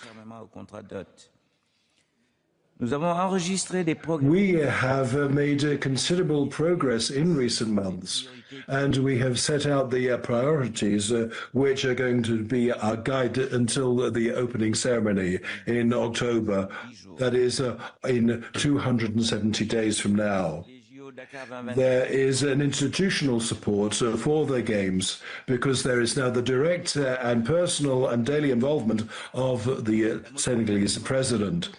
We have mobilized his administration together with the co-judge, which we have discussed with you, President, and at the General Assembly in New York on the edges of, and also in October 2025 when you came to Dakar for the 1 year to go, so that we could then reveal the mascot, Ayo, and also you're getting weekly reports, and therefore the President in November 2025 went to the sites so they could see what is being done and what the public authorities are doing. In December last year, there was a meeting on the Games, and at the end of that, we spoke about the need for everyone to work day and night to take up this challenge. And I often go to the building sites at night, and things are going very well. So, as we have got from the Coordinating Commission, Dakar 2026 is working to get international coverage. We did this in Osaka 2025 at the International Exposition, the Congress in Pyeongchang, where the mayor of Dakar actually planted a tree, the African carpet in and all these sporting events have given us an ability to form strategic partnerships within the continent and beyond. And we now have open door for the 4th to the 7th of November and in 2025. And this brought together I see, from many continents, from all continents, in fact. We had a seminar of heads of mission this year. It is going to be an important part of our operational organization, and it is going to show people what is in place regarding transport, accommodation, and other parts of it. And they will also be able to see where the competitions will take place and where the training grounds are. Now, Dakar 2026, and we now have the countdown, and it is now 265 days. It will start the countdown. And we are also looking at getting good technical support, and also there is going to be make sure that we're going to very much involve those technical services. With the IOC, we're talking with our main sponsors so that they have a presence in Dakar. And here we have more local sponsors now. We have now got 70% of our needs met, and we are still looking at putting some of the finishing touches to some other agreements, such as the port authorities and others. And also, we are looking at licensed products, and commercialization is going to start in the second quarter of the year.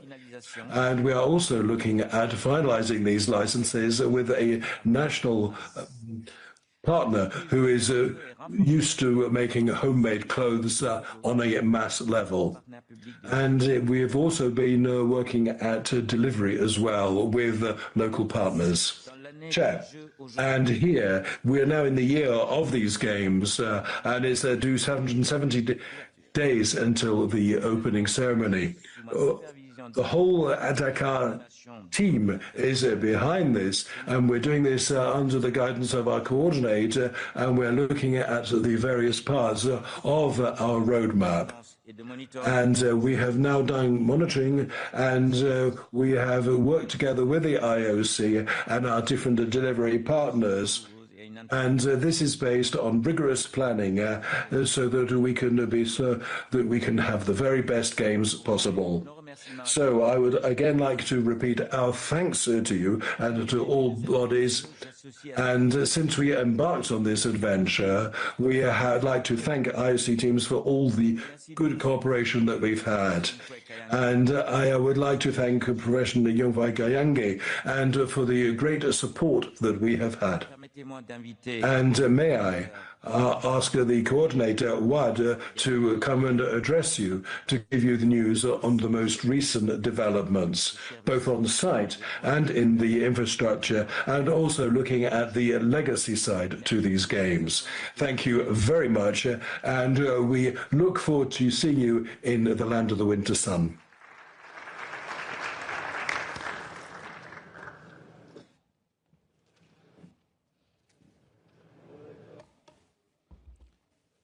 Madame la Présidente, Madam President, President of Honor, distinguished members. As the President of Dakar 2026, the different dimensions which will guarantee the success of the Games are taking place in a spirit of consultation with all the different stakeholders. Cooperation with the international federations has been stepped up over this period with a long-standing dialogue. We've had webinars to exchange in October and December last year. We had technical inspections by 25 international federations whose sport will be in the competition schedule. This schedule allowed all the validation processes to be accomplished, and we've been able to finalize, together with the IOC Sports Department, the daily sports program with all the events and a breakdown for each discipline. In conformity with our roadmap, November 2025 was an important milestone for the establishment of the team for 2025 Dakar. 2026 Dakar. An international futsal competition took place in conjunction with FIFA during the Dakar Enjeu Festival. And this brought together women and men's teams from Brazil, Guinea, Morocco, Namibia, Portugal, and of course Senegal as well. And the Dakar Arena was the site which is going to hold these events during the Games. In cooperation with the International Equestrian Federation, the World Jumping Challenge Final 2025 was organized from the 27th to the 30th of November at the new Equestrian Center with 7 athletes from 14 different countries, and we had 25 horses which were made available by the National Federation of Senegal. These 2 test events were extremely successful. According to the feedback from athletes and the participating federations, they spoke about the quality of the organization, the fluidity of organization, and the warm welcome that was extended to them by Senegal.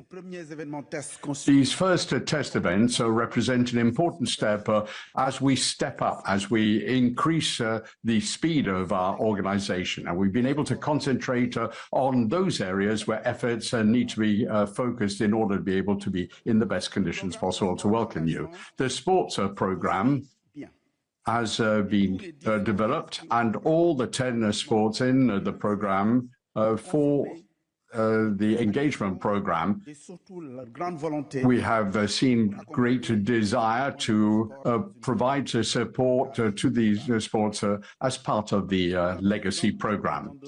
Madam President, President of Honor, members of the session, the master plan for Dakar, which we're presenting to you today, which integrates all the different aspects, which has now become a stable program. And it's on that basis of a stable program we have established together with the IOC team and, of course, together with the international federations, all the different aspects which are important for the Games. For the sites, venues, infrastructure, 4 of these are still being worked on. And as President Ndiaye has just told you, we have been able to ensure that work sites have been really kept under close control, and we will be on time. The Tour de l'Oeuf complex, which will have the baseball 5, 3x3 basketball, swimming, breaking, and roller skate competition. The state of progress is 83%, and the end of work will be carried out by the end of March this year. The swimming pool will be filled by the end of this month. The Iba Diop Stadium for futsal, field, track and field, as rugby and taekwondo, 84% of the work has been completed, and work should be completed by the end of March 2026. For those 2 sites, agreements for the use of the site, these are being finalized, and the co-judge and the authorities, and we hope that we will be able to ensure that there will be a possibility to organize the test events as planned. For the Equestrian Center, which already organized the final of the World Jumping Challenge, the finishing work and the access routes are being worked on, and this should be completed by the end of April 2026. For the Youth Olympic Village, the construction of 6 additional buildings should allow us to increase capacity, and we have seen fast acceleration in building work, and we are ensuring that completion will be finished by the target date. The target finish date will be respected, and the work of the 7 existing buildings, which will be brought up to standard, will be started in July 2026, as agreed in the roadmap. Delivering the Games in conditions that meet our expectations and means that we need to provide the necessary services for athletes. the team officials, different provisions which will ensure the best possible conditions for accommodation and competition, which are up to Olympic standards. This is in the finalization phase. And we are looking forward to the arrivals, departures. We're also managing the visa aspects, the restaurant aspects, and the anti-doping control system is also being put in place. The same provisions are being adopted. And for the Olympic family, I can tell you, for VIPs, representatives of national Olympic committees, the International Federation representatives, OBS, Olympic partners, the media, in other words, everybody who are going to ensure that there's a real spirit of festivity. The Olympic family will be welcomed, and we will be ensuring that there will be a reservation system for such persons, and we believe that there will be an optimal welcoming service. Dakar 2026 is already a legacy in action before the Games have actually started. In addition to our strategy, inclusion and diversity is at the heart of our activities. The 468 members of the organizing committee are represented here. 26 different nationalities, and women represent 55% of the total number of persons. 192 of them have come from the Learning Academy, which is an innovative program which was launched by the IOC and the organizing committee to ensure that we have specialists who can organize major sporting events in the future. Training young people is a foundation, and that is one of the aspirations of Dakar 2026. The Learning Academy has already produced a number of different professional cohorts, and that reinforces the human capacity to support the organization of the Games and to ensure that we can leave a sustainable skills to achieve these goals, thanks to the support of Olympic Solidarity and thanks to ANOC's support, a fifth cohort has been welcomed with 21 different African countries participating, and this has now been included in the 21 in the Dakar. The Jamba volunteer program has had an enormous success with thousands of candidacies which have been registered across not only the country but outside our borders. 1 month after its launch, 11,690 persons had registered with 160 countries represented.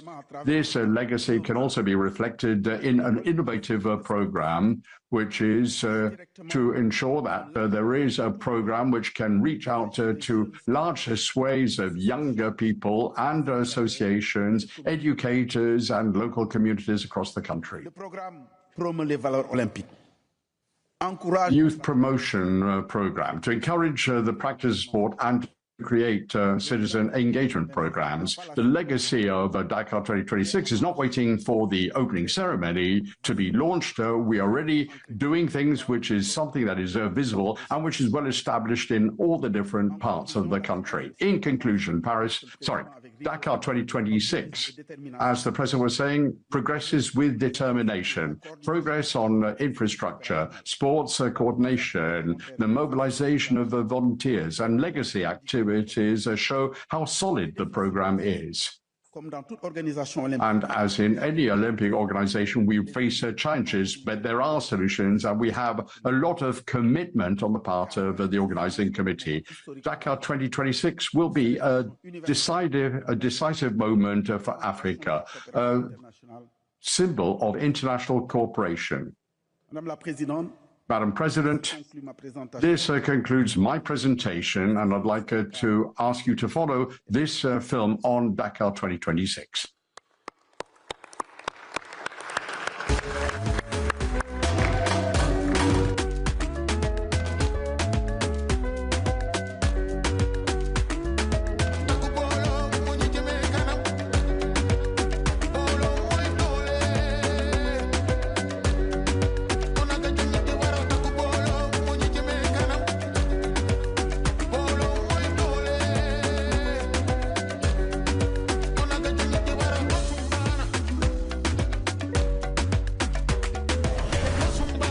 de la jeunesse en Afrique. Caravane des volontaires. Je vous donne donc tous rendez-vous à partir du 31 octobre 2026 sur cette terre de la Teranga, le Sénégal, pour vivre des moments intenses. Et évidemment, je serai dans les parages. D'ailleurs, je suis là et je ne bouge pas. Allez, je vous attends. Merci beaucoup. I would now like to welcome our chair, Mr. Kayenge. Please come up.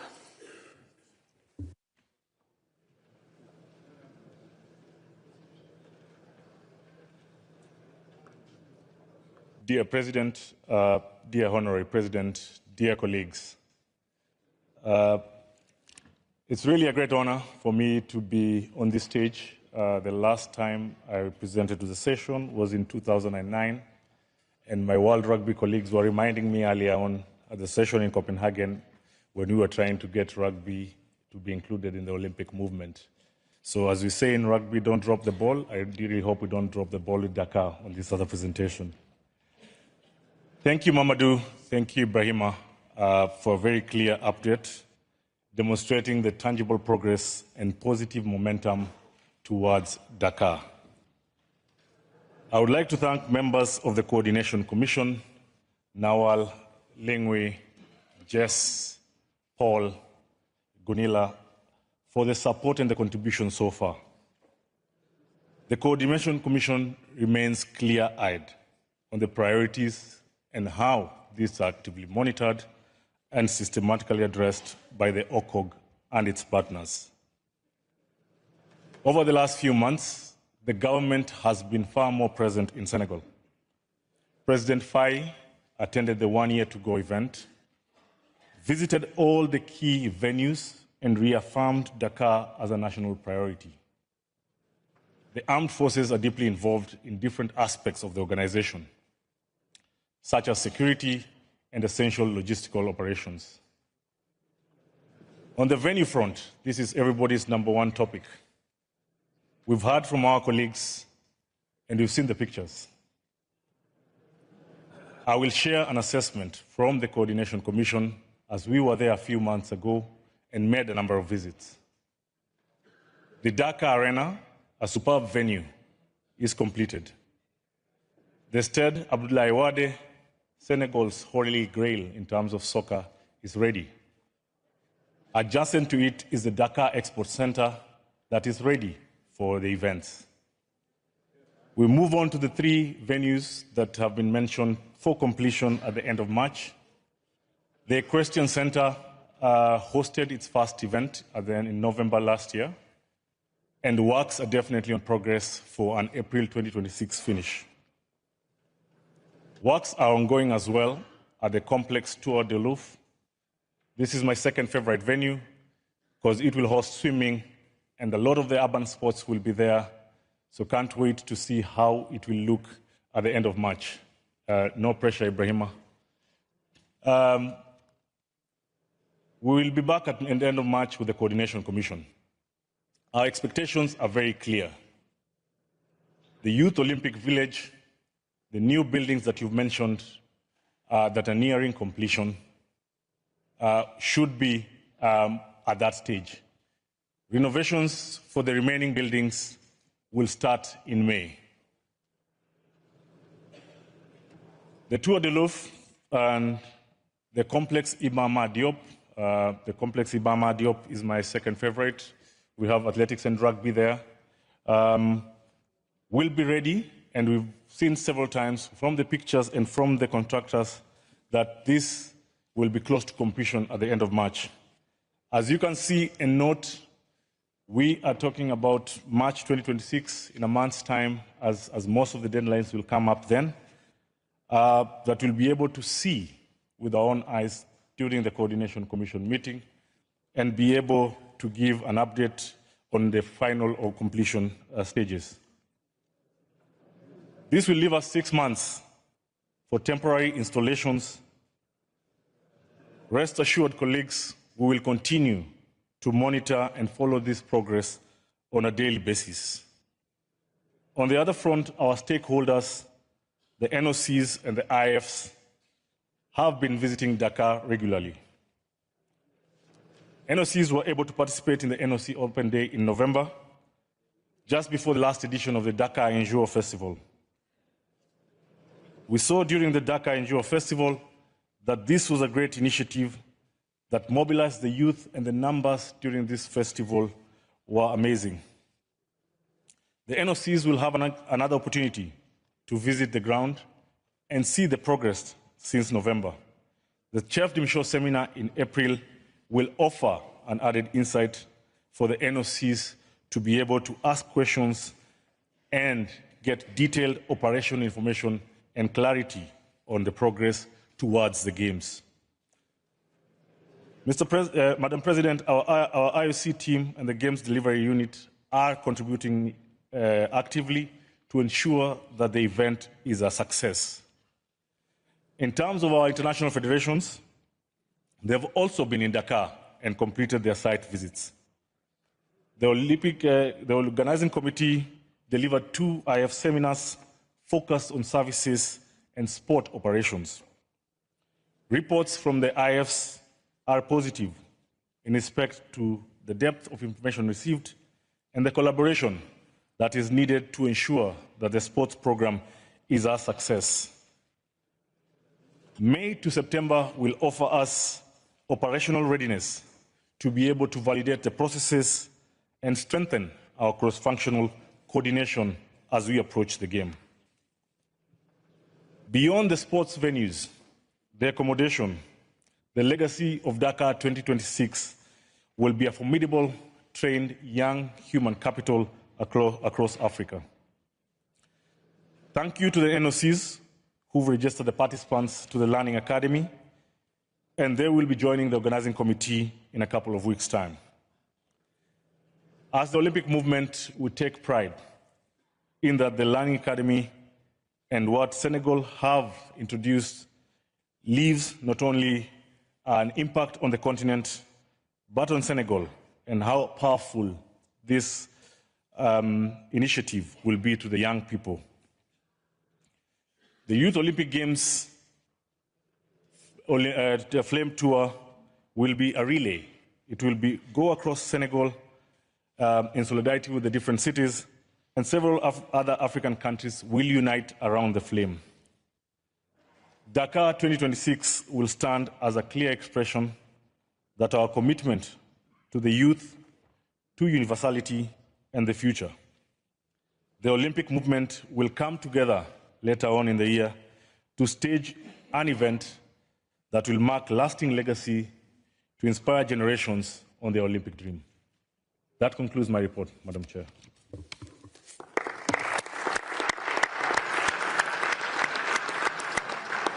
Thank you, Humphrey, Mamadou, Ibrahima, and the team. I open the floor for any questions, clarifications. Mr. De Vos. Thank you, Madam President. Thank you, Humphrey. I will speak in French. Cher Mamadou, Ibrahim, thank you very much for that presentation. Ensemble avec les CNO, together with the CNOs, we have to understand how the new system of invitation rather than qualification will work, and how this will impinge on the level of the competition. I think this is something of a challenge. And I think for this reason, we note what has been said by the president of the IOC to work in youth with this so that we can think about how this might work in the future. I think we shouldn't change the concept and format when it's underway. And I think we have to make sure that IOC keeps responsibility for this. Looking at Dakar, there are some concerns that the finalization of some of the infrastructure, as has just been referred to, and in fact, as the coordinating committee said, such as the Olympic Village and their transport and some of the facilities are running late. We're nearly there, but not quite. And I would say that international federations have asked to provide sporting groups, and we're able to do that with the support of our sponsors. But it's important that the logos of their sponsors be able to feature on their kit, which appears not to be the case at the moment. And that is something that perhaps could be looked at for the future.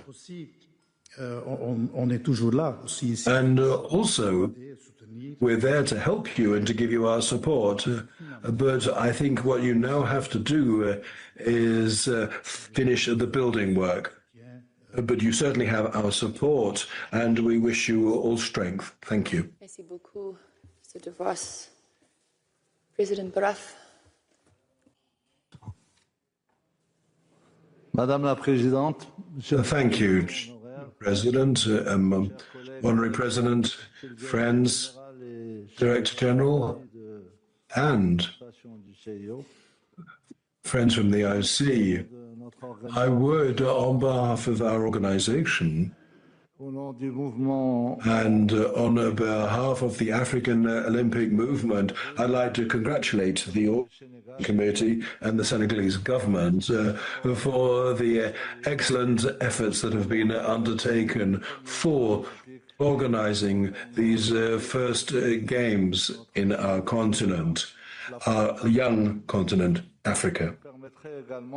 Perhaps you would also allow me to pay particular tribute to Mamadou, my friend and colleague, and to his team as well, because they have really taken to this task with a will. This is going to be games which reflect African pride. Thank you for having taken up this challenge. Perhaps I could also say that we're very happy with what SWAF has said. And they have spoken about a qualification of young athletes to the youth games. And thank you for that point that was raised. And we would also like to thank the Coordinating Commission as well and its chair for all of the work that they have put into this. So thank you to all of you, and we are, of course, available to you. And we are there to help you in taking up this challenge. We're proud of you, and we are sure Senegal, which is a country of hospitality, will meet the challenge. Thank you. Madame Kharad Ali. Merci, Présidente. Thank you. I have a question which I'd like to ask, and then I have a message of congratulations I want to express. The question is addressed to the President of COJUJ. What security provisions have been taken during the 2026 Dakar Games? That's the question. Je voudrais également But I would also like to take this opportunity to congratulate you on the excellent and very clear presentation, and a particularly reassuring presentation with regard to the status of work in Dakar 2026. Now, the cherry on the cake is precisely that. There are 17 days to go to the African Football Cup. Sorry, you won the African Football Cup 17 days ago, and I wish that you are equally successful in organizing the Youth Games in 2026 in Dakar. I don't see any further questions or comments, so I will pass the floor back to Monsieur President Mamadou.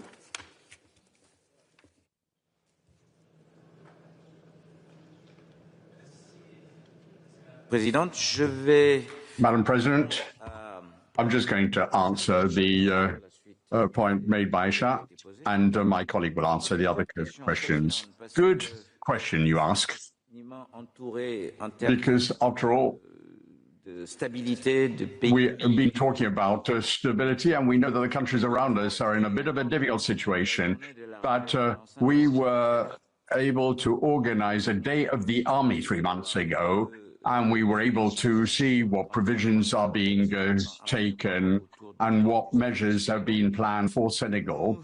The head of the chief of staff came to see us, and he showed us the map of all the borders of Senegal. And I think they did well to do so, because we're organizing games for the 14 to 17-year-olds. Even the IOC says we're organizing, well, if parents don't want their children to participate, there are no games. So it's a good question you ask, and we've taken these aspects into account. But please understand that on the 4th of April, Independence Day, the Army des fêtes de l'indépendance, c'est les Jeux olympiques de la jeunesse. Know that the Youth Olympic Games are incredibly important. This is something that Senegalese society has fully backed, and all operational measures have been taken to secure the Games. Merci, Monsieur le Président. Thank you very much, Madam President. Perhaps I can come back to some of the questions that President Imar raised.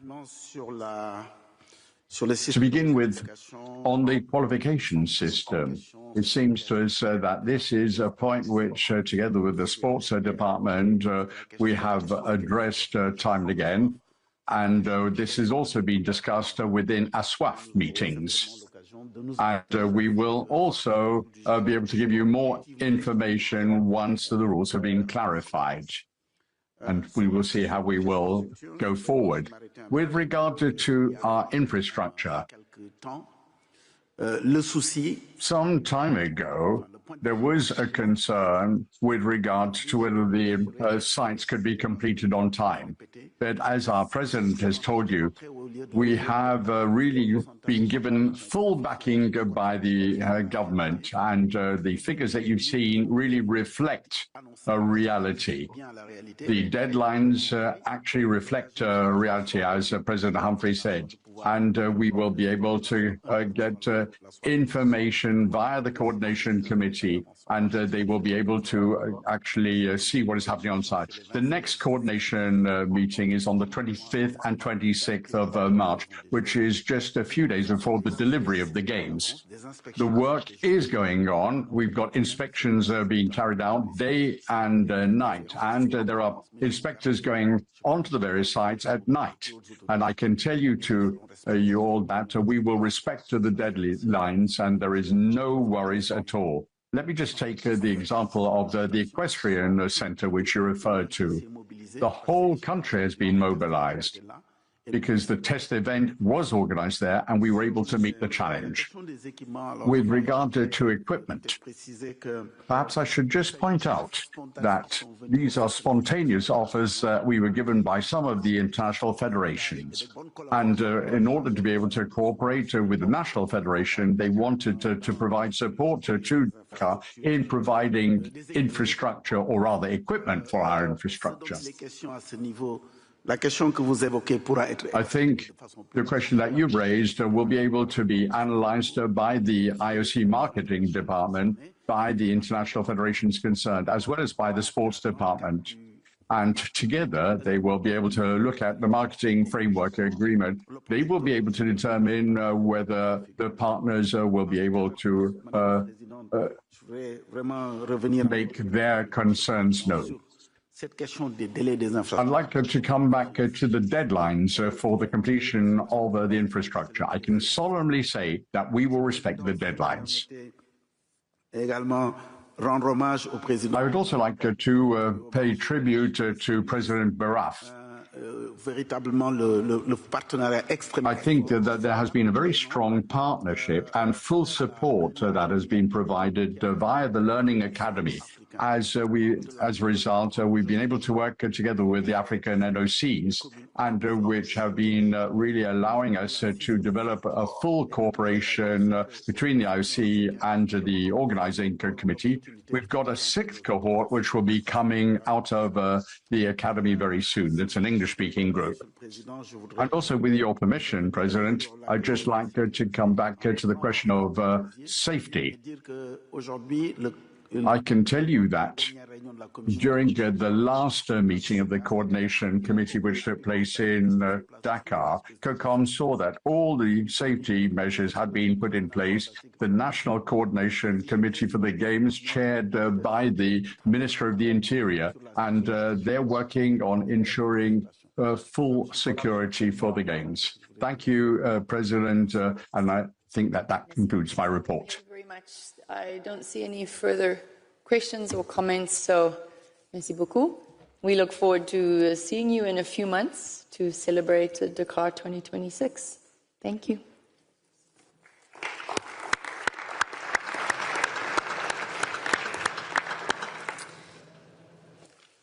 We have our last report today coming from the Winter Youth Olympic Games, Dolmiti, Valtellina, and I would like to invite Mr. Chenta onto the stage, please.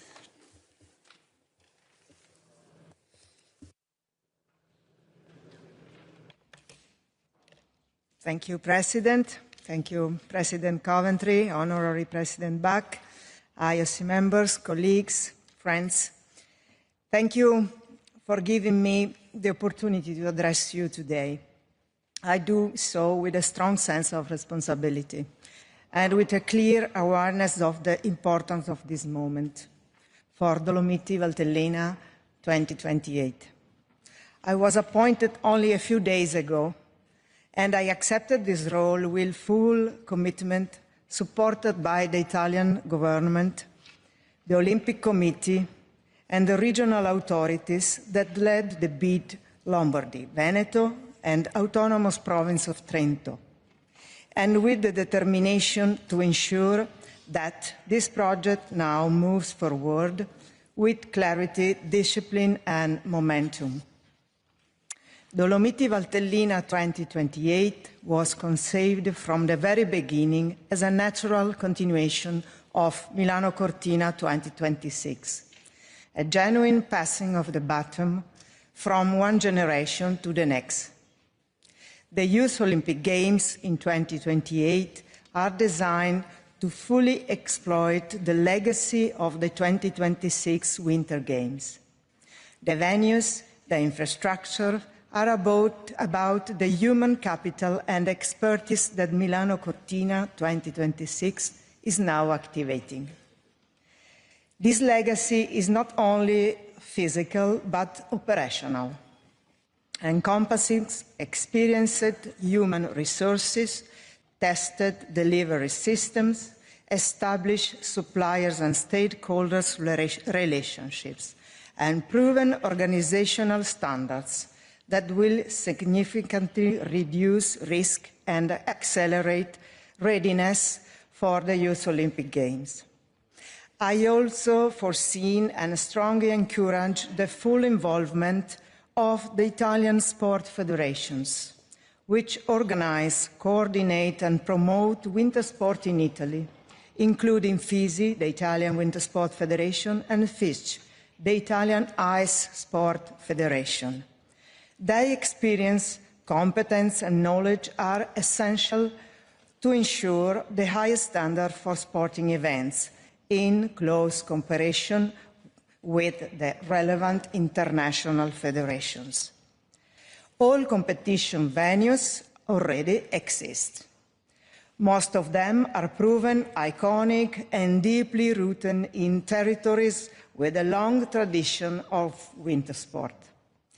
Italy brings extensive experience in hosting international winter events, and regions involved are fully aligned with the objectives of the Youth Olympic Games.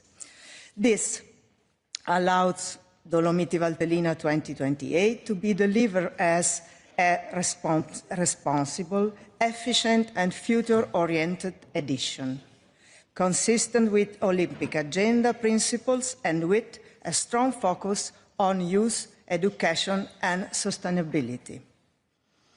In this context, we welcome the recent IOC decision on the events program and athletes quota for Dolomiti Valtellina 2028.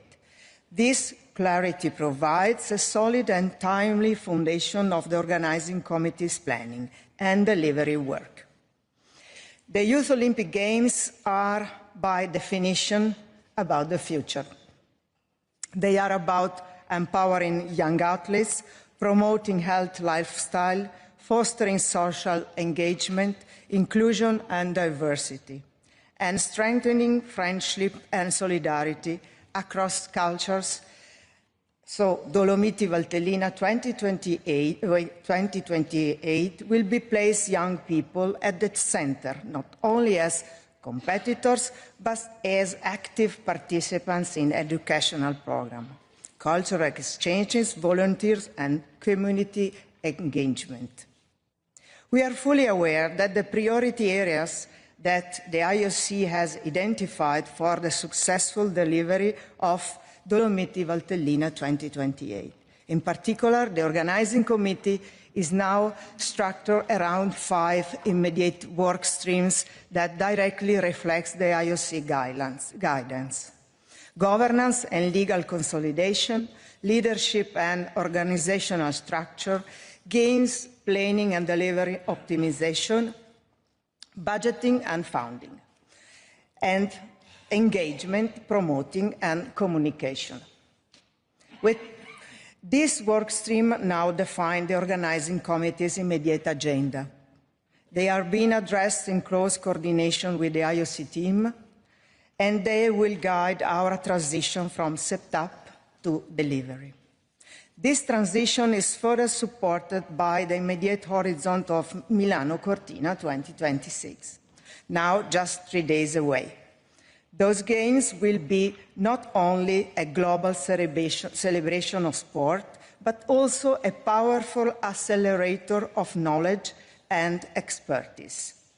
Our intention is to capitalize on this momentum from the outset, ensuring effective transfer to the Youth Olympic Games. To demonstrate our commitment to delivery, we are prepared to return to the next EB with concrete progress.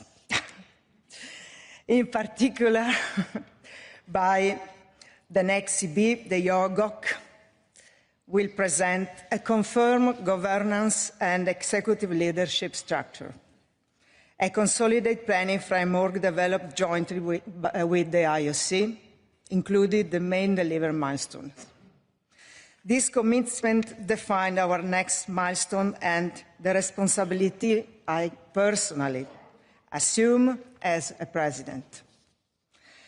Today, I speak to you as a president of YOCOG, but I'm also an Olympic champion. So I'm very, very proud and honored to speak and to work for the youth. And my heart is smiling, really. I deeply believe that the unique role of the Olympic Games, Youth Olympic Games, as a space where sport, education, values come together to shape the next generations. Dolomiti Valtellina 2028 is now ready to move forward with humility, determination, and full respect for the trust you have placed on us. Thank you very much. This concludes my report, and we have a short video.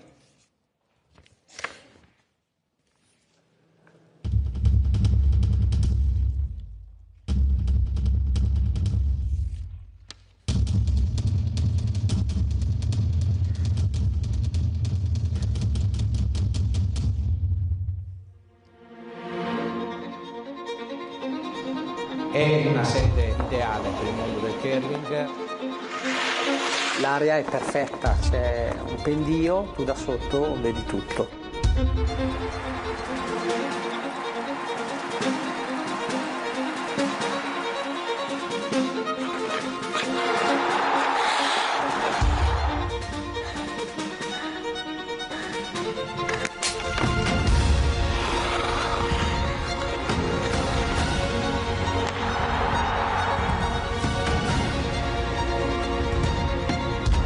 Più il trampolino è grande, più è appassionante il volo.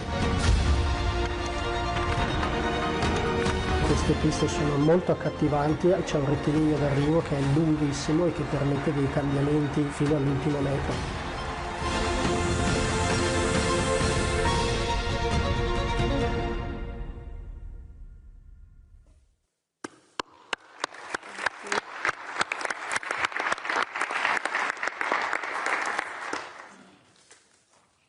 Grazie mille, Manuela. And I'll ask our Games Executive Director to come back up. Mr. Dube, please, for a short presentation.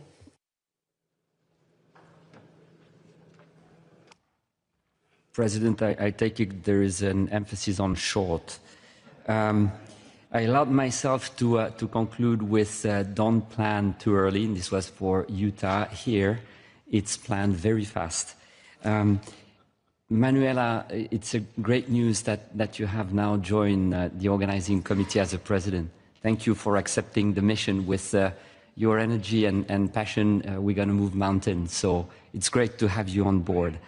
I would just like to reemphasize a few priorities. They do matter. They were established for 2025. They are now the priorities for 26. Which means that we have a really compressed time to plan for the Games. One, we have to recruit deep and wide. We have within MICO a very talented pool of individuals, so we can do that, we can recruit, but it has to be really fast. Second is we have to finalize the master plan. We have adjusted the sport program to allow for better usage of fields of play. Okay, so that's the second priority, and it needs to be done immediately, because the next step is operational planning. Operational planning without strategy or too much vision, it's straight to delivery mode. And the reason for this is that by the end of the year, we have to be in the market with the main contract procurement. So it is indeed doable. It is doable, but we have a very compressed timeline.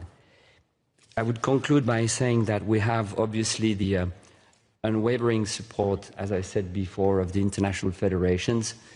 The National Olympic Committees, they're going to be tremendously helpful. And at the IOC level, we will do, as we have for Dakar, setting up a Dolomiti Valtellina delivery unit. So this is the team that will have to work in this compressed timeline, but it remains incredibly exciting. We owe this to the young champions and their brilliant future. Thank you, President. Thank you, Christophe. Appreciate that. A very precise report. Do we have any questions? Nope. Oh, I was too quick. Mr. Boca. Thank you, President. I don't have questions. I just want to congratulate Manuela and the team. I think this is great that you took leadership. I think it will be fantastic youth games. I wish you good luck, your knowledge, your experience. It's very important.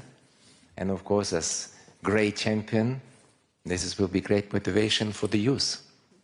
Good luck, all the best. Thank you, President. Thank you. Ms. Harari Ali. Merci, Madame la Présidente. Thank you, President. I'm a little bit intrigued, so I'm going to ask the following question. Manuela is all alone to do a presentation. There is no team behind her. She's all on her own. So congratulations on that presentation. But is she really all alone? Is there an organizing committee? Because I really feel that we need to know why she is all on her own out there.